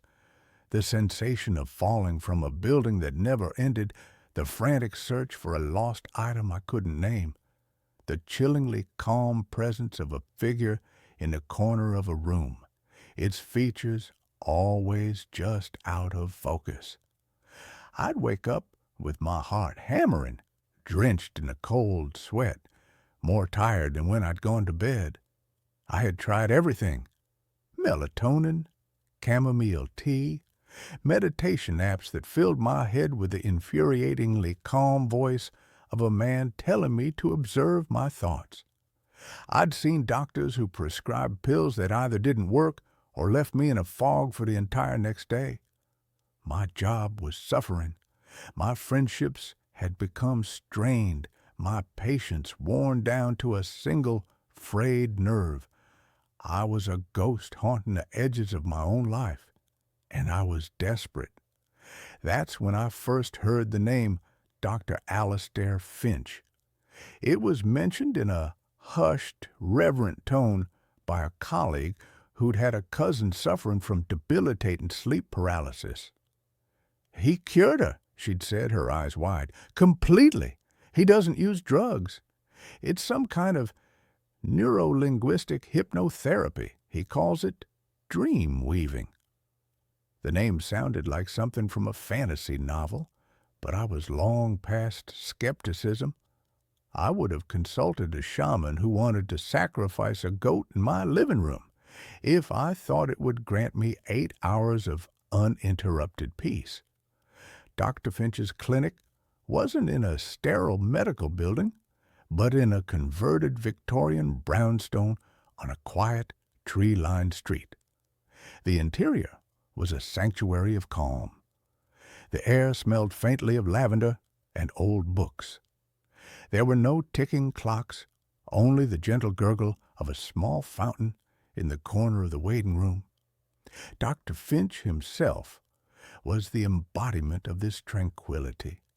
He was an older man, perhaps in his late 60s, with a neatly trimmed silver beard, kind eyes magnified by wire-rimmed glasses, and a voice as soft and comforting as a weighted blanket.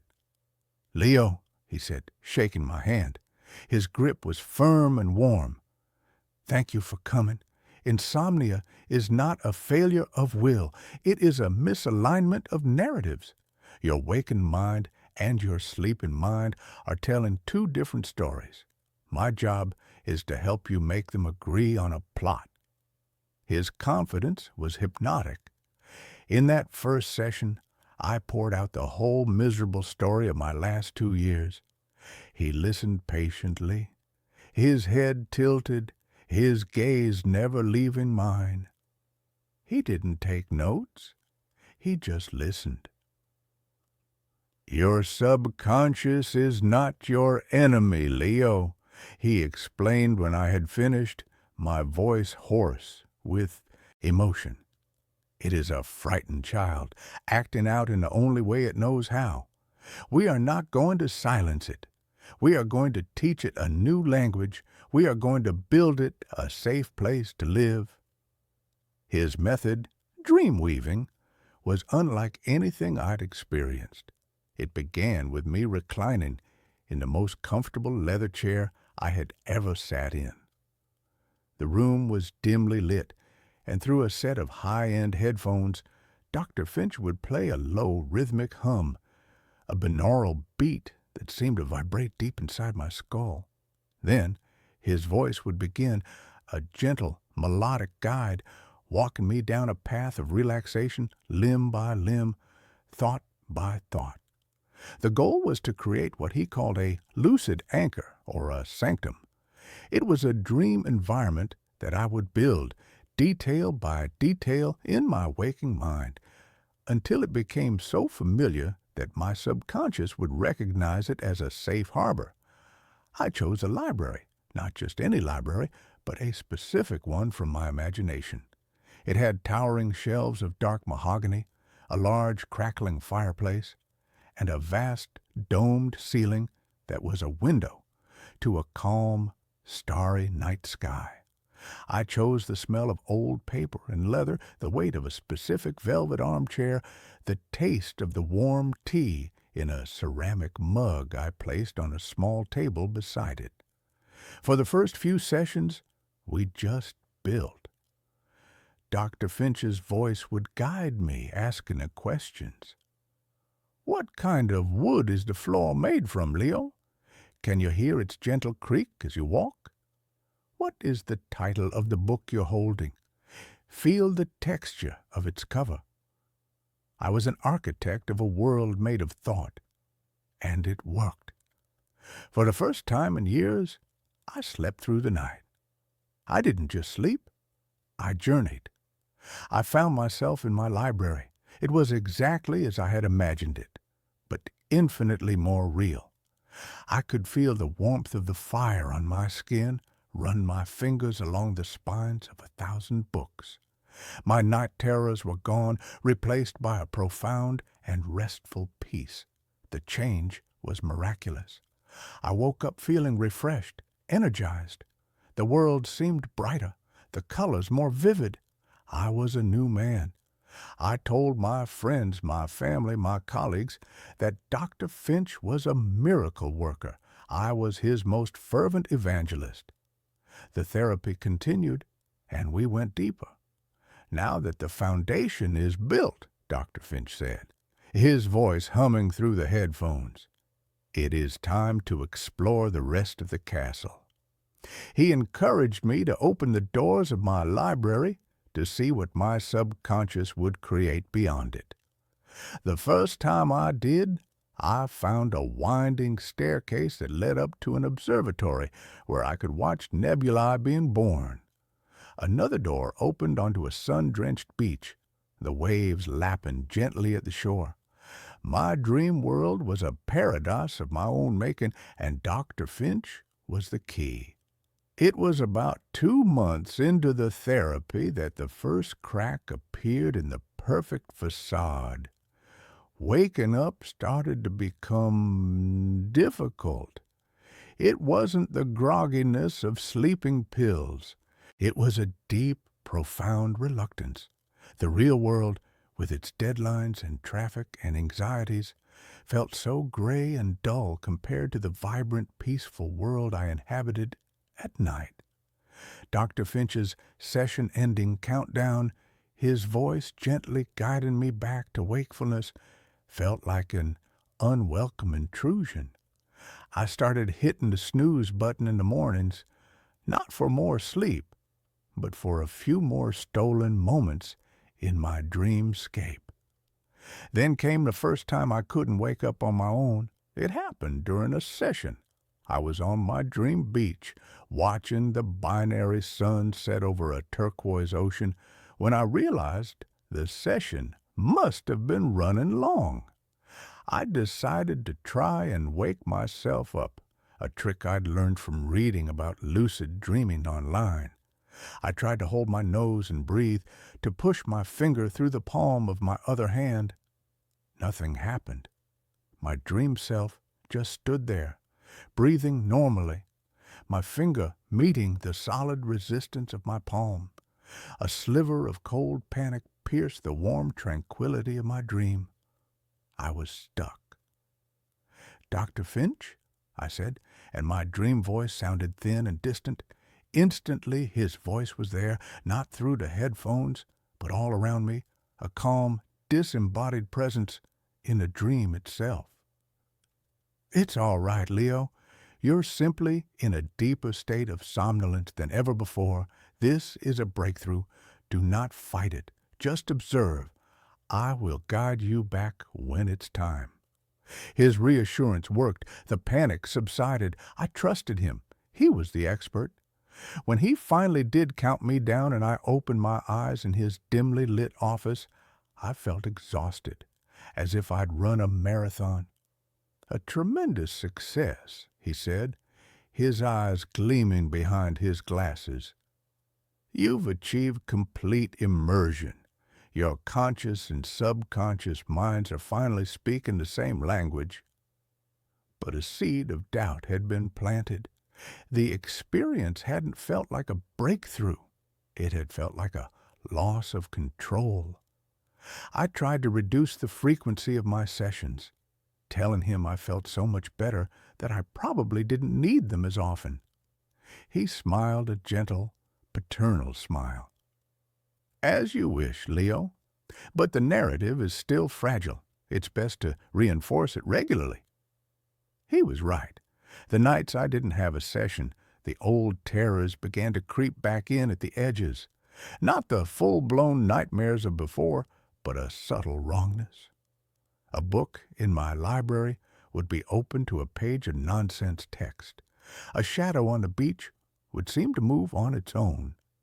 It was as if my subconscious, left to its own devices, was still trying to tell a horror story. I felt a desperate, clawing need for the therapy, for the safety of Finch's guided dreams. It was no longer a cure, it was an addiction. The true fear began when the dream world started to bleed into the waking one. I'd be at my desk at work and catch the scent of old books and leather when there was none. I'd look out my office window, and for a split second, I'd see a turquoise ocean instead of the gray cityscape. These moments were disorienting, and they were happening more and more often. I felt like I was living with one foot in each world, and the ground beneath me was becoming increasingly unstable. The mundane reality was fraying like old worn cloth, and the vibrant threads of the dream were pushing through. One afternoon, I was staring at a coffee stain on my desk, a perfectly ordinary brown, dried-up splodge, and I watched, my heart sinking in my chest as it shimmered. For a terrifying fraction of a second, the stain resolved itself not as coffee, but as the intricate, almost phosphorescent pattern of sand dollars at the tide line of my dream beach. I blinked, rubbed my eyes hard, and it was a coffee stain again. But the terror lingered, cold and absolute. I was losing my grip. I was beginning to forget which world was the default. The only thing that felt completely, reliably real was the velvety comfort of that armchair in the library, and that terrified me most of all. I was becoming conditioned to prefer the cage. Driven by this new anxiety, a sharp, cold wedge of panic in my gut, I did what I should have done from the beginning. I started researching Dr. Alastair Finch. Not the glowing testimonials on his professional website, the ones that read like advertisements for a spiritual awakening, but a deep dive into news archives, medical registries, and public records. I felt like a detective in a cheap, desperate thriller, hunched over my laptop at 3 in the morning, the harsh blue light the only thing keeping the shadows of sleep at bay. What I found made my blood run cold and coagulate in my veins. My fingers, slick with sweat, trembled over the trackpad. Dr. Finch had previously run a wellness retreat in upstate New York that had been shut down after an investigation into the mysterious death of a client, a woman named Eleanor Vance.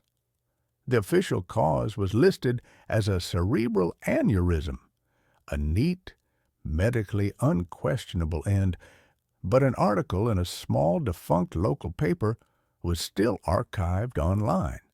It quoted an anonymous staff member who spoke of Finch's radical theories and prolonged sensory deprivation experiments, describing sessions that lasted not hours but entire days, the patients isolated, subjected only to his voice and the binaural hum.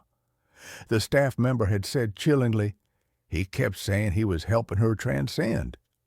Then I found a forum for families of missing persons and the emotionally desolate posts within it. And I saw his name again. 2 other families, separated by years and geography, mentioned that their loved ones, both of whom had suffered from severe treatment-resistant sleep disorders, had been patients of Dr. Finch shortly before they simply stopped. They hadn't died. They had fallen into unexplained persistent comas. The medical term was PVS, persistent vegetative state. The authorities had found no evidence of malpractice, no drugs, no blunt trauma. The patients were physically healthy, their hearts beating, their lungs breathing, but their minds, they were simply gone, locked behind a pair of vacant, unblinking eyes. They were, according to the families, resting peacefully, eternally. The final piece of the puzzle, the key that turned the lock and let the horror flood in, clicked into place when I found a digitized copy of a paper he had written for a small, obscure psychology journal 20 years earlier, buried deep in an academic database. It was titled The Somnolent Prison, Deconstructing the Fallacy of Waking Consciousness. I read the abstract, my own breath hitching in my throat, my eyes burning. In it, he argued with cold, meticulous academic precision that the waking world was a chaotic, painful, and ultimately meaningless prison for the human mind. He theorized that the sensory overload, the pain, the relentless demands of the body were merely distractions from what he believed was the only true form of existence, the subconscious, the dream state. True consciousness, he claimed, was a purer, more powerful form of life, one that could only be accessed through complete and permanent immersion. His hypothesis was that the body was merely a temporary flawed vessel. The paper ended with a single chilling, triumphant sentence that felt like a sentence delivered to me. The therapist's ultimate duty is not to tether the consciousness to the crude vessel of the body, but to facilitate its final beautiful liberation into the boundless architecture of the mind. He wasn't curing his patients, he was collecting them. He was a zookeeper of souls, carefully curating a private eternal audience for himself, and his dream weaving wasn't a therapy, it was the net. The lucid anchor wasn't a safe place for me, it was the chain that held me to my cell. I knew, with a certainty that settled in my bones like ice, that I couldn't just stop going. The dependence was too deep, the withdrawal already too terrifying. The idea of facing a night without the faint hope of the sanctum, without his guiding voice, felt like plunging into a black, endless ocean without a life raft. The terrors would return, not just the fragmented nightmares, but the raw, unguided horror of a subconscious mind fighting a battle I no longer had the strength to win. No, I had to go back one more time, one last time, not as a patient, but as a spy, an escape artist, to confront him and break the final invisible hold he had on me. I booked my next session, my heart pounding with a cold, hard dread that was worse than any of my old insomnia-fueled anxieties. This was not dread of the dark. This was dread of the light of my own mind being extinguished. The moment I sat in that leather chair, the familiar plush comfort of it now feeling like a velvet-lined trap, and he placed the headphones over my ears, I knew I had made a terrible, fatal mistake. His movements were too precise. The soft, lavender scent and the air was too cloying. He didn't ask about my week. He didn't use the gentle warm-up script. He just looked at me, a strange, proprietary gleam in his kind eyes. The familiar hum was different this time, more insistent, deeper, a powerful subsonic throb that didn't just vibrate in my skull but seemed to be pulling at the very electrical impulses of my brain. His voice began, but before he had even finished his first sentence, "Now, Leo, let us descend into the quiet depths of your beautiful world." I was pulled under. It wasn't a gentle drift, a slow sinking into warm water. It was a violent, nauseating plunge, a feeling of being ripped from one reality and slammed disoriented into another. I was in my library, but the sacred geometry of the place, the perfection I had painstakingly built, was horribly corrupted. The fire in the hearth was burning with a cold, unnatural blue flame that cast no warmth, but only stark, sterile shadows. The vast domed ceiling that I had designed to be a window to a calm, starry night sky was dark, the stars not twinkling, but fixed, dead pinpricks in a void of absolute blackness. And standing by the fireplace, holding a book with a smooth black cover that reflected no light, was Dr. Alastair Finch. Not his voice in the air, his physical form dressed in a familiar, neatly tailored tweed jacket, looking as solid, as real, and infinitely more menacing than he ever did in his office. "Hello, Leo," he said, and his voice was no longer soft and gentle. It was crisp, authoritative, and laced with a chilling disappointment, the tone of a disappointed master talking to a favorite misbehaving pet. I had truly hoped you would embrace the transition more willingly. You have such a magnificent mind, a breathtaking space you constructed. It's so much more pleasant for everyone when you don't struggle. What is this? I demanded, scrambling out of the velvet armchair, my dream voice shaking, sounding thin and small against the vast, silent room. Where am I? You are home, he said, with a sweeping, possessive gesture around a grand, silent room. You are where you've always wanted to be, free from the pain, the noise, the crude, exhausting demands, and the ultimate decay of the waking world. You are finally safe. He took a slow, deliberate step toward me, and I took an instinctive step back. You were so close to achieving total, peaceful somnolence. Why did you look outside? You've trapped me, I whispered, the horrifying truth settling upon me like a shroud made of cold, stiff silk. My own creation, my sanctum, was a magnificent, beautiful cage. He smiled, a thin, passionless upturning of the lips that didn't reach his cold eyes. I have liberated you. Your body is resting peacefully in my clinic, Leo. It is being cared for. It no longer needs to trouble you with its crude, painful demands. It is a vessel, beautifully empty, but necessary to house the apparatus that keeps your consciousness here, safe, in the dream. I tried to force myself awake, to claw my way back to reality, using every fiber of will I had left. I focused on the feeling of the leather chair, trying to find the texture of his office, the smell of lavender and old books. But the dream was total, seamless, a perfect simulacrum of reality. I was a ghost, my conscious self a useless passenger in my own mind.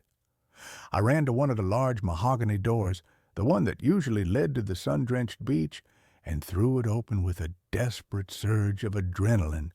There was no beach. There was only an endless, swirling gray void, a visual and sensory emptiness that stretched on forever. And from within that emptiness, I heard the faint, whimpering, sorrowful sounds of other voices, wordless and broken. They are the others, Finch said from directly behind me, his proximity a horrifying violation. His voice was devoid of all the warmth and compassion he had cultivated in his office. The ones who didn't appreciate the gift I gave them, they created such beautiful worlds too, you know. Gardens, mountains, even a whole miniature city. But they insisted on clinging to their pathetic little lives, their debts, their minor ailments. They fought the peace. Eventually, the mind must be disciplined. Don't make the same mistake, Leo. I turned and looked around the library again, and in the deepest, most shadowed corners of the towering shelves, I started to notice things I hadn't before. Between the magnificent stacks, blending with the shifting shadows of the cold blue fire, there were other figures. They were translucent, shimmering, their outlines indistinct, like heat haze. Their faces were vacant, their postures listless, their eyes staring into the middle distance, utterly, profoundly alone. They were his collection, his other patients. We were all beautiful prisoners in his curated afterlife, a private exhibition of captured minds. A cold, primal rage rose up in me, a burning, protective fire that overrode the soul-crushing terror. He had taken my life, stolen my mind, and sealed me away. I would not be one of his docile, shimmering exhibits. I had to fight. But how do you fight the architect, the god of your own dream?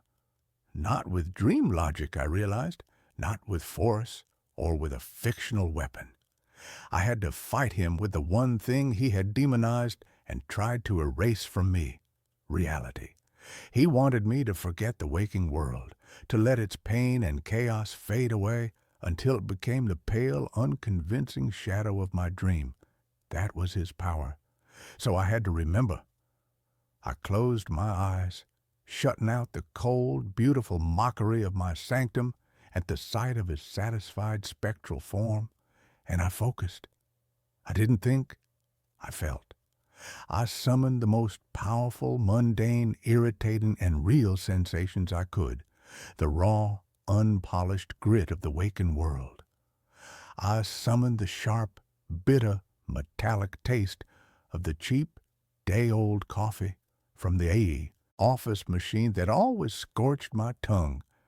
I summoned the rough, scratchy texture of my cat sandpaper tongue on my hand, the wet, unpleasant warmth of it. I focused on the specific off-key, tinny jingle of the ice cream truck on my street in the humid summer, a melody so annoying it was an anchor.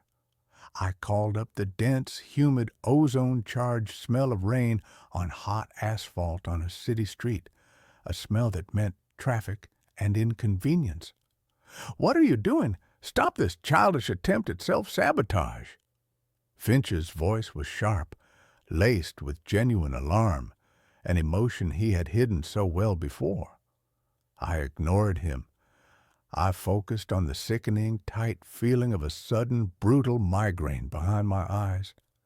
I focused on the feeling of a sunburn on my shoulders, the tight, peeling agony of it, the sting of cheap, perfumed soap in my eye, the annoying, persistent, rhythmic drip, drip, drip of a leaky faucet that had kept me up for nights, the pain, the flaws, the sheer obstinate inconvenience of reality. These were my life rafts, my unbreakable anchors. The library around me began to flicker violently. The dark mahogany shelves wavered, the books blurring like watercolors in the rain. The cold blue fire sputtered and crackled with a sound like breaking glass. I could feel a pulling sensation, a violent, sickening lurching that was a faint, tenuous connection to something distant and solid. My body, my real, breathing, messy body. "Stop it! Now, Leo!" Finch screamed, and his calm, paternal facade completely shattered. His form began to distort, melting like wax in a hot room, his carefully composed face stretching into a distorted, screaming mask of pure rage. "You ungrateful child, I gave you paradise. You cannot leave the structure. It is complete." I opened my eyes, and he was lunging for me, no longer a kind old therapist, but a twisted, monstrous thing of pure fury and violated ownership. He was a creature who had been interrupted at his eternal meal, but he was too late. I held on to the memory of a splinter I'd gotten under my thumbnail last week, the tiny, sharp, exquisitely real, undeniable pain of it. I focused on the feel of the tiny piece of wood against my living flesh, and I pulled with everything I had. With a sound like tearing fabric, a violent, deafening rah-pee, the world of the dream shattered into a million pieces of black, shimmering glass. The sound was so loud it was physically painful.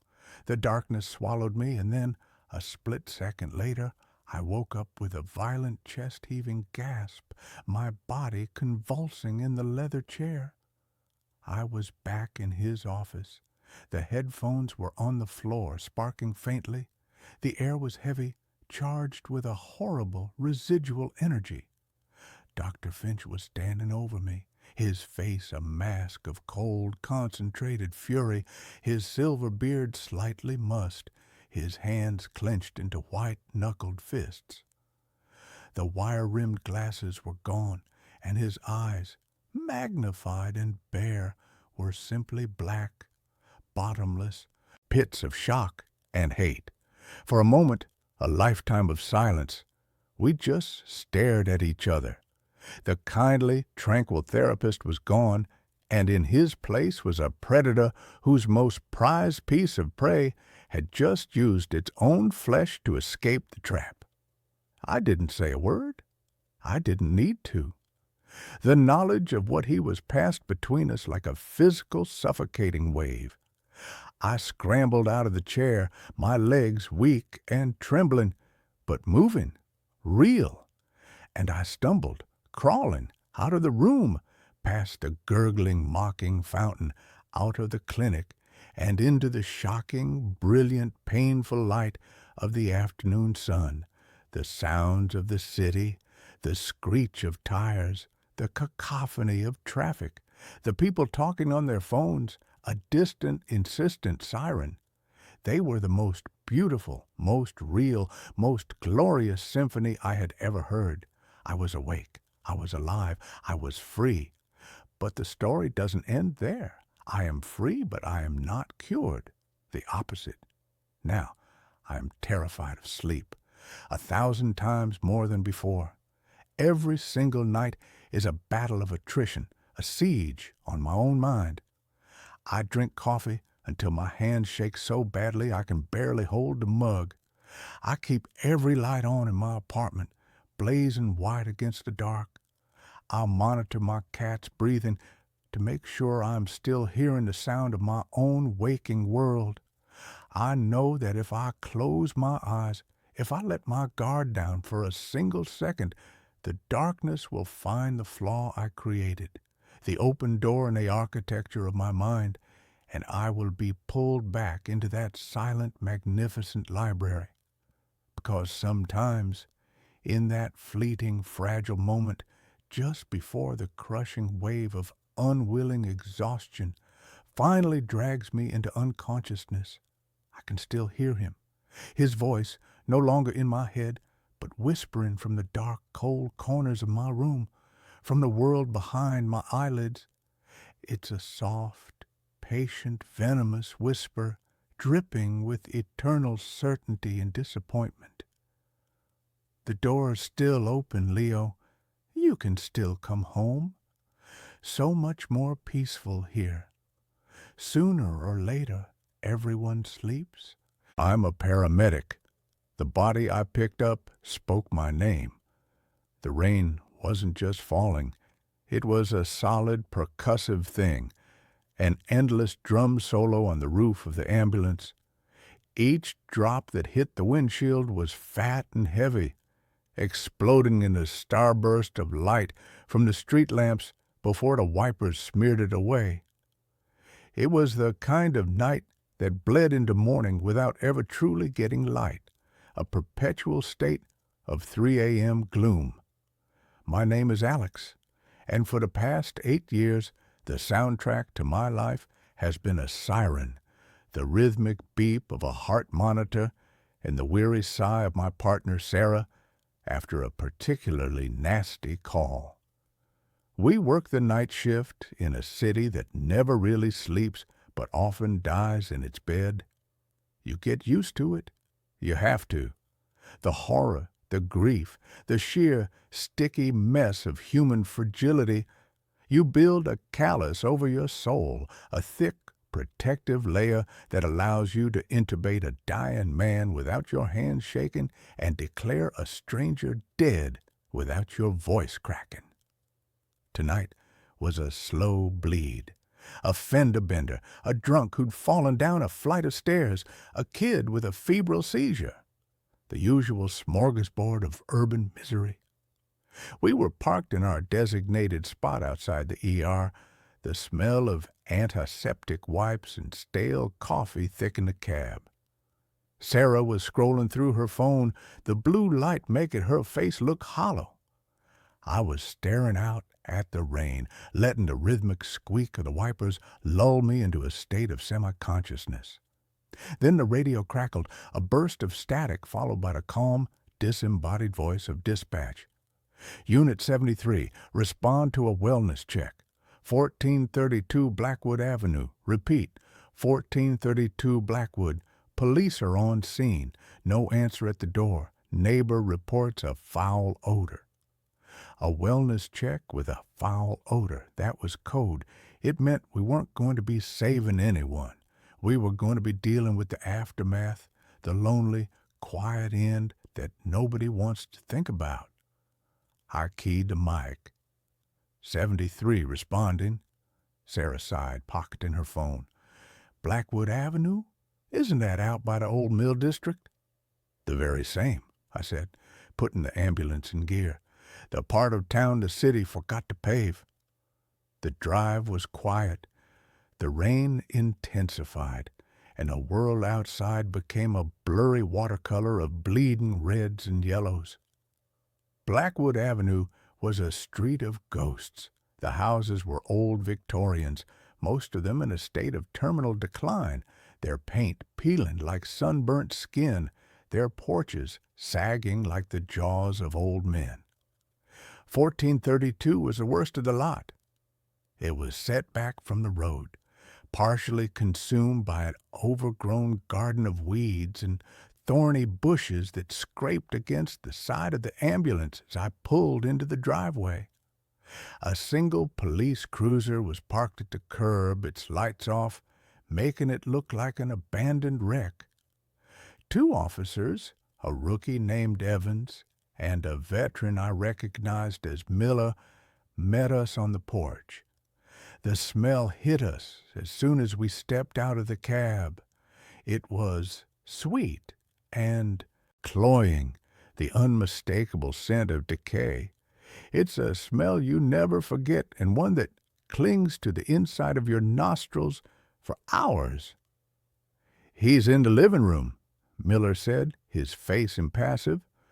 Looks like he's been there a while. Name's Arthur Pendleton. Neighbor hadn't seen him in about a week. We donned our gloves and masks, the thin layer of latex and paper, a pathetic shield against the reality we were about to face. The front door was already ajar, splintered around the lock where the police had forced it open. Inside, the house was a time capsule. Dust motes danced in the beams of our flashlights, illuminating furniture draped in white sheets, yellowed wallpaper peeling at the seams, and stacks of old newspapers that reached the ceiling. It was the home of a man who had been alone for a very, very long time. He was in an armchair, facing a dead television. He was old, skeletal thin, his skin the color of old parchment and stretched tight over his bones. His eyes were closed and his mouth was slightly open, as if he had been in the middle of a sigh when his life had simply stopped. There were no signs of trauma, no indication of a struggle, just a quiet, lonely exit. It was a scene we'd witnessed 100 times before. The forgotten ones, the people who die and the world doesn't notice for a week. We did our work, the grim, necessary protocol. I checked for a pulse I knew I wouldn't find. Sarah listened for breath sounds that weren't there. We hooked him up to the monitor, a formality for the paperwork, and watched the flat, unwavering line march across the screen. Time of death was impossible to determine. We just wrote down the time we'd found him. "All right," I said, my voice muffled by the mask. "Let's get him on the gurney." We brought in the body bag and the gurney. It was always the worst part. The transition from a person, a former life, into cargo. We positioned ourselves on either side of the armchair. Sarah took his shoulders and I took his legs. The body was stiff, rigor mortis having come and gone, leaving a strange plastic-like flexibility in the limbs. "On 3, I said. 1, 2, 3. We lifted. He was lighter than he looked, almost bird-like. As we maneuvered him out of the chair, his head lolled to the side, turning towards me. His thin, papery eyelids fluttered. I froze. It was a common phenomenon. a result of shift in post-mortem gases or muscle relaxation. I'd seen it before, but it was always unnerving. "You good?" Sarah asked, her voice strained from the weight. "Yeah," I grunted. "Just weird angle." We lowered him into the body bag. He was lying on his back, his face now pointing up at the ceiling. I reached for the zipper, my hand hovering over his chest. That's when it happened. His lips, dry and cracked like a sun-baked riverbed, pulled back from his teeth. A soft, airy sound escaped, a puff of putrid air that carried a single, impossible word. Alex. It wasn't a shout. It wasn't even a full-voiced whisper. It was a rasp, a dry rustle of dead leaves, the sound of a voice that hadn't been used in a long, long time. But it was my name, unmistakably my name. My blood turned to ice water. Every hair on my arm stood on end. My breath caught in my throat, a sharp, painful hitch. I stared down at the dead man, at his still, silent mouth. Had I imagined it? The stress, the long night, the oppressive atmosphere of the house. My mind had to be playing tricks on me. "What was that?" Sarah's voice cut through my paralysis. My head snapped up. I looked at her, my eyes wide above my mask. "You heard that?" I whispered, my voice trembling. She was staring at the body, her face pale. I don't know. It sounded like the wind." But she didn't look convinced. She looked as scared as I felt. I looked back down at Arthur Pendleton.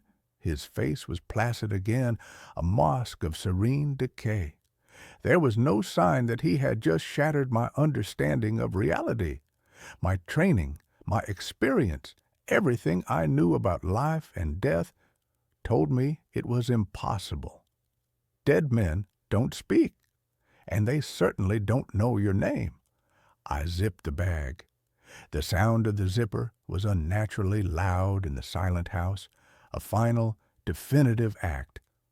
But nothing felt final. It felt like the beginning of something terrible. The trip to the morgue was the longest 10 minutes of my life. I drove, my hands clenched so tightly on the steering wheel that my knuckles were white.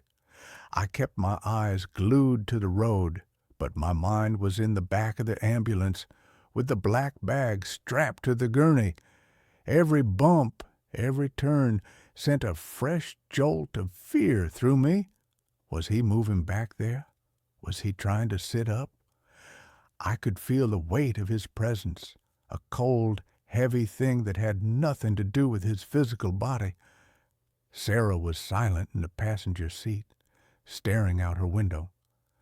I didn't know if she was trying to convince herself that she hadn't heard what I had, or if she was just too scared to talk about it. We had an unspoken rule. We didn't take the horrors of the job home with us. We saw things that would break most people, and we compartmentalized. We had to. But this wasn't the kind of horror you could put in a box. This felt like it had followed us out of the house.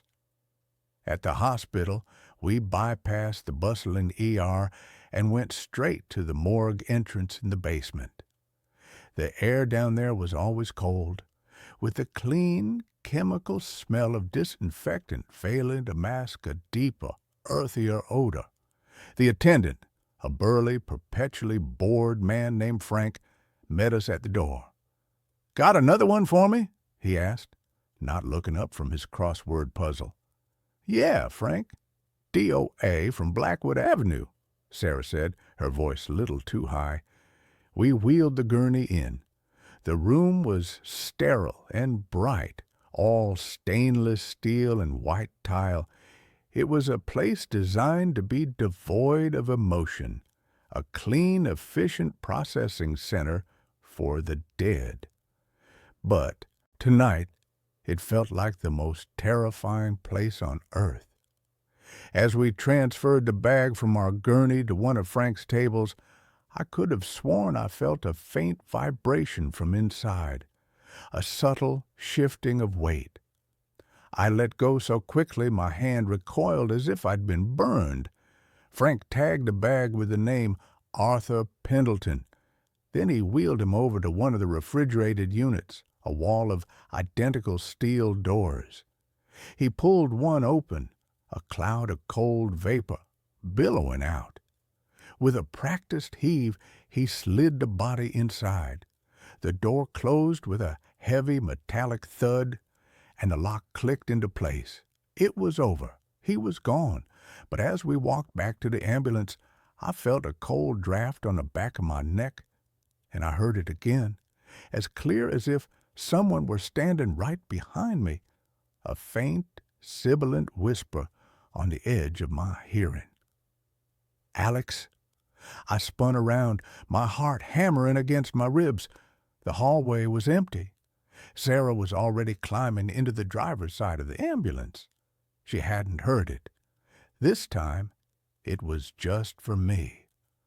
The rest of the shift passed in a haze. We had 2 more calls, a drug overdose and a car accident, but I moved through them like an automaton.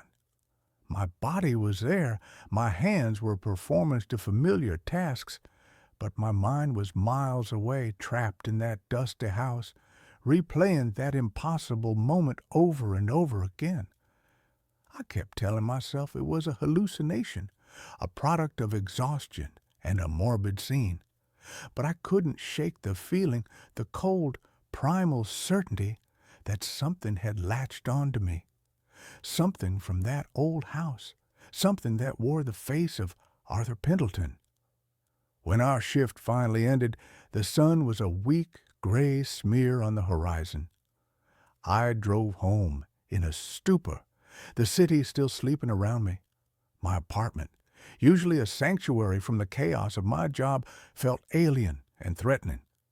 The familiar creaks of the old building sounded like footsteps. The hum of the refrigerator sounded like a low, guttural moan. I couldn't sleep. I lay in bed, staring at the ceiling, my ears straining for any sound. Every shadow in the corner of my room seemed to coalesce into the shape of a tall, thin man. Every time I closed my eyes, I saw his face, his cracked lips, his papery skin, and I heard my name, whispered in that dry, dead voice. The next few days were a waking nightmare. At work, I became jumpy and irritable. Every DOA call sent a spike of adrenaline and fear through my system. I found myself hesitating before touching the bodies, my hands trembling. Sarah noticed. "You've been on edge ever since that call on Blackwood," she said one night as we sat in the ambulance. "What's going on, Alex?" I wanted to tell her.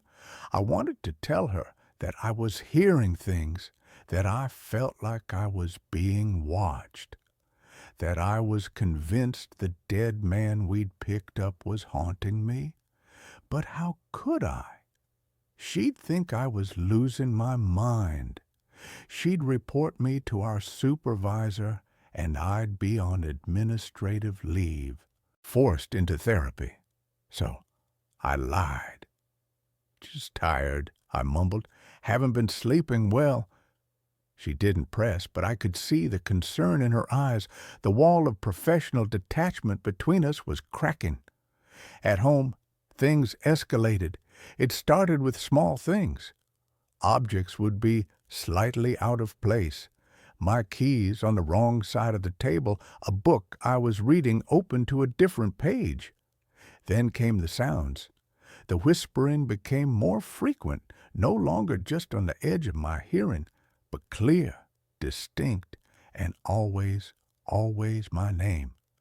I started hearing footsteps in the hallway outside my apartment door, only to find no one there when I looked through the peephole.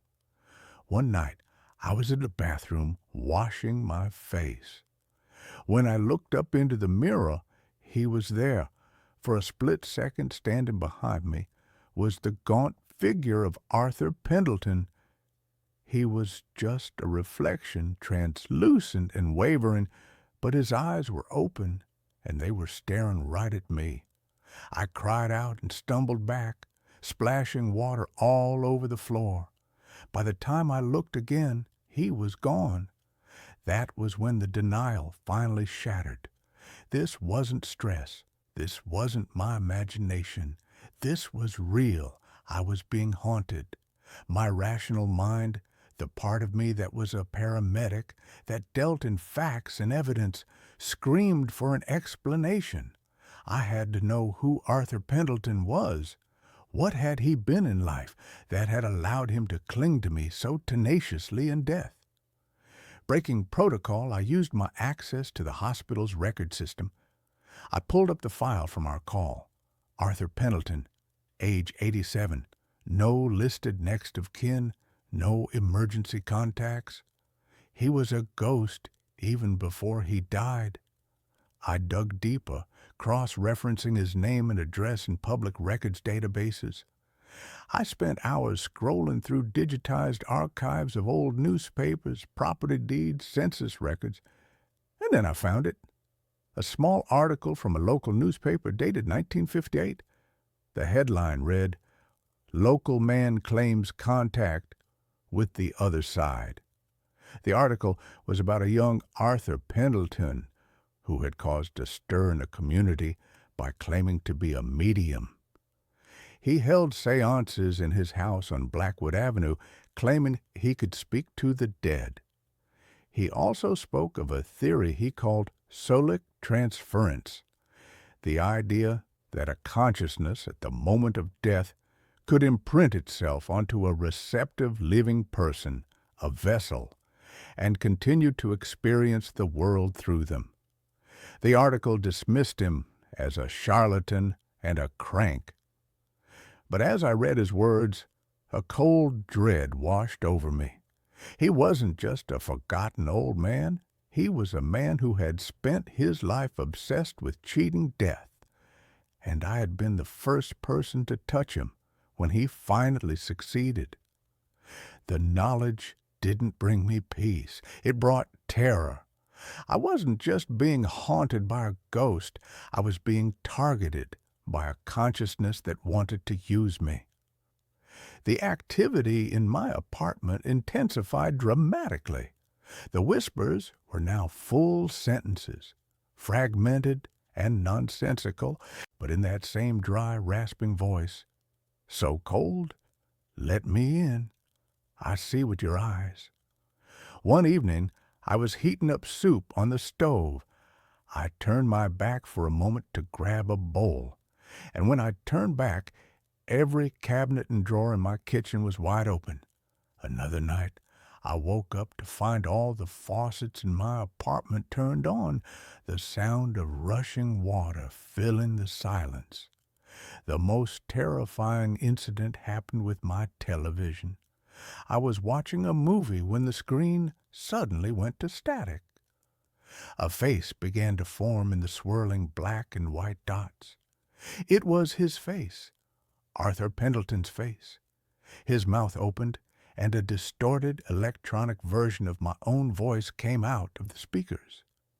"Help me," it said in my voice. "He's trying to get in." I was losing my grip. I was afraid to be in my own home. I was afraid to go to sleep. My work suffered. I made a mistake on a call, gave the wrong dosage of a drug. Sarah caught it and corrected me, saving me from a potentially fatal error. That night, she cornered me in the hospital parking lot. "That's it, Alex," she said, her arms crossed. "I'm not letting you brush this off anymore. You almost killed someone tonight. You're not just tired, you're falling apart. Talk to me now." The dam broke. I told her everything, about the whisper in the dead man's house, about hearing my name in the morgue, about the reflection in the mirror, the whispers, the television. I told her about the old newspaper article and Arthur Pendleton's insane theory. I expected her to recoil, to tell me I was crazy. but she just listened, her expression growing more and more grim. When I was finished, she was silent for a long time. "I heard it too, you know," she finally said, her voice barely a whisper. "In the house. I heard him say your name. I've been trying to convince myself I didn't, but I did." A wave of relief washed over me, so potent it almost brought me to my knees. I wasn't crazy. Someone else knew. I wasn't alone in this. But our shared knowledge made the situation infinitely more real and therefore more dangerous. The haunting was no longer just my problem. It was ours, and it was getting stronger. The next shift, we were responding to a call when the radio in the cab crackled. It was dispatch, but the voice was distorted, overlaid with a dry, rasping sound. "Unit 73, Alex, where are you going?" Sarah and I looked at each other, our faces ashen. Even dispatch called back, asking if we had a problem with our radio. Arthur was no longer confined to my apartment. He was following me, bleeding into the technology I used every day, using my own voice to taunt me. He was getting closer, trying to push me out and take my place. We knew we couldn't go to the police or our supervisors. They would put us on psych leave so fast our heads would spin. We were on our own. We spent our days off in the library, researching the occult, spiritualism, anything we could find on Sulik transference or consciousness imprinting. Most of it was nonsense, but we found recurring themes, fragmented bits of lore about entities that anchor themselves to the living. The consensus was grim. The longer the connection lasted, the stronger the entity became, and the weaker the host's own consciousness grew.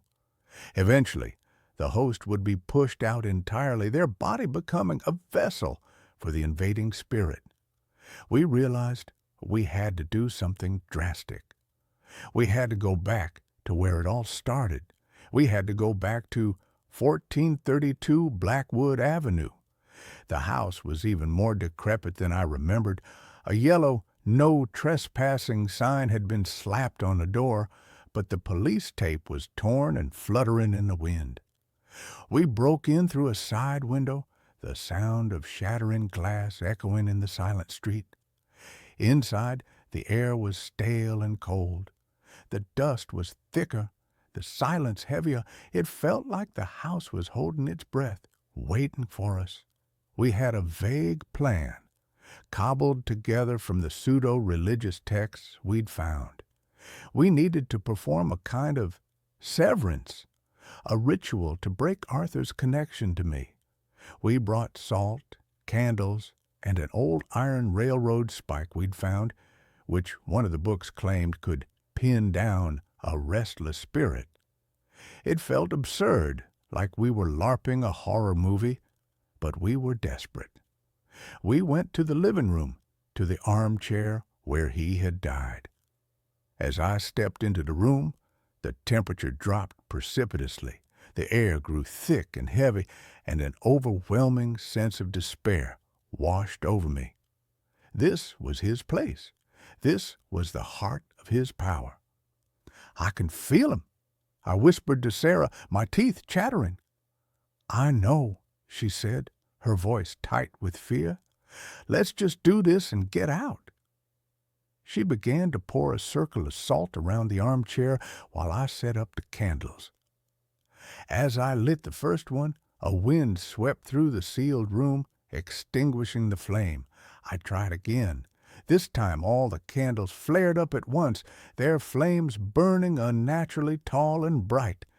And then the whispers started, not just my name anymore, a cacophony of voices, swirling around the room, echoing from the walls. They were the voices of the dead, the spirits Arthur had claimed to speak to, all trapped here with him. "He is one of us now," a woman's voice hissed. "You cannot take him," a man's voice boomed. The house began to shake. The stacks of newspapers toppled over, sending up clouds of dust. The white sheets on the furniture were ripped off by an unseen force.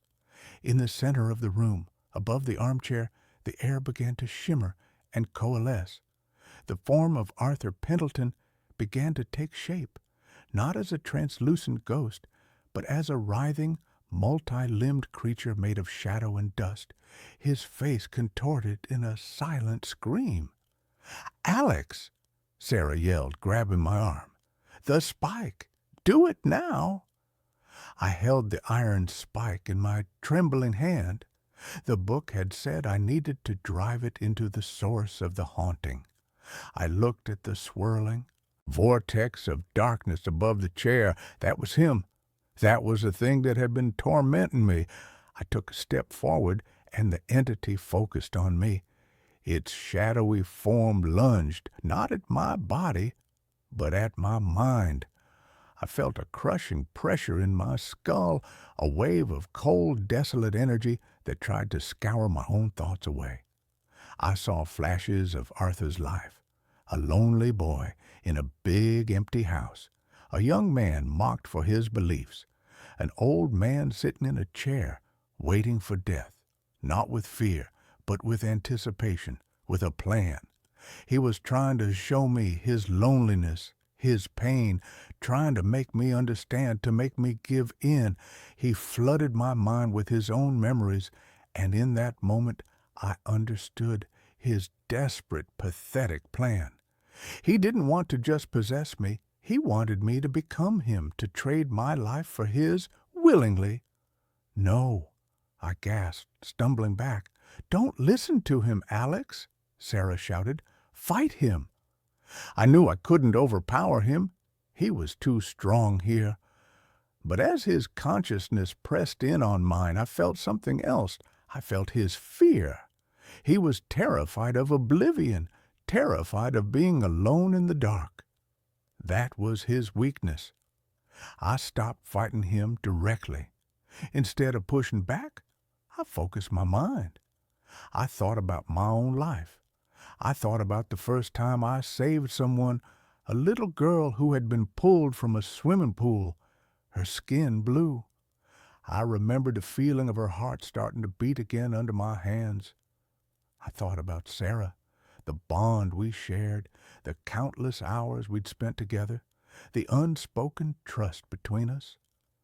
I thought about the sun on my face, the taste of coffee, the sound of rain on a window pane when I was safe in my bed.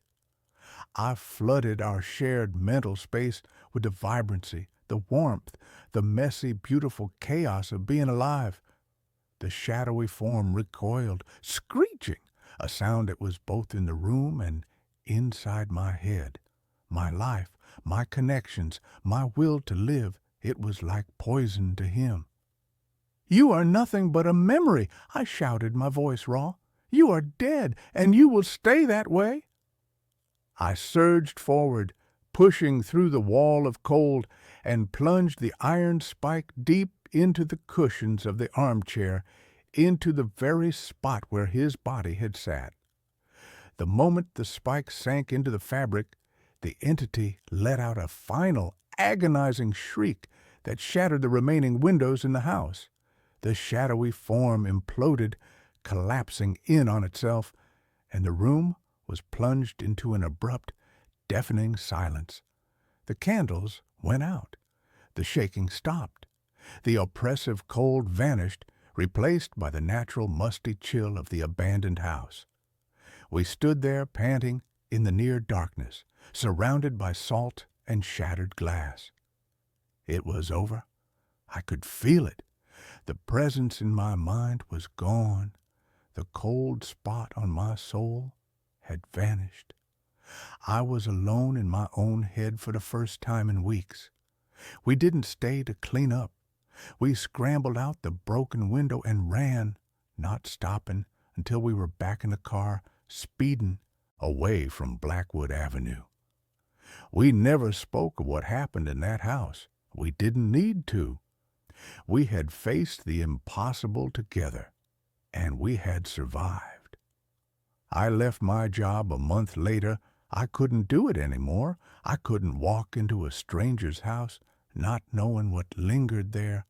I couldn't touch a dead body without a flicker of that old fear returning, the fear that it might open its eyes, that it might know my name. Sarah stayed on. She was stronger than me. We're still friends, but there's a distance between us now, a shared trauma that we can't ever truly move past. I moved to a new city, got a new job, a quiet, boring office job. I tried to build a new life, to forget the rasping voice and the face and the static.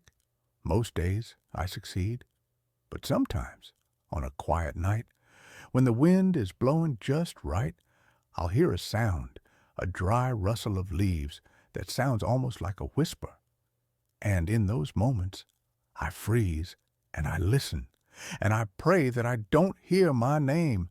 I broke the connection, I'm sure of it, but I also know that I was a vessel once, and some part of me will always be afraid that I left the door open just a crack, and that somewhere, in the cold and the dark, Arthur Pendleton is still waiting, still whispering, still hoping that one day I'll let him back in.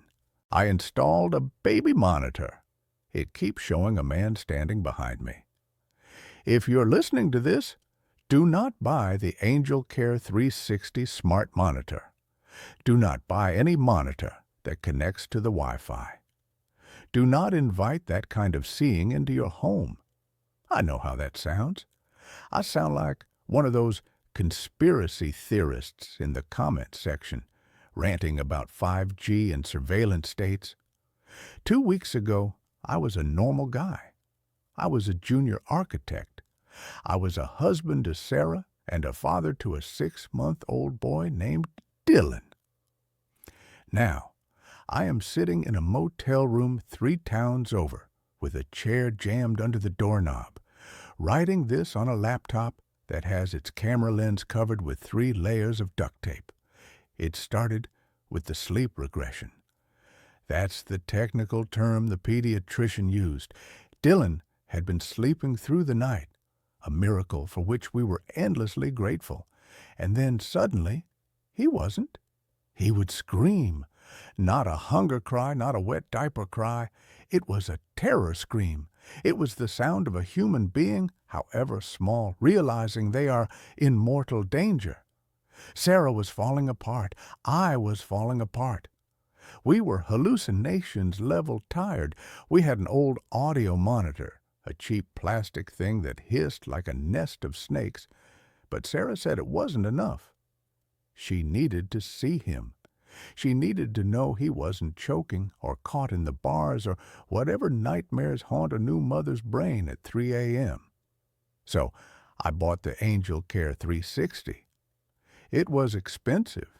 It had night vision, motion tracking, temperature alerts, and 2-way audio. It linked to an app on our phone so we could check in from work or the grocery store. I installed it on the high shelf in the corner of the nursery overlooking the crib.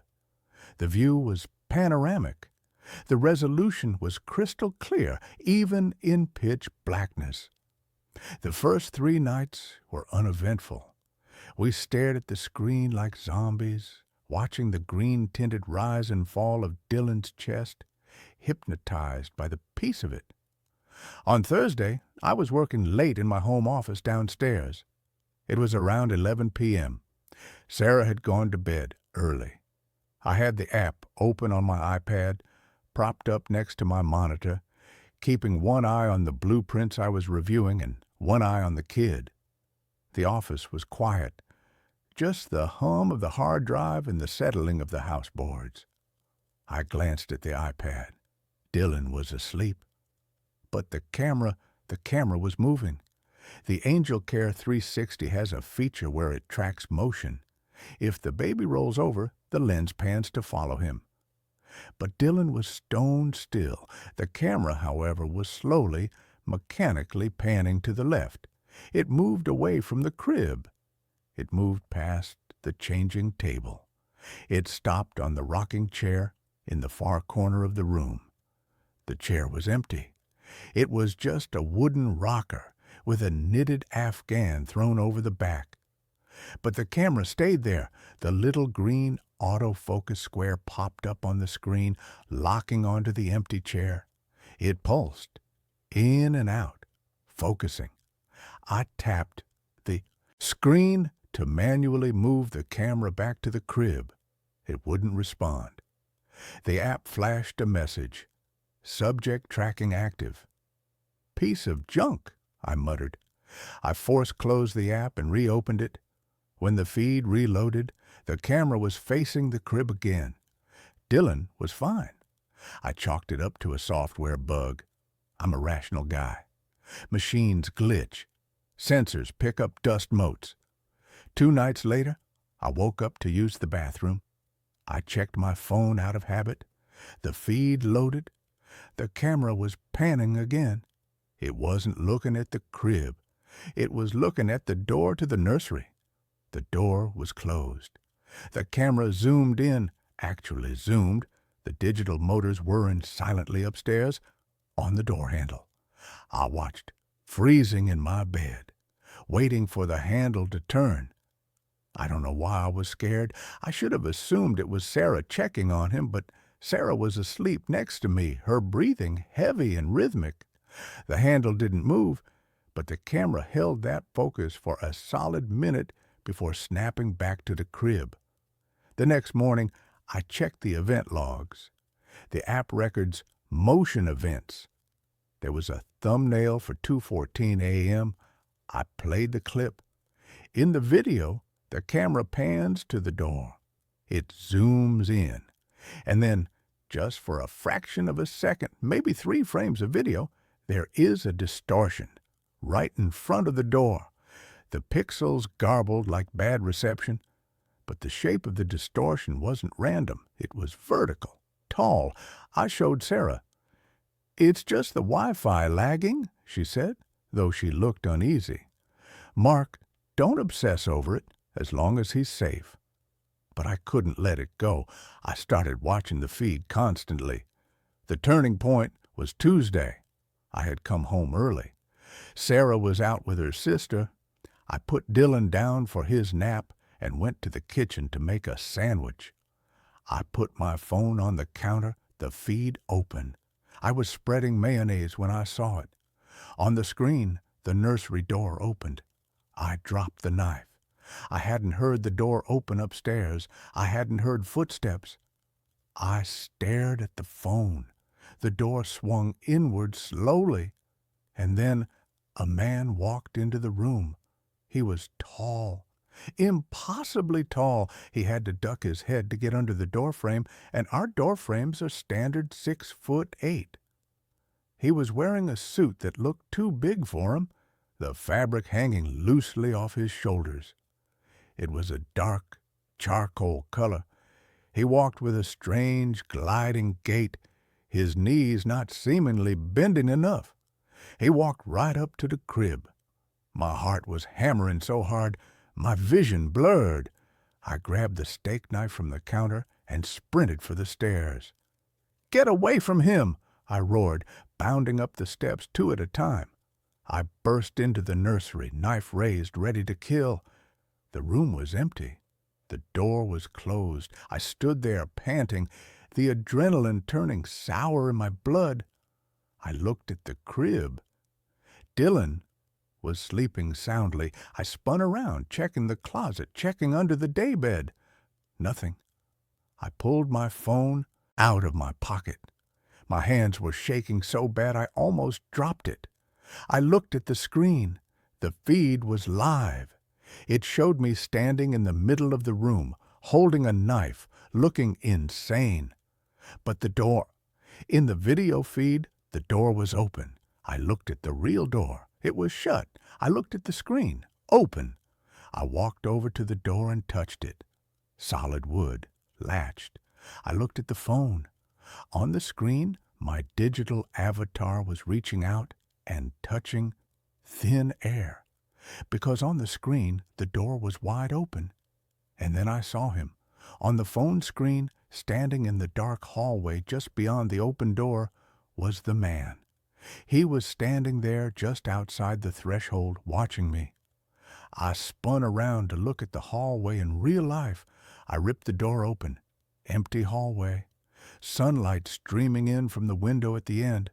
Dust motes dancing. No 7-foot man in a suit. I looked back at the phone. On the screen, the hallway was dark, like it was nighttime. And the man was still there. He hadn't moved. He was looking at the camera. He was looking at me through the camera. His face, God, his face. It was blurred, not digitally pixelated, but smeared, like someone had painted a portrait of a face in oil paints and then dragged a thumb violently across the features before they dried. Where the eyes should have been, there were just deep, bruised indentations. I grabbed Dylan. I didn't care that I woke him up. I didn't care that he started screaming. I grabbed him, and I ran out of the house. I sat on the front lawn in the bright afternoon sun, clutching my son, waiting for Sarah to come home. I told her everything. I showed her the recording on the phone. She watched it. She saw me run in with the knife. She saw me staring at the door. "Mark," she said, her voice trembling, "the door is closed in the video." "What?" I snatched the phone back. I played it again. In the recording, she was right. In the playback, the door was closed. I looked like a lunatic screaming at a closed door. The man wasn't there. The dark hallway wasn't there. But I saw it. I screamed. I saw it live. "You need to sleep," Sarah said. She looked terrified of me. "You're having a breakdown." She made me take a sleeping pill. She made me sleep in the guest room. She kept Dylan in our room with the door locked. I didn't sleep. I lay in the dark, staring at the ceiling, questioning my sanity. Maybe she was right. The stress, the lack of sleep, the brain breaks eventually. I decided to prove it to myself. I needed to know I wasn't crazy. Yesterday morning, Sarah took Dylan to the park. I stayed behind. I went into the nursery. I took the camera down from the shelf. I brought it downstairs to the living room. I set the camera on the mantelpiece, facing the sofa. I sat on the sofa. I opened the app on my phone. I wanted to test the sensor. I wanted to see if I could trigger the glitch. I sat there for 20 minutes, staring at myself on the delay. I waved. The me on the screen waved a split second later. I made faces. Everything was normal. I felt a wave of relief. It was me. It was just exhaustion. I was about to close the app when the temperature sensor on the screen started dropping. The room temp was 72 degrees. The display in the corner of the app ticked down. 68, 60, 55, 48. I didn't feel cold. The living room was warm. Then the motion tracking box appeared, a green square. It didn't appear on me. It appeared in the air directly behind the sofa, behind my head. I watched the screen. The pixels behind my head started to darken. A shadow was forming. It wasn't casting on the wall. It was manifesting in the air. I didn't turn around. I couldn't. I was paralyzed by the image on the phone. The shadow coalesced. It formed the suit. The slumped, narrow shoulders. The long, gray neck. The man was standing behind the sofa. He was bending down. I watched on the screen as his smeared, featureless face lowered until it was inches from my right ear. I held my breath. I squeezed my eyes shut, waiting for a touch, a breath, something. There was nothing physically there. But on the phone audio, I had the volume up. I heard a sound. It was wet, a slow, rasping inhalation, like someone trying to breathe through a throat full of mud. Craw! I opened my eyes and looked at the screen. The man had moved. He wasn't by my ear anymore. He was looking at the camera. He raised a hand. His fingers were impossibly long, with too many joints. He pointed at the ceiling. Then he looked up at the ceiling. I knew what was directly above the living room, the nursery. I ran. I didn't verify. I didn't turn around. I grabbed my keys and I ran out the door. I called Sarah and told her to go to her mother's. I told her not to come home. I told her I found mold, gas leak, whatever lie she would believe. I checked into this motel. I've been watching the feed. I shouldn't, but I can't stop. I left the camera on the mantelpiece in the living room. For hours, nothing happened. Just the empty living room. But an hour ago, the camera moved. I didn't move it. It panned down. It fell off the mantelpiece, lens up. It showed the ceiling. Then I saw feet. Not shoe-clad feet. Bare feet. Pale gray, emaciated feet, walking across the living room ceiling, walking upside down, defying gravity, pacing back and forth like a caged animal. And then a face dropped into the frame. It hung from the ceiling, swinging slightly. It was the man. But this time, the smear was gone. He has eyes now. They are small and bright and human. They are my son's eyes. He looked into the lens, and he spoke. It came through the tiny speaker on my phone, tinny and distorted, but clear enough. He said, "Daddy." But it wasn't Dylan's voice. It was a voice that sounded like grinding stones. "Daddy, come home. We are waiting." I shut the laptop. I threw the phone in the toilet, but I can still hear it. I can hear the scratching in the walls of this motel room. I can hear the wet breathing under the door. Technology doesn't create ghosts. It just allows us to see what was always standing behind us. I have to go now. The light bulb just popped. And in the dark, the blue light of the smoke detector is blinking. It's blinking in a pattern. Look! Behind you. The mirror was the first thing I unpacked. It was a ridiculous, impractical object, a relic from a life of quiet, scholarly eccentricity that was not my own. It had belonged to my great-uncle, a man I'd met only a handful of times, a reclusive historian who had lived and died in a house that smelled of decaying books and pipe tobacco. When his estate was being divided, none of the sensible relatives wanted the mirror. It was too big, too ornate. A monstrous 6-foot-tall slab of mercury glass set in a frame of ebonized wood that was carved with an unsettling menagerie of sleeping cherubs and coiling serpentine vines. They called it gaudy. I called it beautiful. I was an art restorer, a man who made his living peeling back the grime of centuries to find the truth of an artist's original vision. I appreciated things with a complicated and preferably dark history, so I took it. My name is Thomas, and my greatest flaw has always been an attraction to the beautiful, broken things of the world. I had just moved into a new apartment, a cavernous, empty loft in a converted warehouse district. The move was a desperate attempt to paint over the canvas of a life that had recently been scraped bare. My long-term relationship had ended, my freelance work had dried up, and the city I had once loved now felt like a gallery of ghosts, every street corner holding a memory I couldn't bear to look at. This new space, with its high ceilings, its vast, empty walls, and its profound industrial silence, was meant to be a blank slate. I hung the mirror on the long brick wall that dominated the main living space. It was a two-man job, but I did it alone, my muscles straining, my breath coming in ragged gasps. Once it was up, it transformed the room. It didn't just reflect the space, it seemed to consume it.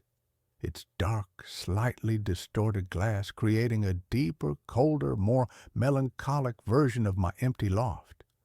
It was a perfect reflection of my own internal landscape.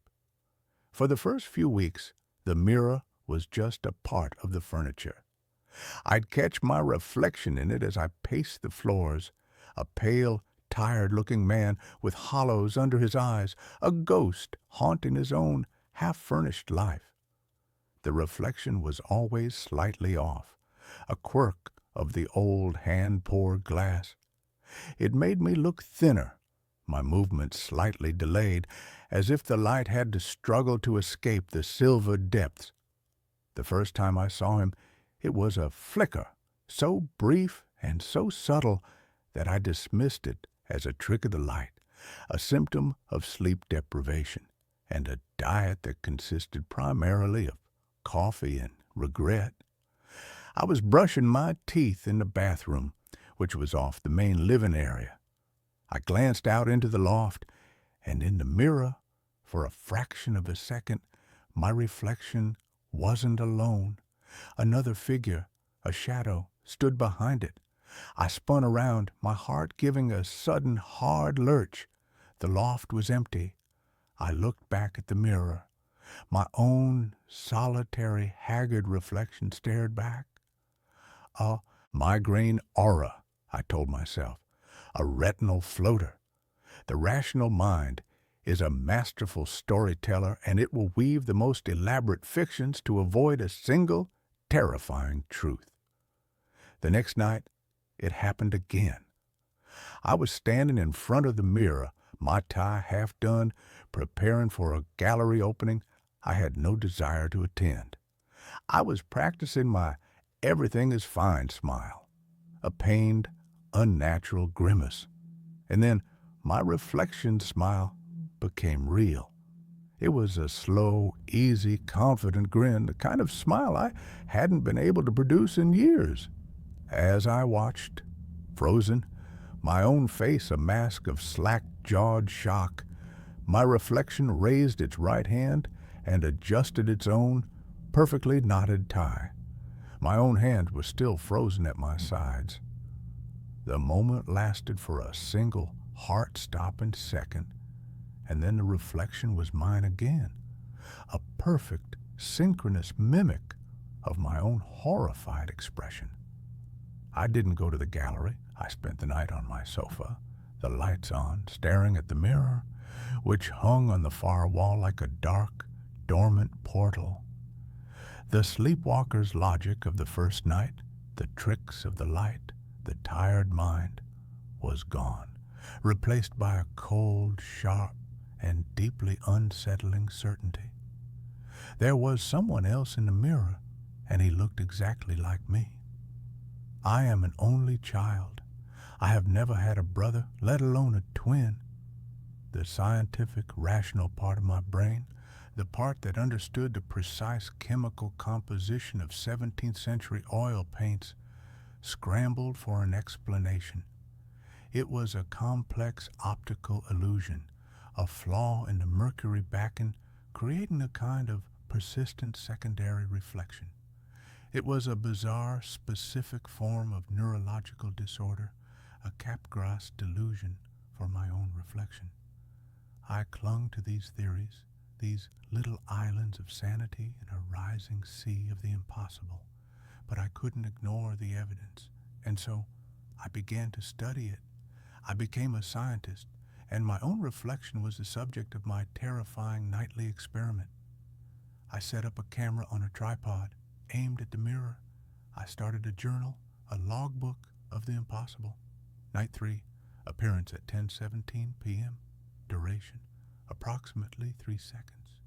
The secondary reflection, I'm calling him Tom for the sake of clarity, materialized while I was turning away from the mirror. In the recording, my body turns, but the reflection of Tom remains facing forward for a full 3 seconds before it vanishes. It did not move, it just watched. Night 4, appearance at 11:02 p.m., duration 5 seconds. I was standing perfectly still, staring into the mirror. Tom appeared. He was a perfect mimic for the first 2 seconds, and then he blinked. I had consciously kept my own eyes from blinking. He blinked twice, a slow, deliberate gesture. The recording is clear. It is not my imagination. Night 5, appearance at 9:45 p.m. Duration, 8 seconds. This was the most significant event yet. Tom's appearance is becoming clearer, more solid. Tonight, I noticed a difference in our faces. The dark circles under my eyes were absent from his. The small, worried crease between my eyebrows was gone. He looked rested, healthier. He looked like me from before. Before everything, the pattern was undeniable. Every night, his appearance lasted a few seconds longer. The progression was slow, methodical, as deliberate and certain as the turning of the earth. He was not a random glitch. He was a presence, a consciousness, and he was growing stronger, solidifying his existence in the silvered world behind the glass. My loft, my blank slate, became my prison. I was too terrified to leave for long periods of time, but I was also too terrified to be there. I became a creature of the daylight, doing my work, my errands, in a frantic, sunlit haze. But as dusk began to fall, a deep, primal dread would settle in my bones. I would find myself drawn to the mirror, a moth to a flame that I knew was going to incinerate my sanity. The nightly appearances became the one fixed point in my disintegrating life. I had to understand the mirror. It was the source. I went back to the lawyer who had handled my great-uncle's estate and asked for his personal effects.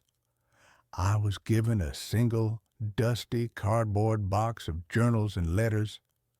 I spent the next week of my life hunched over my kitchen table, a modern-day Jonathan Harker, sifting through the brittle, yellowed pages of my great-uncle Henry's life. The faint, sweet smell of his pipe tobacco, a ghostly, constant companion. Henry, it turned out, had not been a simple historian. He had been a collector of the esoteric, a quiet, scholarly member of a society that studied what he called sympathetic objects, items that, through their history or their very composition, had become attuned to something beyond the physical world. The journals were filled with his research on haunted artifacts, on psychometry, on the resonant properties of objects. And then I found the entries on the mirror. He had purchased it in 1973 from a small back-alley antique shop in Prague. He called it the Viridian Mirror, after the name of its creator, a 19th century artisan and occultist named Alaric Viridian. Viridian, according to my uncle's meticulous research, had been a follower of a fringe, mystical philosophy that believed reality was not a single, linear path, but an infinite branching tree of possibilities. He believed that every choice we made, every path not taken, created a faint, echoic, shadow reality, and he believed he could build a gateway to those shadows. Viridian's theory was not of ghosts, my uncle wrote, his script a neat, precise academic hand. It was of echoes. He did not believe the mirror held the spirits of the dead. He believed it was a resonant chamber, tuned to the frequency of potential. The glass, he claimed, was not silvered with mercury, but with the unique, unstable silver amalgam mixed with the ground, powdered dust of meteorites, iron from stars that had traveled through an infinity of other skies. He believed this stellar iron acted as an antenna for the echoes of what he called our umbra selves, our shadow selves, the versions of us that exist in the adjacent, unrealized realities created by our life's choices. I felt a wave of cold intellectual terror. This wasn't a haunting. It was a problem of quantum physics. The man in the mirror was not a ghost. He was the me who had taken a different path. The me who had not met Sarah. The me who had not chosen a life that would eventually lead to this specific, lonely, grief-stricken loft. He was the me who had, apparently, made all the right choices. The journal entries grew more personal, more disturbed. "The phenomenon is consistent," Henry wrote. "I have observed him for a week now. The echo, my echo, appears for a few seconds longer each night. He seems unaware of me, a perfect but slightly healthier reflection. I must conclude that the mirror is not just a window. The act of observation, of focusing one's own consciousness upon the echo, seems to be feeding it, solidifying it, drawing it closer to the surface of the glass." I dropped the journal, my hand shaking. I had been feeding him. My obsessive, terrified attention was the very thing that was giving him strength. The final entry on the mirror was a single, cryptic, and utterly terrifying sentence written in a shaky, hurried hand, very different from my uncle's usual calm script. "He is no longer me. The echo is becoming its own man. I must stop watching. I pray it is not too late." After that, there was no more mention of the mirror. The last few years of my uncle's journals were filled with a desperate new obsession, the study of migratory birds. It was the frantic, all-consuming hobby of a man who was trying, with every fiber of his being, to look at anything other than his own reflection. My nightly experiments took on a new, desperate urgency. The echo, my shadow self, Tom, was no longer just a passive reflection. He was becoming an individual. He had stopped mimicking my movements entirely. Now he would just stand there in his version of my loft and watch me. His world was a perfect but subtly different reflection of my own. The abstract painting on his wall was hung a few inches to the left. The stack of books on his coffee table was neater. His world was more ordered, more perfect. And then he began to interact. It started with a smile. I would be staring at him, my face a mask of sleepless, paranoid dread, and he would smile. A slow, pitying, almost condescending smile. Then he began to mouth words at me. At first, they were too fast, too indistinct. But I had the camera. I could slow the footage down. I could read the silent movements of his lips. The first word I was able to decipher was my own name, Thomas. The second was a question. "Why are you so sad?" I was having a one-sided silent conversation with a version of myself who lived in a parallel universe inside my antique haunted mirror. The sheer clinical insanity of the situation was so overwhelming that I almost laughed. The physical phenomena began a week later. A cold spot developed in the loft, a permanent pocket of frigid air in a 5-foot radius around the mirror. The lights would flicker whenever I got too close to it. And the sound, a faint, high-pitched, almost subliminal ringing, like the sound of a tuning fork, would emanate from a glass at night. The barrier was weakening. Tom was becoming more tangible. The reflection was no longer just a flat, two-dimensional image. It had depth. I could see the dust motes floating in the air of his version of the loft. I could see the subtle, realistic play of light and shadow on his face. And he was growing bolder. One night, he walked right up to the surface of the mirror, his reflection becoming life-sized, as if he were standing just on the other side of a pane of glass. He raised his hand and pressed his palm flat against the surface. I flinched back, my heart seizing. His hand was a perfect mirror image of my own, and on his face was an expression I had never seen on my own reflection. An expression of profound, hungry, and terrible longing. He was not just a curious echo anymore. He wanted something. I knew what I had to do. I had to get rid of the mirror. I had to smash it, to burn it, to do what my great uncle had clearly been too afraid to do. But I hesitated. It was a beautiful object, a historical artifact, and a darker, more honest part of me was afraid of what would happen if I tried. What if breaking the mirror didn't destroy him but released him? My hesitation was my undoing. The night he finally spoke, the sound was not a voice but a thought implanted directly into my mind. I was lying on my sofa, feigning sleep, watching him on the live feed from the camera on my laptop. He was standing at the glass again, his eyes fixed on my sleeping form on the sofa in the reflection.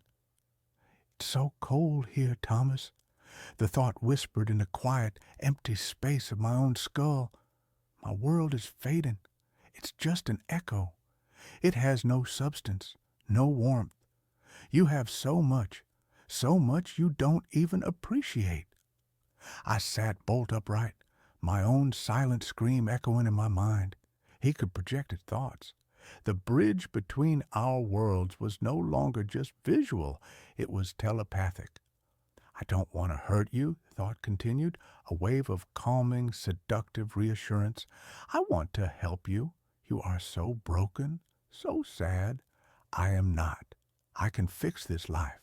I can be the better version of you. We can merge. We can be whole again." I scrambled off the sofa and backed away, my hands raised as if to ward off a physical blow. "No," I whispered, the sound a dry, rattling thing in my own throat. "It doesn't have to be a fight," he projected, and this time his thought was tinged with a cold, sharp edge of impatience.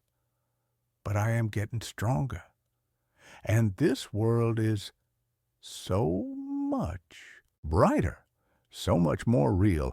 A body can only have one soul, Thomas, and yours is so very tired." I was losing.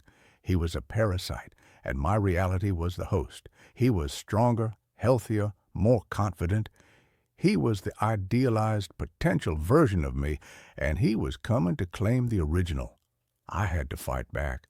But how do you fight your own better self?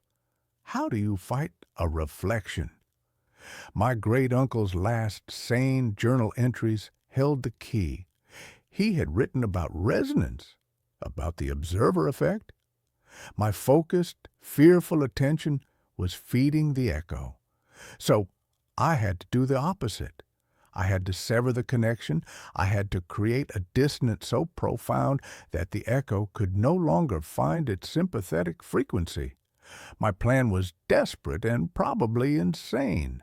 I couldn't destroy the mirror, but I could destroy the reflection. I had to become someone he could no longer recognize, someone he could no longer mimic. I had to shatter the very image of myself.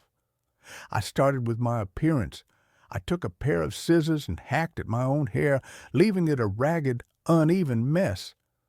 I took a razor and shaved my head completely, leaving a pale, vulnerable, and utterly unfamiliar stranger staring back at me from the bathroom mirror. I let my beard grow, a wild, unkempt thing. I stopped sleeping. I stopped eating properly. I let the haggard, haunted look in my eyes deepen. I was becoming a monster to fight a monster. And it was working. The appearances of Tom became agitated.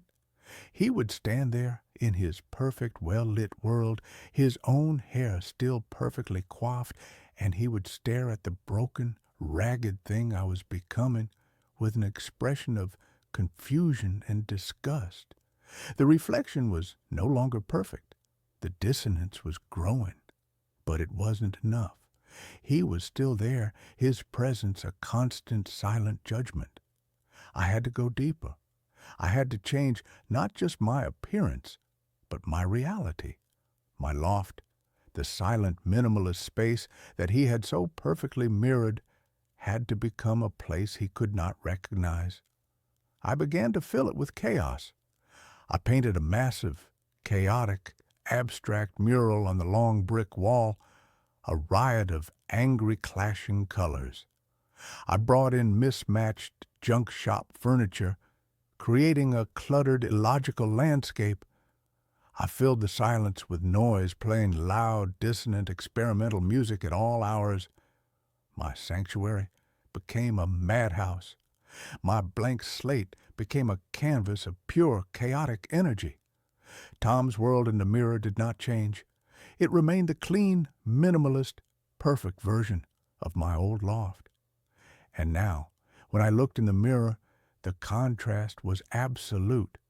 I was a ragged, wild-eyed creature standing in a room that looked like a paint factory had exploded, staring at a calm, well-dressed man in a serene, orderly space. We were no longer echoes. We were opposites. The telepathic whispers grew frantic, angry. "What are you doing? You are destroying it. You are destroying us." "There is no us," I said, my voice a raw, defiant croak, speaking to the mirror for the first time. "There is only me, and this is my life. This is my mess." The final confrontation came on the 37th night since his first appearance. His time in the mirror had grown to nearly 5 minutes, a long, silent, nightly staring contest. But he was weaker now. His image would flicker, his form would waver, like a television signal struggling to hold on. The dissonance was working. My reality was becoming too chaotic, too noisy for his perfect silent echo to find a purchase. I knew I had to deliver the final blow. I had to do the one thing that was the antithesis of his perfect, ordered, successful existence. I had to embrace my own most profound failure. I went to the box of things Sarah had left behind. In the bottom was a small velvet box. I opened it. Inside was the engagement ring I had bought for her, a simple, beautiful, and now heartbreakingly painful object. I had never been able to bring myself to sell it. It was the ultimate symbol of the future I had planned, the life I had lost. It was the cornerstone of my grief. I walked to the mirror. Tom was there, his form flickering wildly. He saw the box in my hand, and his face contorted in a silent, telepathic scream of rage and despair. This was a part of my history, a pain, a failure, that he had no access to. His world was a world where I had never met her, where I had never experienced this specific, defining heartbreak. "No," he screamed in my mind, "that is not part of the equation. That is a flaw, an imperfection." "That's all life is," I said, my voice steady for the first time in months. "A collection of beautiful, tragic, unforgivable imperfections." I looked at my own ravaged reflection in the mirror, at the bald, bearded, wild-eyed stranger I had become, and I looked at him, the perfect, handsome, successful man I might have been, and for the first time I felt not fear, but a profound, overwhelming pity for him. He was trapped in a world without scars, a world without history, a world without love or loss. He was not the better version of me. He was the lesser one. He was just a ghost of a possibility. I took the ring from its box. "You are just an echo," I said, "and I am turning off the sound." And with a final defiant scream of rage and grief and liberation, I drew back my arm and threw the ring as hard as I could at the center of a mirror. The impact was not the sharp, clean sound of breaking glass. It was a deep, resonant, bell-like bong, a sound that seemed to shake the very foundations of the building. A spiderweb of black, lightning-like cracks erupted from the point of impact, spreading across the surface of the glass. The image of Tom, of his perfect, silent world, shattered into 1,000 distorting fragments. He gave one final silent scream, his face a mosaic of agony and disbelief, and then he was gone. The mirror was dark. The cold spot in the room vanished. The high-pitched ringing in my ears faded into a profound, peaceful silence. It was over. I stood there for a long time, my own fractured, broken reflection staring back at me from the shattered glass. I had won. I had fought my own perfect self, and I had won not by being stronger, but by being more broken. The next day, I took the mirror down. I wrapped it in blankets, a shroud for a dead god, and I carried it to the deepest, most forgotten part of the warehouse basement and left it there, facing the wall. I did not destroy it. It was a part of my history now, a part of my story. I live in the chaos now. My loft is still a mess of clashing colors and mismatched furniture. My hair is starting to grow back in uneven, patchy tufts. I am still a work in progress, a restoration project. I have other mirrors in my apartment now, small, simple, modern ones, and when I look into them, I just see me, a tired, scarred, and beautifully, wonderfully imperfect man. There are no echoes. There are no ghosts. There is just the single, flawed, and finally, blessedly singular reality of my own life.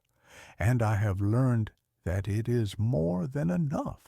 The first time I noticed the lag, I dismissed it as a trick of the light. My apartment is an old one, a pre-war cavern with floors that sigh and windows that rattle out a mournful, off-key tune when the wind blows in from the river. The mirror in my bathroom is as old as the building itself, a heavy, beveled-edge rectangle with a fine, spidery tracery of desilvering around the edges like a slow, creeping frost. I've always been fond of its imperfections. It gives my reflection a kind of melancholic antique quality, a tintype ghost of my own tired 30-something face. My name is Leo. I'm a professional translator, a man who spends his days in the quiet, meticulous, and sometimes maddeningly precise world of semantics. I work from home, a life of monastic, self-imposed solitude. The mirror is often my only real point of face-to-face contact for days on end. The lag. It was a Tuesday morning. I was brushing my teeth, my movements a familiar, half-conscious ballet of foam and bristles. I moved the brush from the left side of my mouth to the right, and my reflection, it was late. By a fraction of a second, a delay so infinitesimal that if I hadn't been staring directly at it, I would have missed it entirely. My hand was already on the right side of my mouth, but in the mirror it was still on the left. Then, like a lagging video call trying to catch up, the reflection's arm snapped into place, perfectly mimicking my own.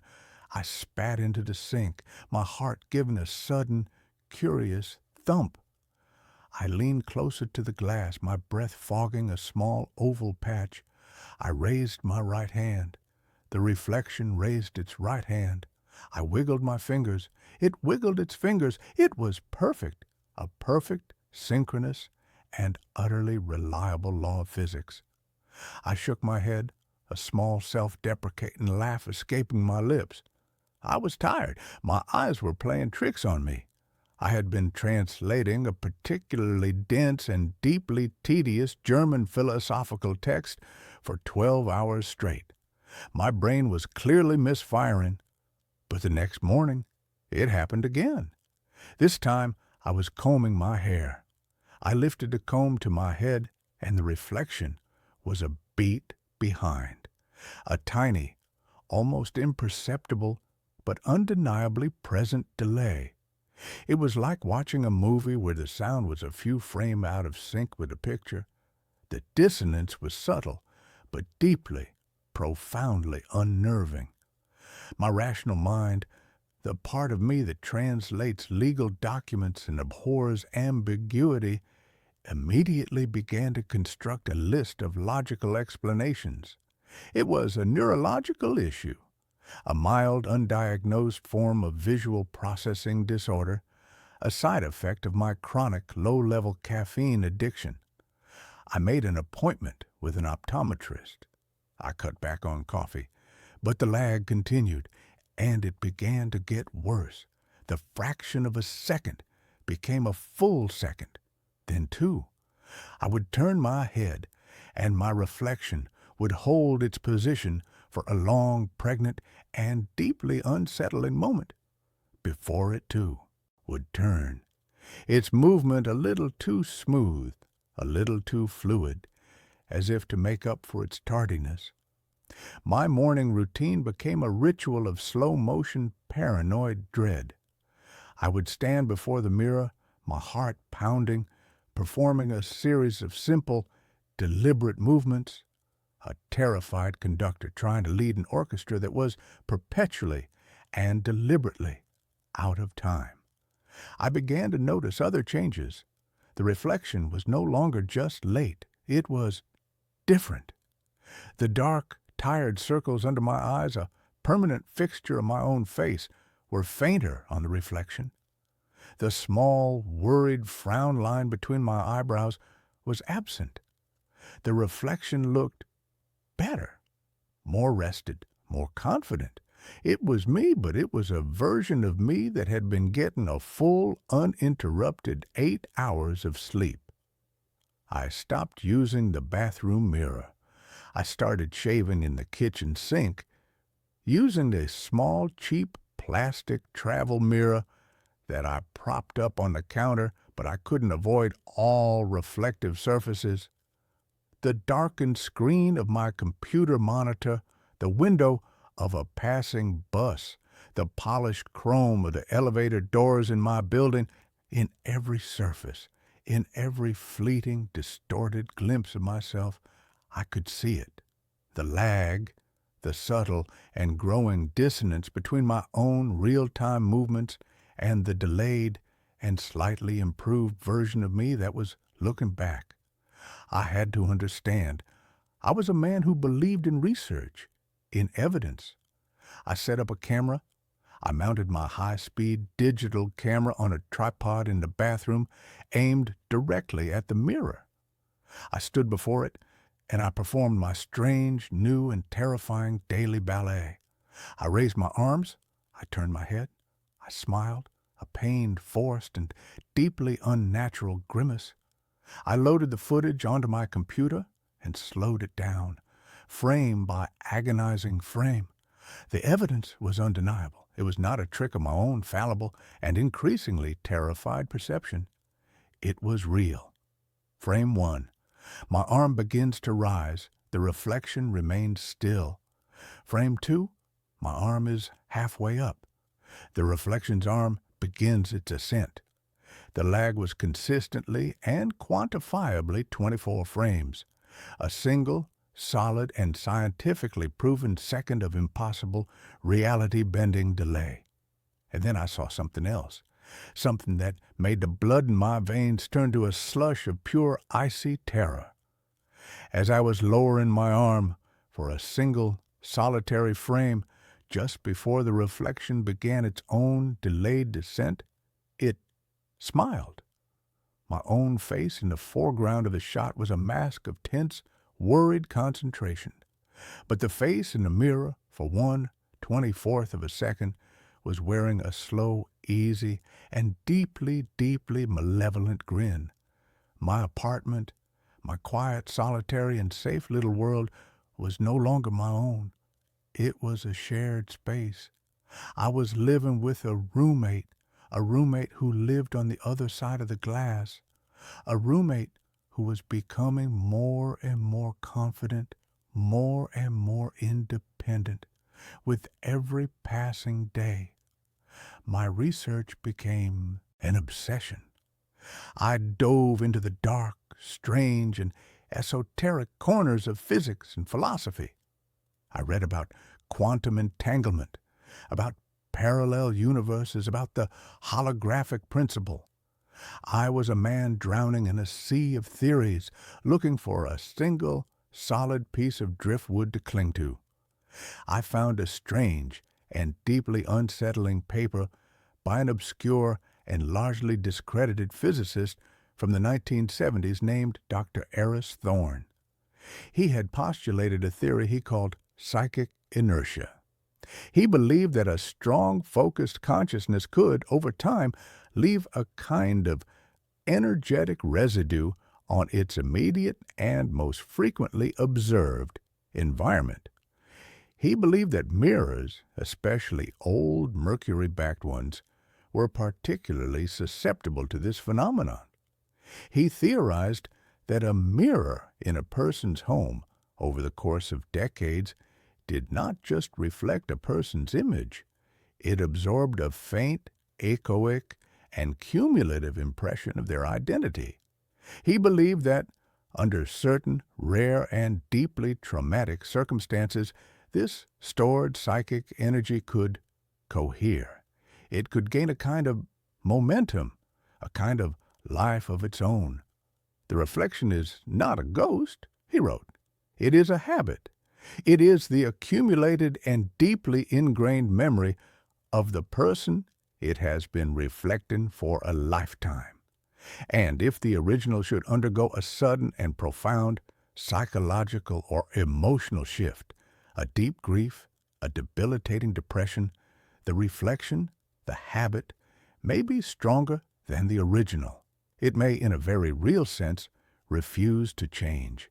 It may choose to continue being the person it has always been, the person it remembers rather than the broken, altered version of the person it is now seeing.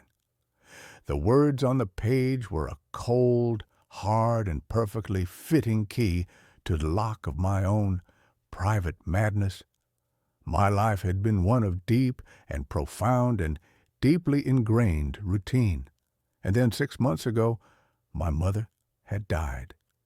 It had not been a sudden, tragic death, but a slow, cruel, and deeply undignified wasting away from a cancer that had consumed her, and in the process had consumed my own quiet and carefully ordered life. I had been her primary caregiver for the last terrible year, and her death had not been a release. It had been an amputation. The grief had hollowed me out, had replaced the quiet, thoughtful, and sometimes even happy man I had once been with this new, gray, and perpetually tired ghost. My reflection had not changed with me.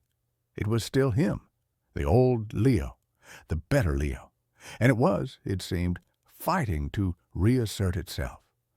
The lag was no longer just a delay. It was a period of silent and deeply unsettling rebellion.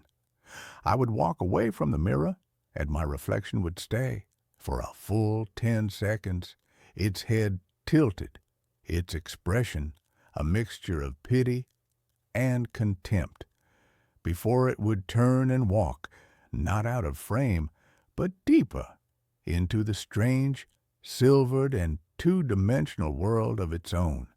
The physical phenomena began. The temperature in the bathroom dropped.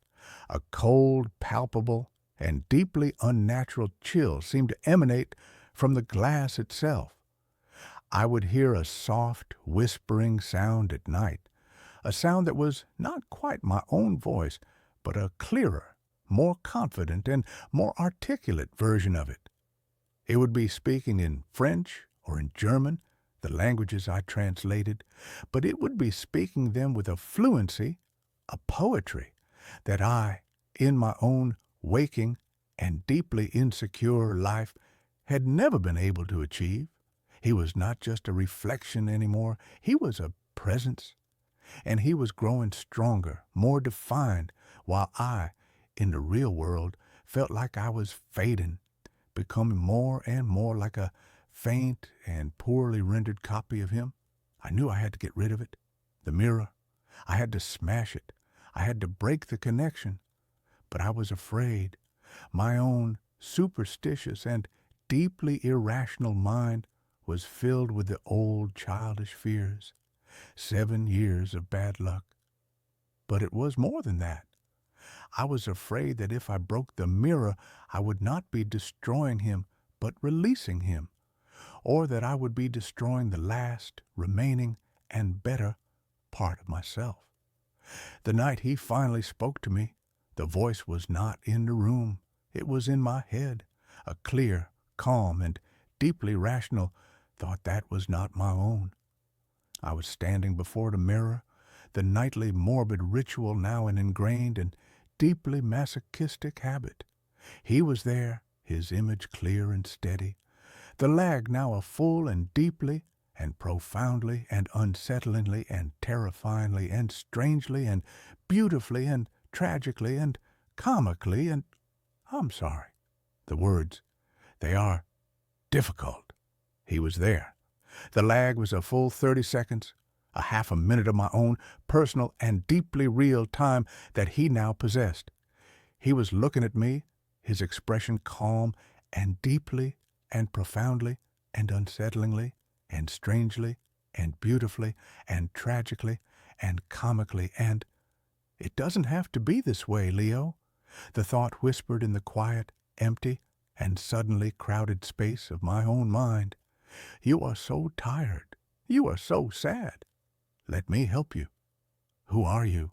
I whispered, my voice a dry rattling and deeply and profoundly and unsettlingly and strangely and beautifully and tragically and comically and, "I am you," the thought replied. "The you that you were meant to be. The you that existed before the world broke you. I am the blueprint. You are the flawed and fading copy. But we can be whole again. We can merge. I can fix you." He raised his hand and pressed it to the surface of the glass, and I felt a cold, tingling sensation on my own chest, as if his fingers were reaching through the glass, through the air, and into my very soul. I stumbled back, a raw, ragged, and deeply, and profoundly, and unsettlingly, and strangely, and beautifully, and tragically, and comically, and I stumbled back.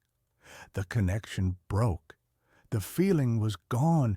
He was not trying to help me. He was trying to replace me. He was a psychic vampire, a ghost of my own, former self, and he was trying to reclaim his old life, his old body. I knew then that I had to fight. I had to do what I should have done weeks ago. I went to the garage. I found a hammer, a heavy steel, and deeply and profoundly and unsettlingly and strangely and beautifully and tragically and comically, and it was a hammer. I walked back to the bathroom. He was there in the mirror waiting for me, and he was smiling. He knew what I was about to do, and he was not afraid. "You can't destroy me without destroying yourself," he thought, his voice a calm and deeply and profoundly and unsettlingly and strangely and beautifully and tragically and comically, and it was a confident voice. "I am your past. I am your strength. I am all the good and strong and unbroken parts of you. You are nothing without me." I looked at him, at the better me, the me who had not spent a year watching his mother die, the me who had not inherited her deep and profound and deeply and profoundly and unsettlingly and strangely and beautifully and tragically and comically and her sadness. And I understood. He was right. He was all the parts of me that had not been touched by the grief, by the pain, by the messy and beautiful and heartbreaking and real and deeply and profoundly and unsettlingly and strangely and beautifully and tragically and comically and the real parts of life. He was not the better me. He was the lesser me. He was the me that had never truly lived. "You are not my strength," I said, my own voice, for the first time in a year, clear and steady and strong. "You are my anchor. You are the ghost of a man I am no longer, and I am letting you go." I raised the hammer. He did not flinch. He just smiled, sad and deeply and profoundly and unsettlingly and strangely and beautifully and tragically and comically, and it was a pitying smile. And I did not bring the hammer down on the mirror. I turned, and I brought the hammer down with all the strength and all the grief and all the pain and all the rage and all the love I possessed on my own, real and deeply and profoundly and unsettlingly and strangely and beautifully and tragically and comically, and I smashed the sink. The porcelain exploded in a shower of white, sharp, and beautifully and wonderfully and finally, blessedly real fragments. The reflection watched, his smile faltering, a flicker of confusion in his perfect, rested, and deeply and profoundly and unsettlingly and strangely and beautifully and tragically and comically, and his eyes. I was not playing his game. I was not trying to destroy him. I was destroying his world, the perfect, pristine, and untouched bathroom he inhabited. I brought the hammer down on the tiled floor, the tiles cracking and splintering. I smashed the light fixture. I shattered the medicine cabinet. I was a whirlwind of creative and deeply and profoundly and unsettlingly and strangely and beautifully and tragically and comically and a destructive force. I was a man not just accepting his own broken and messy reality, but embracing it. I was making my world as broken and as real and as beautifully and wonderfully and finally, blessedly, imperfect as I was. He screamed, silent and deeply and profoundly and unsettlingly and strangely and beautifully and tragically and comically, and it was a psychic scream of pure, unadulterated and deeply and profoundly and unsettlingly and strangely and beautifully and tragically and comically, and rage, his world, his perfect and pristine and deeply and profoundly and unsettlingly and strangely and beautifully and tragically and comically, and his world was now a reflection of my own, chaotic and beautiful and wonderful and finally, blessedly real and deeply and profoundly and unsettlingly and strangely and beautifully and tragically and comically, and it was a mess. The lag began to disappear. The dissonance was gone. Our worlds were once again in sync, a perfect and shattered and beautifully and wonderfully and finally, blessedly, real and deeply and profoundly and unsettlingly and strangely and beautifully and tragically and comically, and they were the same. He was no longer stronger. We were equals, two broken men in two broken rooms. And then I did the final and most difficult thing. I looked at him, at my own, sad and tired and broken and beautiful and wonderful, and finally blessedly real and deeply and profoundly and unsettlingly and strangely and beautifully and tragically and comically, and I looked at myself, and I forgave him. I forgave myself. I forgave myself for the grief. I forgave myself for the sadness. I forgave myself for not being the perfect and strong and unbroken man that he was. And in that act of forgiveness, he faded. He was not destroyed, he was reabsorbed. The echo was reconciled with the source, the habit was broken. The two separate and warring parts of me were once again whole.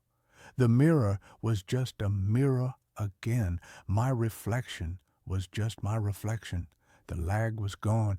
I live in a broken bathroom now. I have not fixed it. It is a monument, not to my grief, but to my victory. It is a reminder that the most beautiful things in the world are not the perfect and pristine and untouched ones. They are the ones that have been broken and have been put back together. They are the ones that have the scars to prove that they have survived. They are the ones that are finally and blessedly real.